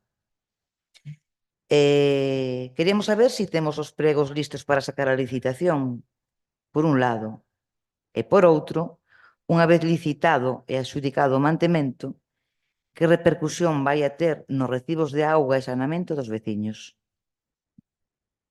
No, comete vostede unha equivocación. A ver, explíqueme. O que tiveron licitado no seu momento durante 3 anos era, vamos a decir, permíteme a expresión, unha tarifa plana de pregos e demais, que neste caso a empresa chegaba ao Concello durante este período de 3 anos. Ademais deste período no cal se lle pagaba mensualmente unha cantidade á empresa e a empresa lle podíamos pedir unha serie de pregos, valoracións, documentos e demais, nesa cantidade mensual iba unha porcentaxe que era da redacción dos pregos da auga. Pero ese contrato da redacción dos pregos da auga non estaba suxeita aos 3 anos. Pagábase nese contrato, pero era a marxe do espacio temporal. Os 3 anos únicamente facían referencia a outro tipo de documentos, pois como poderían ser os pregos da oficina de turismo, da limpeza de praias e demais. O da auga é un contrato por un documento e, polo tanto, ata que se entregue ese documento existe a relación contractual entre ambos. Non está caducado, está en tempo entonces, vale. Non ten Sí, non está caducado, vale, de un espacio acordo. temporal definido. Independientemente deso. Continúo. Bueno, Sí. se queres facer a pregunta, No, independientemente, o sea, por recordar, independientemente deso. Xa temos os pregos listos para sacar a Non licitación. temos os pregos listos. Neste caso, de feito, tamén en novembro foi consultada a empresa, dicía que a empresa concesionaria do Servicio de Agua presentou unha innumerable documentación. Bueno, hai que xustificar, evidentemente, moitos custos e moitas facturas, e algunhas delas pois, son un pouco, vamos a decir, xenéricas. Que quere dicir isto? Ben, quere dicir, por exemplo, pois que hai algún servicio que a empresa presta, porque a empresa traballa en distintos concellos, e pode haber algún servicio que sexa comunitario. É dicir, pois unha nave industrial que poidan ter, e falolle concretamente dun exemplo real, en Santiago de Compostela, abertas 24 horas do día, por se hai unha rotura ás 4 da mañá e necesitan unha chave de paso cunhas características, a propia empresa a ten acopiada, iría a nave que ten un vixiante, unha persoa traballando as 24 horas do día, e podría ter a peza aquí ás 4 da mañá, cando doutra maneira pois non sería posible. Que implicación ten isto? Pois que esta nave son uns custos fixos que poden atender a tantos concellos como onde a empresa este presente. Pero haberá que determinar cal é o porcentaxe da nave ou dos custos da nave que son imputados a este concello directamente. Eso é o que lles está levando unha maior labor documental, toda vez que non é soamente a redacción do mesmo, senón que ten que quedar efectivamente acreditado. Unha vez licitado e adxudicado o mantemento, que repercusión vai a ter nos recibos de auga e saneamento dos veciños? Non ten unha implicación directa en tanto que se aproben os pregos e directamente pois, ningunha tarifa vai a cambiar. Eso non significa, como vostede ben saberá, que o servicio actualmente é deficitario, porque na anterior legislatura había un déficit de alrededor de 200.000 euros cada ano, e polo tanto pois, haberá que falalo no seu momento. Neste sentido, nós sempre dixemos, e así o manifestamos, que calquera modificación tiña que avanzar nunha eliminación do consumo mínimo que se consume aos veciños e veciñas. Primeiro, porque a legislación xa avanzou neste punto que debe de ser así, e segundo, porque consideramos que se debe premiar precisamente a xente que aforre auga, porque pode xerar o efecto adverso de que, como total, vou pagar os 36 metros cúbicos mínimo, pois se vivo solo, por exemplo, como sei que non os vou gastar, ti deixa o grifo aberto que total os vas pagar igual, non? Polo tanto, pois, ese é para traballar no futuro, pero non están directamente relacionadas. Bueno, supoño que habrá unhas modificacións, porque o contrato xa non habrá que actualizalo. Entonces, canto tempo estima que pode estar listo o contrato? Ten unha estimación?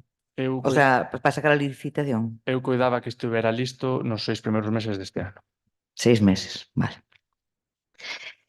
Outra pregunta. Fin das probas da tubaxe de abastecemento de auga en Laraxe, partindo do depósito de Pedra do Couto. Sistema listo para funcionar. Pendente de autorizacións de augas de Galicia. Vale. Última publicidade. Onde está a captación de suministro para este depósito? Mira, non sei vostede por que pregunta isto, como se isto fora unha instalación completamente illada que non estuvera conectada ao resto da rede municipal do Concello de Cabanas. O depósito de Pedra do Couto ten Sí. unha tubería que Sí, acaba no depósito de Pedra do Sí. Couto e de onde sae? Da propia TAP. sí. Logo podemos coller auga de TAP De onde? e Da mandala etapa. para arriba. Da etapa, sí. Da TAP, sabes? Sí. Hai ali unha instalación, unha tubaxe, dúas concretamente, unha Da que etapa. permite subir e outra que permite baixar. Vale. E ali hai agua que eu saiba. Etapa. De feito, xa lle digo, o depósito enchiuse para as probas, así que a auga saiu de algunha parte. Collemos agua da etapa. Vale, perfecto. No hipotético caso de que se pusiera en marcha, a que zonas suministraría? Actualmente suministraría xa de primeiras na entrada o ramal principal, chegando ata o polígono de Vilar do Colo, sen incluir todavía o interior do polígono de Vilar do Colo. Neste sentido, coidamos que o máis responsable en todo caso tamén é unha posta en marcha gradual. Posteriormente entraría pois, o polígono de Vilar do Colo. Zonas no ramal principal, por onde? Ata o polígono. Ata o polígono, recto. reto non vai a tudaxe, pero eu coido que vostede, tras 4 anos no goberno, sabe perfectamente por onde vai. Sí, sí, perfectamente, pero lle Pois pregunto, non lle zonas. teño que explicar máis. Sí, entón. pero lle estou preguntando, queremos sabelo todos. Eu o sei, pero explíqueo. Perfectamente sabe vostede onde sae a tubaxe por Pedra do Couto, sabe perfectamente por onde vai ata Pedreiras, volve a subir, e polo tanto sabe perfectamente por onde vai. Chega ata o polígono de Eu Vilanova. sei, a mellor algún veciño ou veciña que nos está escoitando non o sabe. Pero para eso contaremos coa información no momento axeitado que permitirá saber onde está disponible e onde non. Vale. E no mesmo hipotético caso, ao ser unha instalación fora de contrato, a día de hoxe, a empresa de mantemento e abastecemento de mantemento de abastecemento e saneamento, como e quen se vai a facer cargo do seu mantemento e xestión? Neste caso, pois sempre, afortunadamente, pois contamos con empresas no Concello de Cabanas que son solidarias, que traballan moito con ONGs. e polo tanto, ONGs. e polo tanto sempre poden botar unha man, pero en todo caso é unha instalación que xa depende da TAP, a potabilización lévase na TAP e polo tanto non representa eso ningún problema para a súa posta en marcha. Empresas solidarias. Bueno, perdón, pero é que non podo. Club de la Comedia. Bueno, teño outra pregunta. Tamén no pleno... Joder, bueno, apuntar. Empresas solidarias. De verdade. Tamén no pleno ordinario de novembro preguntamos polos pregos de licitación do mantemento do alumeado e díxonos que na primeira semana de decembro xa estarían listos. Xa os temos? Efectivamente, temos os pregos entregados por rexistro de entrada, está o expediente aberto e agora vai comenzar a súa tramitación. Bueno, por fin. Outra pregunta. A primeiros de decembro pedimoslle acceso ao expediente de cesión dos terreos de Gadisa no día 8 para saber as melloras que está a facer o Concello nos mesmos. Por que non nos dieron acceso? É que non hai expediente? É que non lembro eu esa... Sí. Non teño foi aquí o ahora o expediente... rexistro. Si, non digo que non o fixera, digo que non lembro. Foi a solicitud de acceso, o reviso para darllo. A primeiros de decembro. Se foi así, que non o dubido, pasóusenos. Bueno, pois entonces, quere que lle volva a solicitar? Non, busco e recollo ao rexistro de entrada, a instancia que non dubido Vale. que este. Logo registramos unha serie de preguntas por escrito, para responder por escrito, en relación ao aparcadoiro da Madalena. Xa as podemos consultar? Veunas? Home, eu agradezolle a capacidade de traballo que me otorgan, pero 15 preguntas presentadas onte por rexistro de entrada, permítame que me tome un pouco máis para poder respondelas, toda vez que ademais son datos moi concretos en canto ao ticket e demais, e polo tanto teño que comprobar os datos, pero bueno, agradezolle a capacidade que me otorga. Vale, moi ben. Última pregunta. Que se vai a facer cas alegacións do expediente 46/2025 do pleno de 27 de novembro? Se van a contestar esas alegacións? Que vai a pasar? Pode refrescarme o motivo das alegacións? Porque polo número do expediente tampouco que de memoria... O motivo das alegacións entendo que eran as modificacións de crédito, que no punto... A ver. Xa saben? Sí. Ben, nese sentido, pois como vostedes saberán, houbo dos expedientes distintos de modificación de crédito en novembro, unha delas era con cargo a remanente e outra era por ingresos maiores efectivamente recadados, unha saiu adiante, a outra non por esas alegacións, o cal obriga automáticamente ao Concello de Cabanas pois, ao que é evidente que é facer un novo expediente este ano, que sería pois, incorporación neste caso de remanentes para realizar un recoñecemento extrajudicial de pago das facturas. Vale, me queda un rogo. As veciñas e veciños da Barrosa están incomunicados. O camiño está pechado pola estrada xeral e por Fontao. A ver, as obras hai que facelas e son necesarias e ás veces molestas, pero bueno, todos entendemos que son para mellorar. Pero para mellorar tamén é que teñan en conta para outra vez a sinalización e os avisos de peche de camiños aos veciños, que tamén son necesarios. Dun día para outro, as veciñas e veciños da Barrosa encontráronse que nin podían entrar ni sair das súas casas. E ninguén avisou. E cando apareceron as sinais de camiño cortado, estaban na metade do camiño. O cal, cando unha vez entraban os vehículos, hasta a metade do camiño, se veían tolos para dar a volta. Nun espacio moi pequeno, vale? Entonces, isto é un rogo, que teñan en conta isto. E de paso, tamén lle rogamos que por esa mesma zona, cando teñan tempo, pasen a desbrozar, porque ahora non se pode pasar nin en coche e a veces nin siquiera a pé que a erva que hai. Nada máis, moitas gracias. Bueno, eu entendo que aí non coincidiron obra de arriba máis abaixo xuntas, Eu creo que empezaron arriba cando libraron abaixo. Porque eu de feito cando empezaron a obra de arriba eu entrei por aquí. Acompañado do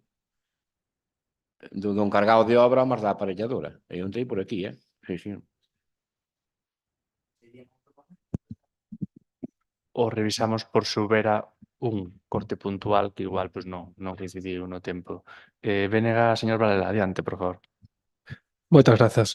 Ben, lembrarán que o BNG denunciou a situación dos prezos da vivenda no noso Concello cunha proposta que xiraba alrededor de dous eixos. O primeiro, analizar a realidade das vivendas de uso turístico para avaliar o seu impacto nos disparatados prezos do alugueiro, e o segundo, instar a Xunta de Galiza a revisar os criterios de adxudicación das axudas á vivenda, xa que a realidade do mercado en Cabanas non se axusta a esas axudas e, polo tanto, a mocidade de Cabanas quedaba fora de poder pedilas. Gustaríanos saber, porque se non nos fallan os cálculos, xa rematou o prazo, non, de que tiña a empresa para entregar os resultados dese estudo, pois si nos poden adiantar algunha información. Sí, a información é que a empresa incumpriu o prazo. A empresa, como vostede ben di, tiña ata decembro do ano pasado para achegar o estudo da vivenda, non o achegou. Dende aquí nos comunicamos nun primeiro momento dunha maneira, pois, chamémoslle máis informal, para indicarlle pois, precisamente que xa tiña que estar entregado todo isto. Quedamos ou esperábamos telo neste mes de xaneiro, que xa ia tarde, ou non digo que non, que xa ia tarde. Casualmente, durante o pleno, fai 2 ou 3 horas chamoume, non sei se será para decirme que xa o ten listo, está presentando por rexistro de entrada ou o que sexa, pero sí, ten que estar presentado, e eu creo que serán nos vindeiros días. Se non, evidentemente, pois tomaremos algún tipo de iniciativa máis formal. Ben, agradecemos que cando se traslade, cando tenga registro de entrada, que nos lo traslade tamén para poder estudalo. Por outra banda, nos gustaría saber tamén se o Goberno fixo algo para tratar que a Xunta revise eses criterios nesas axudas que dá a mocidade, en ese caso, pues, saber que se fixo exactamente. Houbo unha reunión pois, coa delegada da Xunta para trasladar estas inquedanzas. A reunión foi máis macro porque tratouse de máis temas, pero un dos asuntos que se tratou foi precisamente a situación particular do Concello de Cabanas, no cal pois, os metros cadrados pois, teñen un precio bastante elevado en comparación coa media, e non hai falta máis que darse unha volta por algún portal inmobiliario para darse conta, non?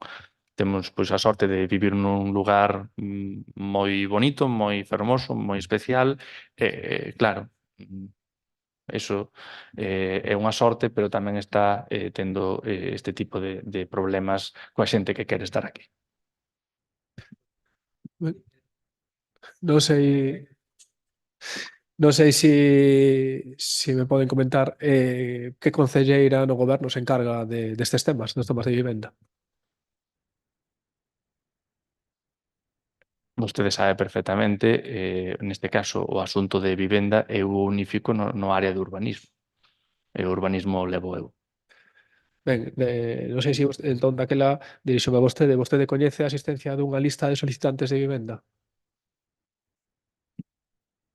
Tenme que dar máis información para... Sí, existe unha lista na que a xente que solicita, que está interesada en acceder a este tipo de axudas, pois pode registrarse como demandante de vivenda. Entón, queríamos saber se vostede ten coñecemento de se existe esa lista, e no caso de que a resposta sexa así, queremos saber tamén se está levando a cabo algún tipo de iniciativa para promover que a xente que quere vivir en Cabanas pois se inscriba nesa lista e, polo tanto, pois poda acceder a axudas. Non ten, o sea, a lista no Concello de Cabanas como tal non está, non existe, nunca houbo tampouco. A cuestión a lo mellor será se temos que crear unha local aquí para nós tela directamente, pero non existe como tal porque tampouco ninguén nunca manifestou o interese, polo menos a nós, a min, nunca houve unha persoa que dixera estaría ben crear a lista. Encantados de tela, en todo caso, é certo que o mercado inmobiliario é moi cambiante, aquelas persoas que desexen pois, ter unha vivenda normalmente pois, xa saben a que sitios acudir, que son 3 ou 4, 2 ou 3 son online e algún físico, e polo tanto adoitan a ir directamente. Pero se hai que crear unha lista nos encantados, en todo caso, como o informe da vivenda que falouse xa incluía un apartado de recomendacións e melloras que podría ter, pois eu coido esperar ao informe que achegue e valorar precisamente esas melloras nas cales igual pois, xa se inclúe esa a aplicar. De acordo. Nada, dicirlle que o rexistro de demandantes de vivenda é un rexistro que depende da Xunta de Galiza. E sí que a mocidade de Cabanas que quere acceder a unha vivenda debería estar inscrita nese rexistro, polo tanto, pois, instamos ao Goberno Municipal a que leve a cabo algún tipo de campaña a comezar polo Goberno Municipal, porque entendo que descoñecían a existencia desta listaxe, para que se coñeza esta ferramenta que é bastante importante para que a Xunta poda levar a cabo traballos nesta política de vivenda. Ben, outra cuestión, saltándome xa que xa fixo o Partido Socialista, queríamos saber tamén desde que concellerías está a xestionar o tema da accesibilidade en rúas. Eu volvolle a indicar, vostede sempre fai unha diferenciación en canto a que concellerías, o goberno o xestiona. Hai moitas áreas que están entrelazadas, se hai unha obra de accesibilidade tamén lle pode afectar ao urbanismo, tamén lle pode afectar a mantemento vial, somos un equipo, polo tanto, pois non lle vou facer diferenciacións. Ben, hai 3 persoas que cobran deste concello un salario mensual polo que se ve, solo vostede fai algo, ben ou mal, porque o resto parece que non teñen voz, non? Esa é a súa opinión, Bueno, non sei a que se dedican, se non poden responder no sectorial, porque pleno. non coñecerá todo o que se fai dentro do Concello ou que tarefas están repartidas, e tarefas vostede sabe perfectamente que están máis a vista, as tarefas que son menos, como lle volvo a decir, de un equipo, se vai facer algunha pregunta sobre a accesibilidade ben, e se non, pois... Sí, a pregunta é, pues, era hacia esa persoa, hacia vostede, entón. Non sei se vostede se deu conta, cando repararon as beirarrúas do paseo, de que pintaron os pasos de peóns, pois non fixeron os correspondentes rebaixes para facilitar o paso ás persoas que poden ir en cadeira de rodas ou que poden ter dificultades de mobilidade. Non sei se se deron conta diso, se teñen previsto facer algo. Dinme conta xa antes de que o fixeran. A resposta neste caso da empresa é que iban deixar, concretamente estamos a falar do paso de peóns que estaría en fronte ao caixeiro automático do aparcadoiro, porque o paso de peóns que está fronte á rotonda da Ola ten a rampa, o paso de peóns que está fronte á entrada de vehículos do Pinar tamén ten a rampa, e polo tanto entendo que o que se fai referencia é a un único paso de peóns que estaría no medio da estrada da praia, concretamente fronte ao caixeiro.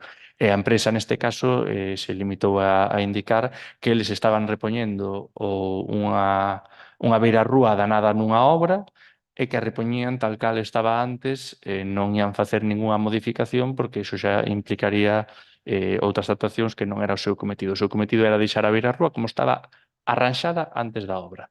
E así o manifestaron.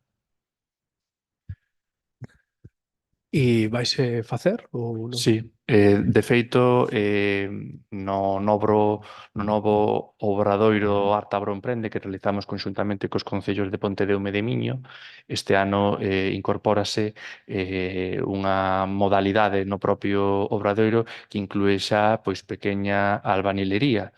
Polo tanto, a vai incorporar xa para poder realizar pequeñas actuacións deste tipo en conxunción tamén co resto de concellos.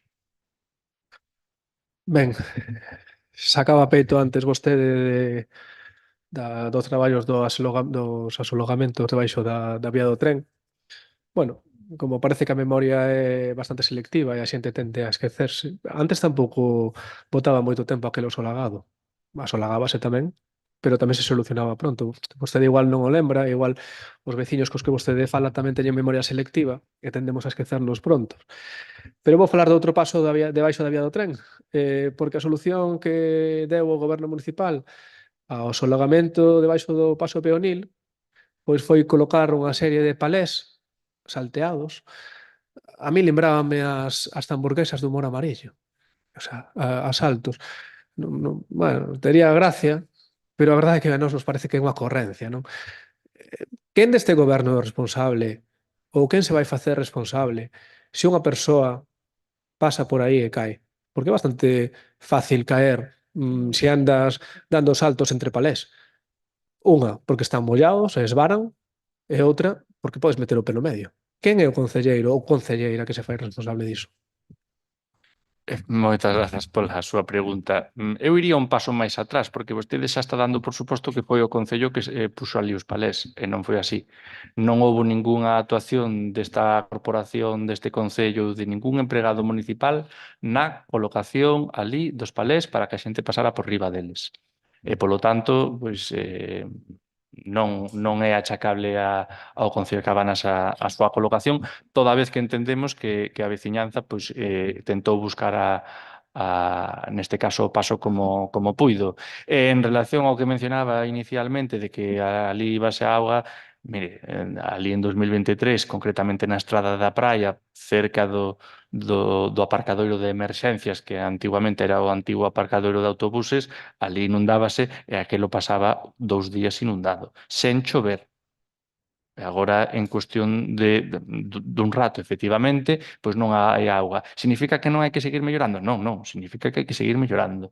Pero xa vimos dunha actuación na cal ali aquelo pasaba días anegado. Non ten nada que ver, non ten nada que ver. Adiante. Si resulta curioso que non fose o Concello cando un vehículo municipal andaba transportando palés da mesma cor. Cando menos é curioso. Igual os trasladaba para outras cousas.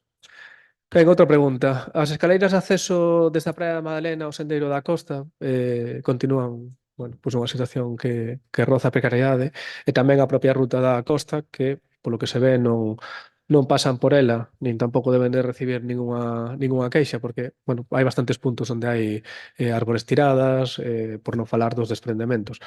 Teñen pensado facer algo coa ruta da costa e coa cita da escaleira?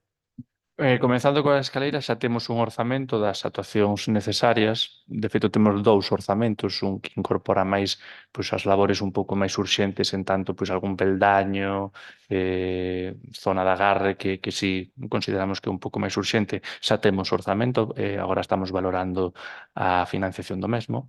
E, por outro lado, temos un orzamento un pouco máis de execución, vamos decir, a medio prazo, en tanto que valora a actuación necesaria pois, nos piares das escaleiras, o seu agarre á estrutura, que non significa que teña ningún perigo agora mesmo, pero que sí, pois, cun adecuado mantemento e algunha mellora, pois seguramente poderemos prolongar a duración desta infraestructura moito máis tempo. Isto en canto á escaleira.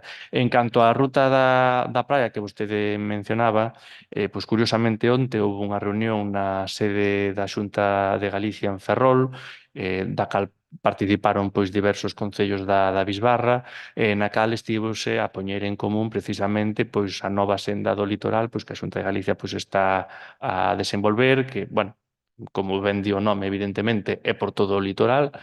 Estivose a falar pois, de distintos tramos de melloras e actuacións que querían facer. Neste sentido, pois tamén avanzaron pois que primeiramente van querer actuar tamén pola súa parte e contarase tamén con fondos e axudas para poder ir mellorando estes tramos. Lóxicamente, eu entendo que a convocatoria pois, non debemos tampouco esperar a ela porque a actuación tense que ir traballando, pero iso non significa que non podamos acollernos no futuro a algunha programa ou subvencións que nos permitan ir mellorando tamén ese tramo máis a longo prazo. Moitas grazas. Ben, outra cuestión. Durante a cabalgata de Reis, observamos que o persoal de Protección Civil pechaba o cortexo nunha furgoneta do Departamento de Obras, un vehículo que non conta coas regulatorias luces azuis de prioridade que se precisan empregar nestes casos. A que se debe o uso deste vehículo por parte de Protección Civil? Que eu saiba, o vehículo que estaba usando por parte do Concello de Cabanas levaba os distintivos luminosos en riba, cun accesorio. En todo caso, é un vehículo tamén do Concello de Cabanas que está pois facendo neste caso un servicio público de acompañamento a unha cabalgata, co cal tampouco lle vexo o inconvinte. Bueno, igual deberían de revisar as normas regulatorias de acompañamento a este tipo de cortexos que deben de ir indicadas con luces azuis. Non vale poñer unha luz da cor que aún me salga de dentro. Teñen que ir cunha serie de luces que están regulamentadas. Sorpréndenos porque á mesma hora un dos vehículos municipais rotulados co logo de Protección Civil estaba, como do costume, aparcado na casa do señor tenente de alcalde. Entón, sorpréndenos que se use un vehículo adicional na cabalgata, mentres un vehículo rotulado de Protección Civil está nunha casa particular. Mire, este xa é a terceira ou cuarta vez que traigo o asunto aquí, non sei que pretende moito máis. Volvemos a explicar, a ver se a 15ª ou a 20ª ou a 30ª, dáselle conta, que o vehículo está aparcado aí porque é un horario de fora laboral e cando hai algunha emerxencia na cal aparece algún responsable político municipal, ese vehículo pois conta coas ferramentas, conta coas chaves e permite chegar moito antes. Non tendo que parar no Concello co vehículo particular, coller outro e ir a outro lado. O cal, nunha situación diaria de traballo do Concello non tería ningún problema, pero nunha situación no que pode ser a 1 da mañá cunha árbore tirada no medio da estrada, non estamos para perder tempos. Explicouselle por activa e por pasiva, o vehículo únicamente queda aí e de aí volve directamente para o Concello, salvo que haxa evidentemente unha emerxencia. Falta o día que o vehículo sexa visto que non sexa realizando esa ruta. E se é así, fagamos a ver, pero falta o día que eso ocurra. Por lo tanto, pode volver a sacar o tema 20 veces nos distintos plenos, volvo a repetir que este asunto está máis que explicado. Que vostede acepta non quere dicir que estea explicado e que a xente o entenda. Debe ser o único concello no que, por lo menos da volta, que eu saiba, no que un concelleiro fai uso particular dun vehículo municipal. Pero bueno, É que non é un uso particular. seguimos O uso falando... particular é coller ese vehículo e ir a buscar o pan. O uso particular é coller ese vehículo e ir a calquera lado. Eso é un uso particular. O uso de coller o vehículo e vir para o Concello de Cabanas ou coller o vehículo e ir a unha emerxencia non é un uso particular. É unha diferencia importante entre uso particular e un uso profesional.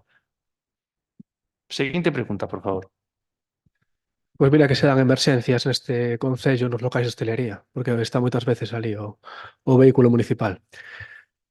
Pero ben, falando de Protección Civil, soubemos que tamén houbo cambios na directiva. Queríamos saber pois, cal foi o motivo e como queda actualmente o servizo. A directiva da Agrupación de Protección Civil terá que introducir un rexistro de entrada amosando os cambios da directiva. Mentres así non o fagan, o Concello non ten a comunicación formal e, polo tanto, pois non lle podo dar traslado de algo que non consta. Vostede non sabe que houbo cambios na directiva.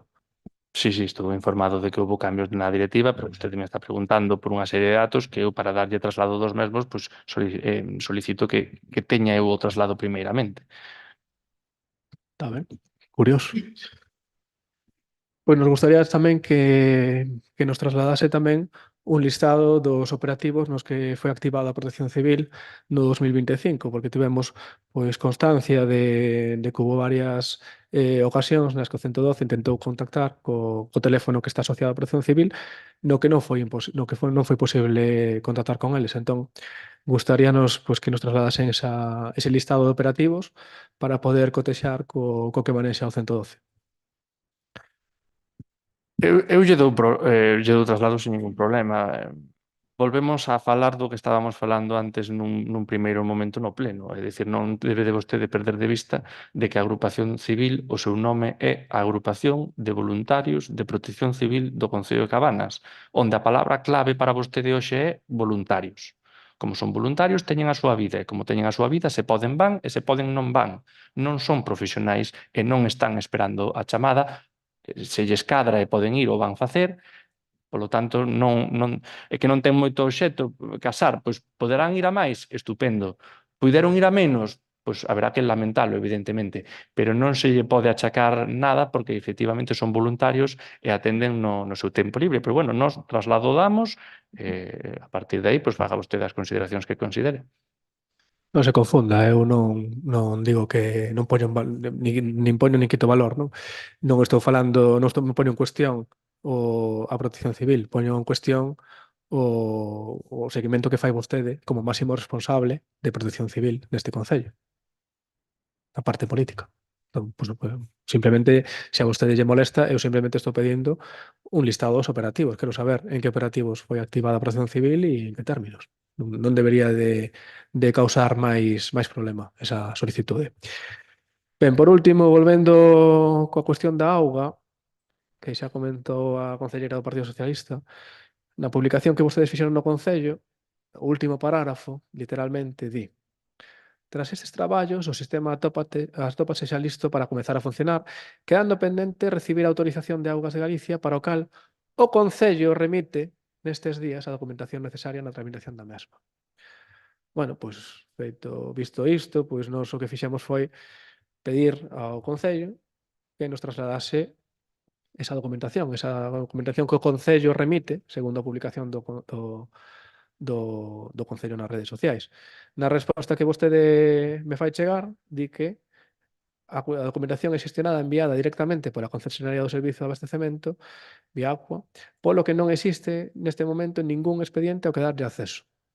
Entón, non sei se nos pode aclarar se o Concello remite, se Viacua remite, cal é a verdade, a que pon nas redes sociais do Concello ou na que me traslada vostede por escrito a min no escrito que me dirixe. Non, a realidade é moi sinxela. Remite a documentación, neste caso, a empresa concesionaria do servizo. Esa é a que remite a documentación. Sí, lle valido precisamente que hai nese sentido, esa imprecisión na publicación. Eu entendo que cando foi feita facían referencia a que o Concello pode facilitar ou dar traslado á empresa concesionaria de calquera documento que necesite, como foi o propio da obra do depósito de Pedra do Couto, pois esa documentación desa obra, dese depósito de Pedra do Couto, o Concello evidentemente a pon a disposición da empresa concesionaria do servicio. É a empresa de concesionaria do servicio a que yo envía Augas de Galicia.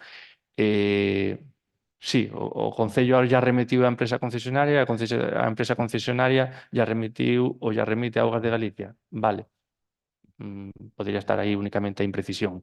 Significa eso que hai un expediente pois remitir a empresa concesionaria do servizo o tal? Non existe o expediente, toda vez que é un arquivo se me apura en papel, darllo a unha empresa que está prestando servicios ao Concello, pois non se abre nunca expediente por este tipo de cuestións. Pero o Concello é coñecedor da documentación que traslada a empresa?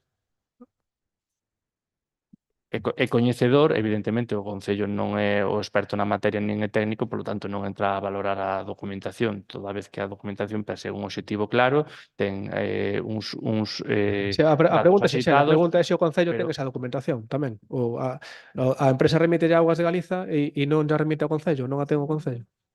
No, a empresa, o sea, a empresa concesionaria do servicio ya remite ao Concello de Cabanas, cousa que todavía non pasou. Está pendente a entrega dunha copia a nosa parte todavía. Pois igual deberían de esperar a anuncialo a que o faga, porque anuncian as cousas, xa lo temos dito moitas veces, anuncian as cousas antes de que sexan unha realidade. Entón, polo tanto, pois rogamos que cando a trasladen, pois non la faga chegar respondendo a esa solicitude que fixemos. Nada máis pola miña parte e disculpo que teño que marchar. Así que moitas grazas. Señora González.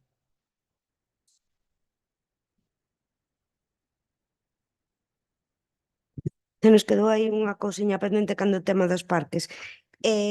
Nos pode decir que pasou no parque do Pai das Viñas? Como non Que concrete pasou? un pouco máis. Que obras se houbo que facer? Catro. Pois, mire, concretamente, o día 18 de xaneiro de 2026, sobre as 12 da mañá, había unha persoa, domingo, había unha persoa subida na pérgola do Parque Novo sin ningunha medida de seguridade. Non sei se é que pasou por ali Spiderman ou... Non, esa foi unha persoa que enviou a empresa que realizou a montaxe desta infraestructura. Un O fi- domingo. Sí, sí.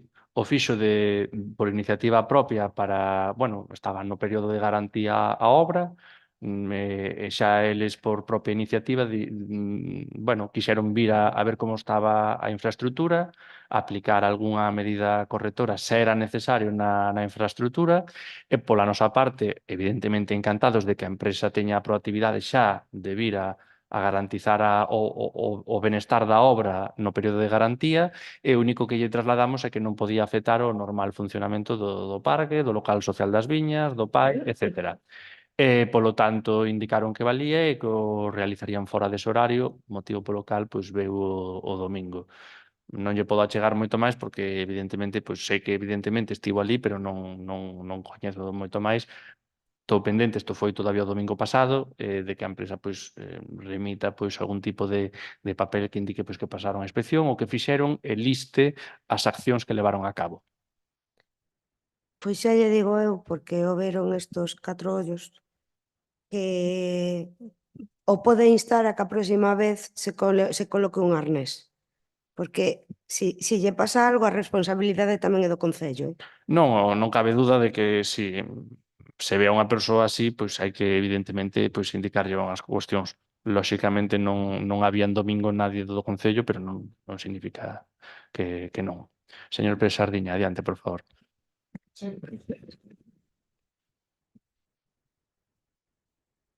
Mentres o frío non nos mate, porque estamos aquí empezando cunha baixada de temperaturas importante. Isto que se debe ao sistema domótico que ten montado, que lle quería instalar ao centro de saúde? Non, o termostato está aí na porta, é completamente analóxico. É totalmente analóxico. Entendo que a hora de ir saindo, pois quedará apagado, se non podese poñer nun momento un modo manual, non hai problema. Toda vez que nunha xornada habitual, neste momento, pois o Concello de Cabanas estaría a baleirarse. Iso non significa que no centro de saúde, xa que me trae a colación, non haxa que poñer certo control despois de que a calefacción quedara encendida algún fin de semana e festivo. Evidentemente, porque tamén hai moita xente, sobre todo a que nos ve dende a casa, que non sabe que é o Concello de Cabanas o que paga a factura do gasoil do Centro de Saúde do Concello de Cabanas. E, polo tanto, pois para que a xente o sepa, xa queda enriba da mesa. O Concello de Cabanas paga o gasoil do Centro de Saúde do Concello de Cabanas e, algunhas veces, esa caldeira do Centro de Saúde quedou encendida coa calefacción toda a fin de semana. Sí, efectivamente, a ver, teñeno que saber, porque nosotros tamén lles preguntamos por que suprimía o gasoi do centro de saúde, porque había unha partida de gasoi para o centro de saúde, e non entendíamos por que a suprimía, pero bueno, en principio, pois supoño que a sumaría a outra ou nas súas propostas de orzamento, por exemplo, que tamén nos sorprendeu. Entón non sabemos se esa supresión da partida ia co control domótico ou iba con outra cousa, ou se isto é proba do control domótico, porque a ver, isto que se apague a calefacción cando temos pleno ou está previsto que xa pleno, pois a ver, isto hai que prevelo, non? Pero vaya, non pasa nada, que vimos con zamarra, bufanda e o que faga falta para continuar a sesión. Non se preocupe. Vimos preparados xa porque con vostede cada día pois, é unha cousa nova, non? Estamos así, bueno, estamos efectivamente tamén preocupados por esta situación de chuvias prolongadas que se está producindo nos últimos días. Non vou perder o tempo que explicarlle a diferencia entre unha alerta amarela, unha vermella e unha laranxa, porque creo que xa o sabe, creo, antes parecía que demostrou que non o sabía, porque parece ser que, bueno, pues hai que frivolizar ou a facer alusións a outros grupos políticos cando se lle está contestando a outros que a nos parecenos tamén unha desconsideración. Mire que lle digo, porque realmente ten oportunidade de falar con nosa boca a continuación, sen ter que andar, a nos nos gusta interromper a intervención con outros grupos políticos porque é unha cuestión de educación básica. Pero bueno, se yo hai que decir, dicimos, non pasa nada. É dicir, creo que ten eso claro. Entón non imos explicar. Pero vaya, o que son esta sucesión de choivas intensas, o único que nos leva nesta intervención e comezando a intervención é agradecerlle ao veciño e veciña que puxeron o que son os palés no paso debaixo a vía, a súa colaboración, a súa boa vontade e todo o que queiran, pero o Concello nin iso, ou seña, non houbo nin ese tal. Agora dis que anuncia uns bombeos. Podenos explicar sobre que informe técnico ou que proposta técnica lle fixeron para facer esa instalación, se a instalación vai ser suficiente, se hai un estudio de caudal do que está subindo aí a auga, bueno, xa aproveitando, que medidas ten pensado facer sobre as propostas que se fixeron na Comisión de Inundación, bueno, que se fixeron sobre as inundacións no ano 2023, que xa levan aí dormindo 3 anos, 2 anos e vai algo máis. Que medidas ten pensado facer ou porque a onde quere chegar con todo iso? Moitas grazas. Verá vostede, a diferencia entre unha alerta vermella, laranxa ou amarela por choivas a coñecemos todos, obviamente. Iso non quita que eu puxera de manifesto que xa no mes de outubro, pois vamos a decir, comenzaron os episodios meteorolóxicos de choivas con certa intensidade. Non que no mes de outubro, no momento desa alerta, pois houbera unha hecatombe. Non, ni moito menos. Poñía de manifesto que levamos os meses de outubro, novembro, decembro, xa prácticamente xaneiro tamén, con episodios de choivas fortes, algunhas veces máis, outras veces menos. Sen que ata agora, ata o sábado pasado, houvese neste sentido ningún incidente, polo menos no paso vehicular de debaixo da ponte. E, efectivamente, donde o Concello se agradece e se toma en valor a colaboración veciñal na colocación dos palés para poder pasar polo paso peatonal de debaixo da vía de tren. Se fai porque, evidentemente, nese momento, pois a instalación de madeira, a pasa de madeira que hai ali, non estaba ben. Eu penso que xa dende un primeiro momento, pois igual habería que haber atacado un pouco máis o foco do problema, que era a auga. A pasarela, na miña opinión, está ben, pode ser un extra, pero non era tampouco o atallo. Nese sentido, como ustedes saberán, xa houbo limpezas cos camións habilitados para iso, da tubaxe de Sarquema. Houbo varias veces, concretamente 3 actuacións de limpeza das rendijas, da tubaxe, da conexión coa rede de tubaxes xeral da zona para ver se saía, e unha outra vez a limpeza, pois ben, e vamos decir que algo intentaba mellorar, pero que non daba solucionado o problema nin moito menos. Unha serie de cuestións en canto ao tipo de tubería, a como se encontra na conexión co resto, e, polo tanto, o sistema non funciona. Afortunadamente, ese punto, o que recolle sobre todo é a auga da chuvia, evidentemente, que lle cae na zona de afección dos arredores. Afortunadamente, nas estradas de arredor, pola inclinación do terreno e demais, non entra, vamos decir, non entra a chuvia de outros lados, senón que é a propia que xenera o lugar. E, polo tanto, pois consultamos, evidentemente, pois coas empresas que coñecen da materia, pois cal podería ser vamos a decirlle, o modelo ou instalación que mellor se axeitase eso, cumprindo, evidentemente, co todo o necesario na súa posta en marcha. Coidamos que así vai a ser. En todo caso, xa lle digo, unha pequena bomba que traballe e que manteña ese auga no nivel mínimo desaparecido, pois será unha gran mellora no lugar e coidamos que sexa canto antes. Ben, pois xa non hai informe, simplemente foi unha consulta a empresas. Vale. Eu teño que abandonar o pleno, que teño que Vale. traballar.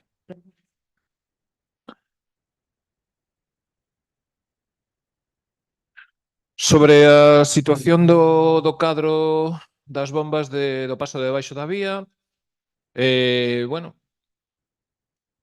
pasamos a semana pasada por ali e víamos que estaba aberto de par en par, sábeo. Vai facer algo sobre iso? Porque, claro, ter unhas bombas que extraen auga dun sitio que ten unha especial sensibilidade, non sei, O cadro é normal que esteña aberto? Eu penso que non. Estaba... A parte de aberto de par en par, porque non é dicir que estivera aberto, bueno, que está aberto habitualmente, que se ve que non hai nada que impida a súa apertura. Pero realmente valoran a situación de risco que hai aí cando a mellor uns nenos xogando poden chegar ali e como non poden xogar no parque, pois van para ali facer tal e que metan as más onde non deben, porque é un problema. Eu dígollelo simplemente para poñer de manifesto a situación de abandono das instalacións. Estaba aberto porque, entre outras cosas, o bombeiro me dixo que rompeu a porta para poder acceder ao cadro eléctrico e facer a comprobación. Cando rompeu? A mí me dixo o bombeiro o sábado pola mañá que procederon á rotura da porta do cadro eléctrico para facer as reparacións e que iso foi o que, bueno, o que deixou roto. Unha vez que fixo esta comunicación o sábado, evidentemente o sábado xa nas seguintes horas quedou pechado non de maneira provisional, vamos a decirlo así, porque a porta da dereita acostuma a abrirse, é dicir, ti intentas pegar o máximo posible, pero ela ten a abrirse constantemente e, polo tanto, xa encargamos e xa tivemos pois, unha pechadura ben posta que será instalada, eu coido que se non está hoxe, igual entre mañá e pasado, para que quede definitivamente pechada, ademais de engadir pois, incluso uns teléfonos, unha placa ou un documento que permita algún tipo de contacto ou comunicación de cara a que se hai algún problema e toda vez que hai unha infraestructura crítica que pode ser susceptible, como dixen anteriormente, dun sistema que avise a distancia de calquera avería ou calquera fallo, pois que calquera persoa que poida deste tipo de sectores de emerxencia que poida requerir o acceso ao cadro, ademais de poñerse en contacto, pois que tamén poida ser informado de se o cadro xa está actualmente funcionando ou non, incluso sen necesidade de abrilo. Sí, bueno, o que lle digo é que a caixa que está de protección dos machetes do cadro, bueno, do que son dese bombeo, estaba aberto de par en par a semana pasada. Non lle estou falando ni siquiera desta semana. E no que lle digo, semana anterior igual, a outra máis igual. É dicir, non é algo puntual. É o que me acaba de dicir vostede, así entre dentes, que si a porta se abre. Claro que se abre, señor alcalde, é que está aberta. Que non sei como entende vostede as cousas, se quere poñelas máis lixeiras ou menos lixeiras, pero é o que lle digo, chega ali un rapaz e colle e mete as máis dentro e electrocútase, porque lle dá seguramente o que non debe. Entón, a ver, non me veña agora con panos quentes de que non sei que non sei canto, e donde lle voltas ao tema. A ver, para min está claro, estaba a porta aberta sistemáticamente. Porque non dá cerrado, bueno, pues, pero non buscaron unha solución para iso, non a tiña, porque ata agora non a tiña, aparte que o cadro, sinceramente, decir, a parte exterior dá pánico, tal e como está, é metálico, bueno, ten unha apariencia de abandono, non. Aquí nin nun polígono están así, non o sei. Se iso desa situación, pois depende o funcionamento dunhas bombas ou non, eu creo que, en principio, hai que solucionalo. Tamén lles digo, tamén lles suxiro, aparte de tanta domótica e tantas cousas, que xa sei por onde vai, aparte diso terán que dimensionar as bombas, porque a mellor as bombas que teñen aí non chegan para determinados choupes.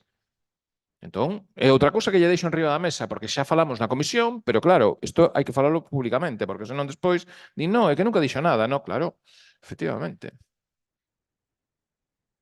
A parte de que o bombeiro rompeu a porta, vostede a omite completamente, para que diga que eu lle veño con contos e Vamos a ver, eu non teño que omitir nada, eu estou dicindo que vin antes, eu non estaba nin cando estivo o bombeiro nin cando deixou de estar. Perdoe. É dicir, eu vino antes a situación do cadro e dá pena. Daba pena. É dicir, dá pena o cadro. Se agora rompeu o bombeiro, pois irei mirar a ver que fixo, porque non o sei. Imagínese, eu xa me daba pena sin que rompera o bombeiro. Agora que rompeu o bombeiro, pois xa non sei. E a ver, se a rompeu sería porque algo fallou aí tamén. Non, quixo comprobar que estaba ben, de feito dixo que estaba ben, pero querían abrir o cadro para ver como estaba. E tivo que rompelo. Bueno, pois entón non estaba ben. Estaba ben. Claro, estaba ben. E rompeu, non? Rompeu a porta para ver o cadro. Bueno, eu non Unha vez eu non entendo nada. rompeu a porta para ver o cadro. Unha vez veu que o cadro estaba funcionando, con todos os térmicos levantados e as bombas traballando, pois non fixo nada. Mire, suxestión. Pero quiso ver o cadro. Sí, xa entendo, xa entendo. Suxestión, vendo a situación penosa do cadro, bueno, do que é a protección do cadro, non sei como está o cadro por dentro, iso xa non quere, mire, que o analicen primeiro. Antes de tanta domótica, primeiro fagan as cousas básicas. Teñan unha protección correcta do cadro, actualicen esa protección e fagan as cousas básicas de mantemento. Vale? Para que iso non falle por cuestións alleas, incluso o tal. E despois as bombas hai que mirar se teñen a capacidade suficiente para extraer a auga que veña aí cando hai un choupe, porque aí xuntase moita auga. Efectivamente, señor alcalde, é auga de choiva, tanto no paso a nivel que está na parte de aquí, de Pepucha, como na parte de alá que está no Fabal. Evidentemente, é auga de choiva en todo momento. Ninguén dixo o contrario. Ou, bueno, o que se ten escoitado aquí neste pleno é que esas cousas que se ian solucionar co tema do alcantarillado. Pero vamos a ver, que van meter auga para o alcantarillado? En serio? Esa auga toda vai a meter para o alcantarillado? Pois ao mellor sí, non sei, porque se ocurre cada cousa que non sei. Pero, bueno, nós iso témolo claro. Entón, esas son as nosas suxestións, á vista do que nos está respondendo. Parecelle ben? Podo seguir? Vale. Tema do 8. Tema do 8 tamén, ali abriron unha zanja, efectivamente. Falamos aquí informalmente, bueno, ese tema xa tamén estaba tratado na comisión de 2023 das inundacións, con total claridade, ademais. Era un problema que se viña repetindo recorrentemente. Hai unha veciña ali afectada, hai unha casa ali, unha veciña que está ali a señora, é dicir, que está afectada, que está bastante afectada incluso anímicamente. A min dame, sinceramente, teño unha empatía terrible con esa situación. Entón, vamos a ver, estáse inundando por sistema aquela zona, por sistema. E son directamente as tapas do saneamento que están xusto indo cara ao cruceiro, a tapa que está xusto no final da subida, esa tapa bota auga como se fose unha fonte para fora. Igual. Despois, da parte de, bueno, hai un aliviadoiro que está xa na zona de, bueno, contra a muralla de pedra, que está noutra banda da tal, ali tamén bota e rebosa a auga a borbotóns, é dicir, é outro como unha especie de aliviadoiro, tamén bota auga para arriba. Entonces, entre unha e outra, xuntan a auga toda para aquela zona. Iso, eu dixenlles que había que facer unha zanja, pero a zanja hai que facela onde fai falta. E onde fixeron non era o problema. O problema é na parte anterior, é dicir, no que eu estou dicindo, en paralelo a eses dous sumidoiros, que son os que están facendo o rebose. Entonces, iso hai que facelo e hai que abrilo para a zona da Ribeira. Non queda máis remedio. Que ali, polo visto, pois houve unha serie de actuacións que taparon o cano que había para a Ribeira. Non o viron iso? Iso non o viron, en serio? Eu suxírolles que actúen e xa. A ver, ven outro choupe e aquela señora volve a inundar todo o baixo. Non encende a calefacción, e a min dame pena, porque ten medo a que se lle faga un cortocircuito. É que iso non pode ser, señor alcalde. Estamos falando aquí da atención de emerxencias, de todo iso, vale, pero que isto non é que seña unha emerxencia. É que máis que unha emerxencia, faga o favor de actuar. Teño que explicarlle eu todo. Pida un informe. A ver, eu confiaba en vostede que iba a facer un informe, que iba a facer as cousas. A estas alturas estamos sin nada. Gústalle unha situación así? A min non. E máis cando este concelleiro ten que facer o seu traballo, fixo o seu traballo, expuxo os temas, dixo as cousas, e vostede segue nunha actitude de no, es que la culpa é suya porque non hizo nada, non sei quanto tempo, non sei quanto. A confrontación, de verdade, estamos nesa liña? A nosotros non nos agrada que esteña o Concello de Cabanas embazado por problemas políticos. Sinceramente. Que xa eu creo que xa se levan ao tema persoal, que iso non é normal. O que fixo outro día co tema das inundacións, para nós xa pasou unha liña vermella. Así de claro. Non podemos estar aguantando un señor que non actúa. Moitas grazas. Mire, a situación desa veciña concretamente non lle gusta a nadie. Eu estive con ela concretamente fai 48 horas. É curioso porque vostede menciona según que datos o que lle interesa. E omite outros que, cando menos, pois, habería que poñelos en riba da mesa. O feito de que a señora teña a baixada do canalón do tellado roto e toda a auga que recolle o tellado da súa casa acabe no jardín, eso non importa. O feito de que a señora teña un nivel do xardín máis baixo que a rúa e, polo tanto, a auga que baixa do tellado quede no seu xardín porque non pode sair á rúa porque a súa erva está máis baixa que a beirarrúa, eso tampouco menciona vostede. E digolle máis, pois se ten algunha dúbida, teño eu as fotografías e os vídeos no meu móvil para enseñarlle cando queira, coa beirarrúa e o asfalto sen auga e o seu xardín inundado. E, polo tanto, o que eu lle dixen a esta persoa cando fun ali a vela era que nós íamos seguir mellorando ese punto. Pero que había unha parte que era da vivenda na cal ela tamén ia ter que actuar de algunha maneira, porque non ia solucionar o problema completamente anda que estas dous cuestións básicas, empezando polo canalón, non estiveran solucionados. Colle toda a auga do tellado, a baixa por unha tubería e a bota na beirarrúa privada da casa, asolagando a entrada da casa. Registrado aquí con fotos e con vídeos. Evidentemente, así nunca vai ter seco sen asolagamentos o xardín. Está recollido tamén a beirarrúa e o asfalto secos e o seu xardín quedaba con auga. Non lle quito que no momento igual da inundación non entre auga do asfalto e da beirarrúa. Unha cousa non quita a outra. Podemos diferenciar as dúas cuestións. Non quito que non haya o episodio de inundación. Digo que ela ten un problema, neste caso a veciña ten un problema interno. E xa yo puxen de manifesto. Xa o puxen de manifesto porque estiven ali. Evidentemente, esta zanja que se fixo no seu sitio e no seu lugar está feito no punto inferior máis baixo da estrada. Significa que hai que facer outra? Completamente de acordo. Facemos outra, non hai ningún problema. Pero esta concretamente está feita no punto, neste caso, porque a estrada que vai por ali volve a subirse, se un continúa o percorrido, volve a subir para arriba, e, polo tanto, diante do portal desta vivenda, xúntase un punto, vamos a decir, de cota inferior ou do máis baixo da auga.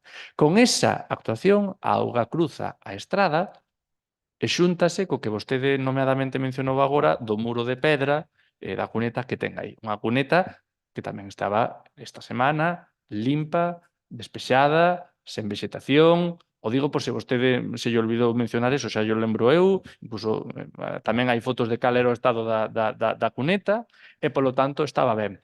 Pero que, ademais, isto que fala vostede de seguir abrindo cano, de facer por aí, o martes tamén estivo, o luns estivo por ali tamén empregados municipais mantendo ese cano, mantendo a súa salida e mantendo o seu funcionamento. E, polo tanto, así seguirá. Significa que hai que seguir mellorando? Por suposto, así me comprometí coa señora e así o podo facer eu a facer outras ou cantas actuacións sexan necesarias para evitar calquer tipo de asolagamento. Non significa que a situación con esa actuación que xa está diante do portal non estivera moito mellor do que estaba antes, non nos conformamos, non a queremos moito mellor, a queremos perfecta. E non significa que neste caso a propiedade particular ou privada non teña tamén algunha cuestión que facer se quere solucionar de raíz este problema. E nada máis neste punto.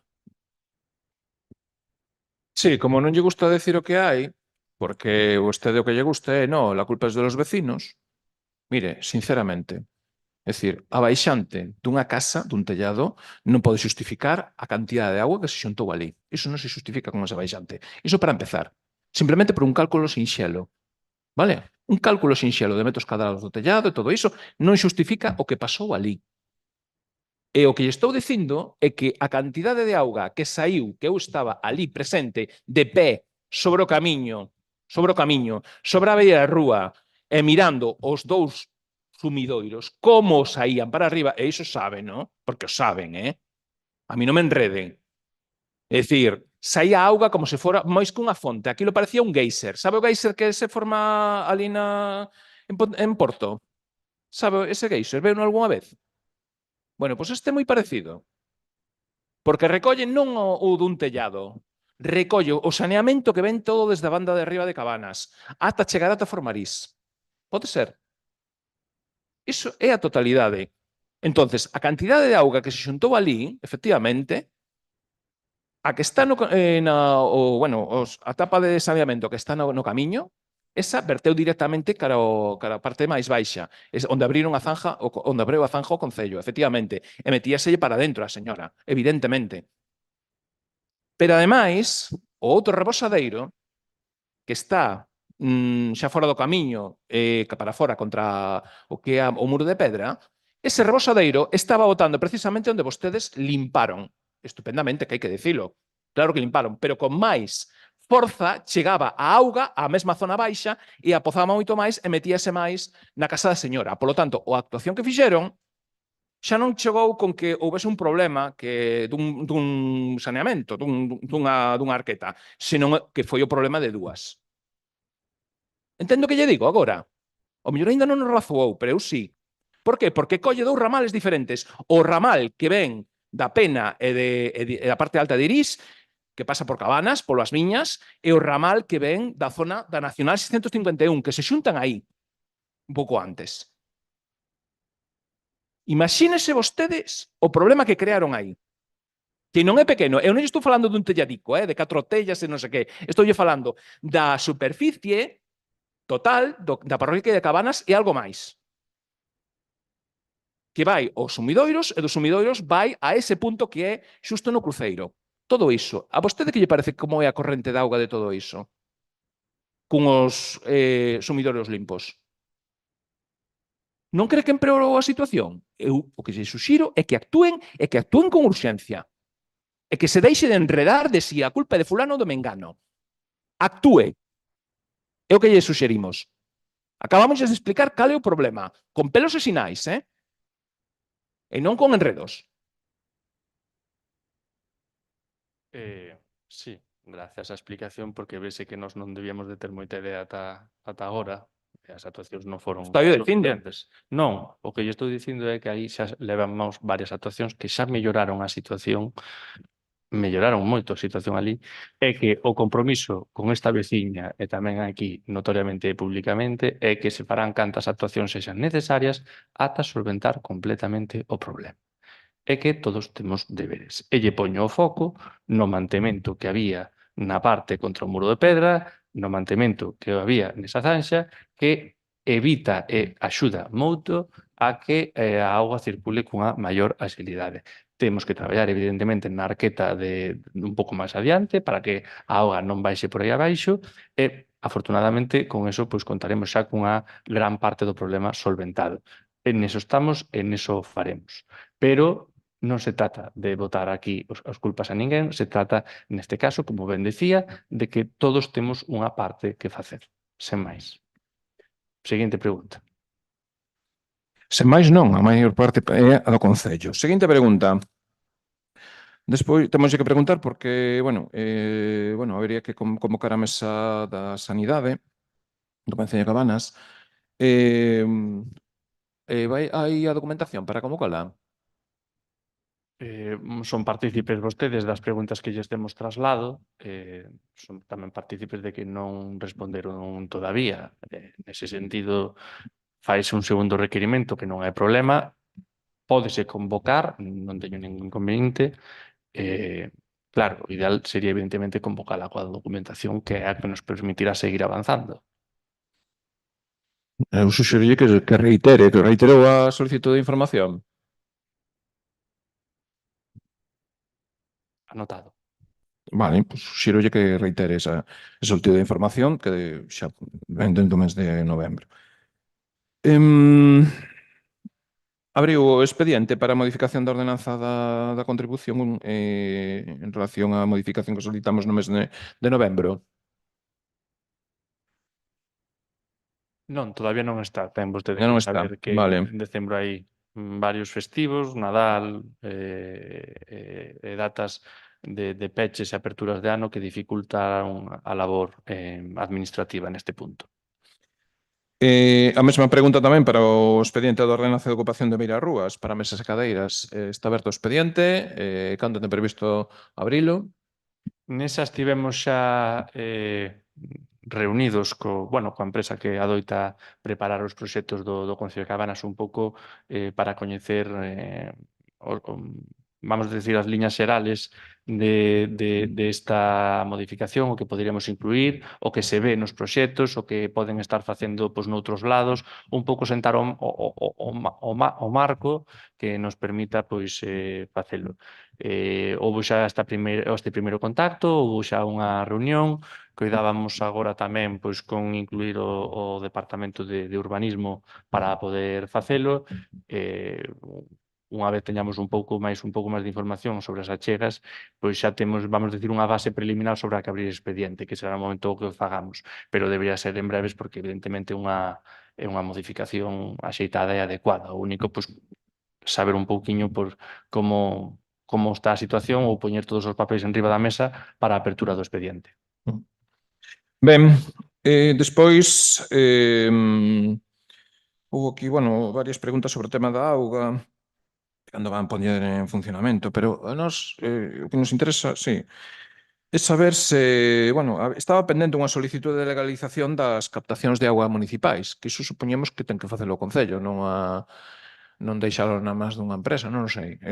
Se teñen algunha novidade sobre este trámite, fixeron algunha xestión, o tema do caldo ecolóxico, todo iso, teñen un coñecemento da cantidade de auga a que nos outorga Augas de Galicia para poder facer, bueno, o que é o suministro, as fontes de auga. Se ven unha actuación a da legalización das captacións de auga que nomeadamente pois fai o Concello de Cabanas, obviamente pois conta coa colaboración da empresa que leva o abastecemento de auga porque é a que ten de man estas instalacións, as que as controla e o que ao final sabe os números. Houbo varios avances neste sentido, tanto pois unha reunión pois con Augas de Galicia, outras coa empresa suministradora para coñecer un pouco pois situación, avances, demais. Efectivamente, como vostede di, a legalización dos mesmos inclúe evidentemente o caudal ecolóxico. O caudal ecolóxico pois normalmente pois non debería supoñer un problema. Podemos lembrar evidentemente as sequías, por exemplo, como a que houve no ano 2022, pois nese momento sí pode haber un problema con esta cuestión e precisamente neste sentido pois o que debe de quedar claro por parte de Augas de Galicia é evidentemente hai un caudal ecolóxico, pero ante que situacións ou escenarios pois debe de prevalecer que modificacións ou que actuacións podense realizar. Neste sentido, foron consultados os de Augas de Galicia e coido que a empresa neste sentido xa tuvo, pero que non estou falando un pouco de memoria, porque foi no cuatrimestre do ano pasado que xa había tido algún avance neste sentido, así como a toma en consideración dos datos das captacións. Ben, en calquera caso solicítolle coñecer cal é a cantidade de auga ou metros cúbicos que está solicitando o Concello de Cabanas de concesión, porque Augas de Galicia outorga un número de metros cúbicos de explotación para extraer. Entón, ese dato é importante para saber se chegan ou non chegan para manter a totalidade do sistema que vostede quere poñer en marcha. Porque, en principio, actualmente nos depósitos de Laraxe de Pedro Couto xa teñen auga? Hai auga potable neses depósitos? Non hai auga potable porque para as probas da tubaxe non tiña sentido ante calquera fuga pois estar perdendo auga potable que custou evidentemente potabilizala para que se fora por un burato dun posible burato dunha tubería, polo tanto non houbo auga potable. Usouse as probas, evidentemente, con auga para os efectos das mesmas, están rematadas, agora o depósito encóntrase un pouco máis por riba da metade de auga si potable. Si potable, xa ten auga potable. Ten auga Ten potable. auga potable o depósito.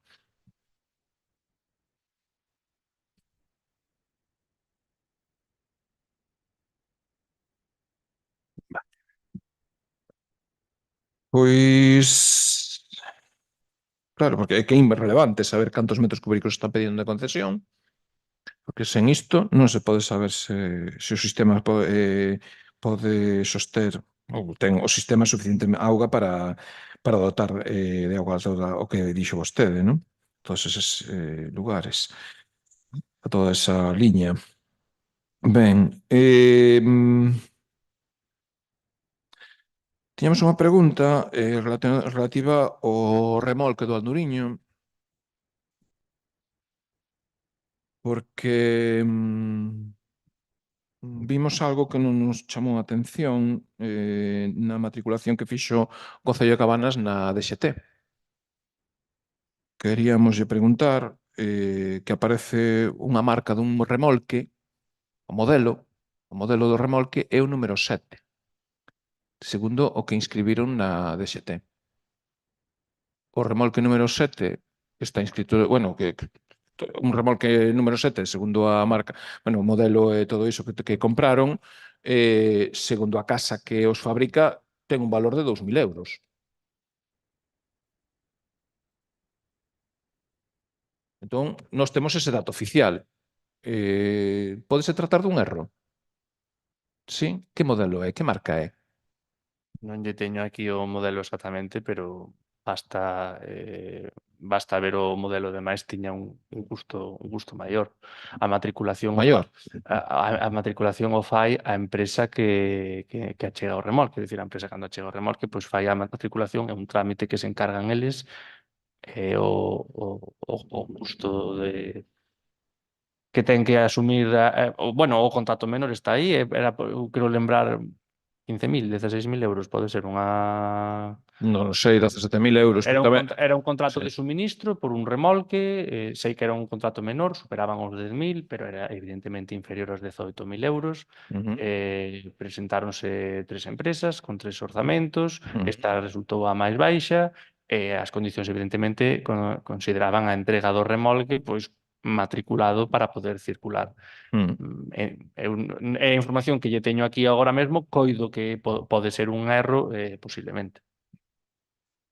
Sí, bueno, pode ser un erro, efectivamente. Bueno, o remolque, o modelo número 7, que é o que está matriculado, sería, segundo que o fabricante, pois tería un prezo de sobre 2.000 euros. Hai algunha modificación ou houve algunha mellora no remolque? Incorporouse algunha mellora no remolque? Pero, de todas formas, vostede fala de que na matrícula vai o número 7. Non, é a marca. A marca é 7, con números romanos. O decir, bueno, o modelo, perdón, non é a marca. O modelo é o número 7, con números romanos. Entón non ten nada que ver coa matriculación. Non ten, a ver, que a matriculación ten que ver, porque na matriculación ponse a matrícula, por un lado, pero tamén se pon o modelo.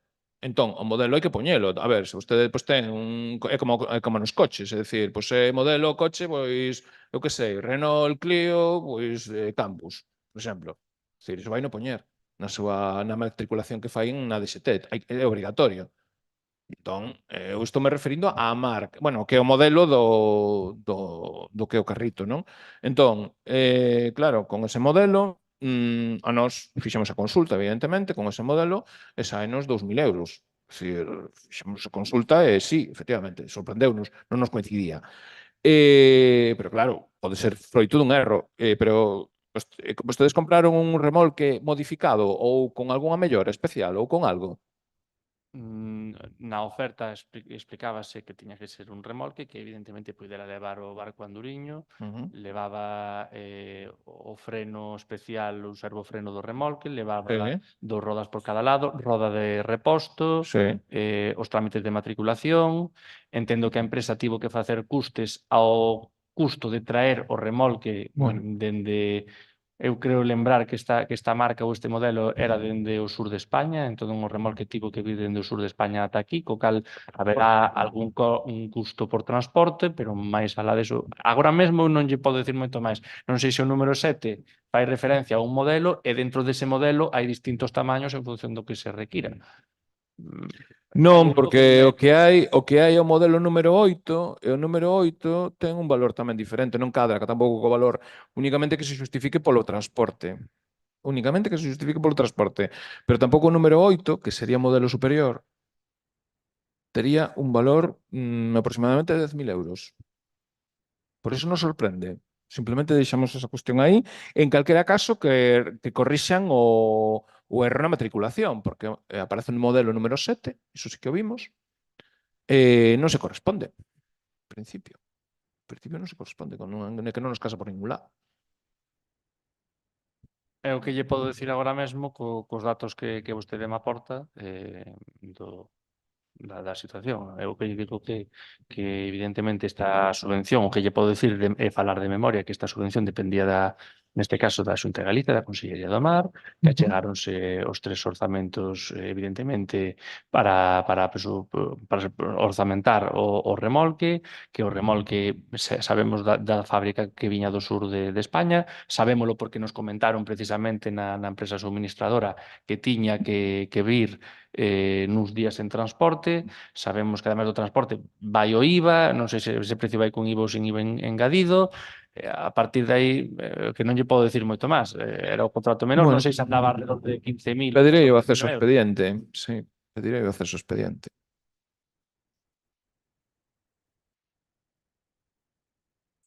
Vale. Moi ben, bueno, quedamos xa aí unhas cuestións. Bueno, tivemos queixas, bueno, xa nos nosos veciños mandaron mensaxes, que houve aí un problema coa apertura do pabillón de Lavandeira cando foi o dos Reis. Que pasou? A pechadura saíuse do sitio. Ante o cal, evidentemente, xa está solventado porque, bueno, era unha porta metálica, era de difícil suxección, e agora pois conta xa un soporte habilitado especificamente para que isto non volva a pasar. Ademais, evidentemente, pois precisamente no vehículo do Concello de Cabanas, tamén no meu propio, pois vai unha copia da chave, ou a mala casualidade de que eu non fun ata ali no meu vehículo e, polo tanto, pois non tiñamos nese momento Ah. pois a chave que nun momento ou circunstancia habitual pois a teríamos precisamente porque Porque esa porta, sí, esa porta entonces ten unha... tendo o chamado doble embrague. Polo tanto, cunha chave normal dende fora se pode seguir abrindo sempre. Sempre, claro, lóxico. Pero entón o problema foi coa apertura domótica que teñen agora mesmo, non? Entón, Simplemente xiraba xiraba o xiraba totalmente a apertura, claro. Claro. Entón fallou e houve que ir buscar a chave física. Iso foi o que Sí. atrasou toda a cuestión, porque os veciños, claro, é que a nosotros queixanos é que nos teñen aquí porta fora. Bueno, o tempo de resposta creo que foi de 8 minutos e medio aproximadamente. A mí dixeronme máis. A mí cando me mandaron as mensaxes se pasaban 20. Non, 20 non foron, dende logo. Non sei, estaba previsto para menos cuarto, estábamos mandando mensaxes ás 12 pico. Entón, non sei. Vale, pois entón, bueno, pois foi unha cuestión desa. Teñen en conta que as chaves seguen sendo importantes, por lo tanto, domótica, pois fainos cousas como esta, non? Ben, a Ponte de Pedra, en que situación se atopa? Que informacións ten sobre a demarcación de estradas, sobre as obras que se teñen que realizar na Ponte de Pedra? Que pasa ca piscina que está na rotonda da entrada do Concello, bueno, daqui de Cabanas, que iso xa parece outra piscina olímpica que temos aí montada, outra máis. Que está pasando con todo iso? Que está todo parado? En canto á Ponte de Pedra, pois non hai máis novidades das xa explicadas. Novamente contactamos 2 veces ao longo pois, de decembro e tamén unha vez máis en xaneiro, e o que traslada, bueno, primeiramente a ausencia de información e logo rebuscando un pouco máis, pois que siguen actualmente cunha especie de reformulado de proxecto para dar cabida ou resposta técnica ao que as probas de pilotaxe indicaron. Eu entendo, pois, entendo que indicaron as probas de pilotaxe unha resistencia e a partir de aí a parte que vai por riba dos arcos pois ten que estar adaptado a esa resistencia. Por lo tanto, entendo que esa é un pouco a modificación e o retraso. Non hai prazos para volver a comezar, non hai ningún tipo de comunicación oficial nin aviso de que se vai a ter pois, unha reunión pronto nin nada parecido. Polo tanto, nada lle podo indicar, e de feito xa lle digo que nestas 3 chamadas, 2 en decembro e unha en xaneiro, que tampouco pudemos sacar nada porque non había nada novo que nos puderan dicir. Ben. En canto á piscina, eso lle foi trasladado, eu creo que foi o ano pasado, no primeiro semestre, antes de verán, xa a estradas de a demarcación de estradas da Coruña. Xa foi un asunto que xa foi tratado no 2023, se non lembro mal. No ano pasado, pois, volveu a ser reiterado que evidentemente ali é unha glorieta de estrada xeral, confluencia coa estrada que vai para as Pontes ou para o peaxe, e polo tanto ten o elevado tráfico, e tiñan que facer unha actuación, recolleron a solicitude, pero tampouco indicaron que ningún compromiso de que fixera ou fora a ser pronto, nin moito menos. Ben, dúas preguntas nada máis. Queixas e suxestións. Están pendentes de tratar as queixas e suxestións do ano 2024. Xa temos que tratar as do 2025. Que vamos, xuntar todos os expedientes, todos xuntos? Sendo expedientes análogos, pois xa... Sí, claro, agora xa que facemos de todas as xa legislaturas. facemos as dúas. Sí, non? 24 e 25, non? Hai que convocar outra comisión para tratalo. Non, Pero está en serio. Non, o que hai que facer evidentemente é traer o expediente aquí, pero eso non é teclear aquí na plataforma esta que nos custa o diñeiro e saen as queixas todas automáticamente. Hai que ir facendo unha elaboración conleva bastante tempo administrativo, evidentemente, o allá fora automático ou vese unha inteligencia artificial que nos pudera facer o traballo xa rapidamente. Non é así, ten que haber unha persoa, normalmente esa persoa ata día de hoxe xa tiña outras tareas, pois como distintas tareas que dificultan que a tarea pois sexa executada rapidamente. Por outra parte, pois tamén está pendente quedou sobre a mesa da Comisión de Asuntos de Pleno o Regulamento de Acceso á Información. Avanzouse neste tema ou quedou todo aí parado?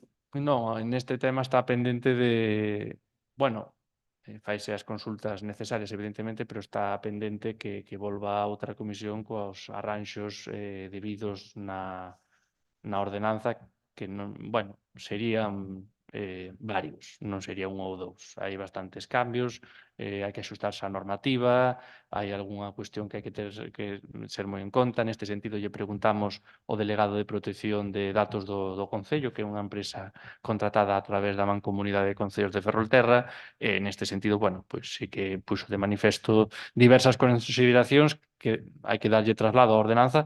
Algunhas xa foron feitas nun documento borrador, pero que leva unha revisión importante porque hai unha estrutura importante afectada. Vale, modificación. Isto xa non coincide co que dixo na comisión. Moi bien. Estamos como queremos. Pois nada máis. Moitas grazas.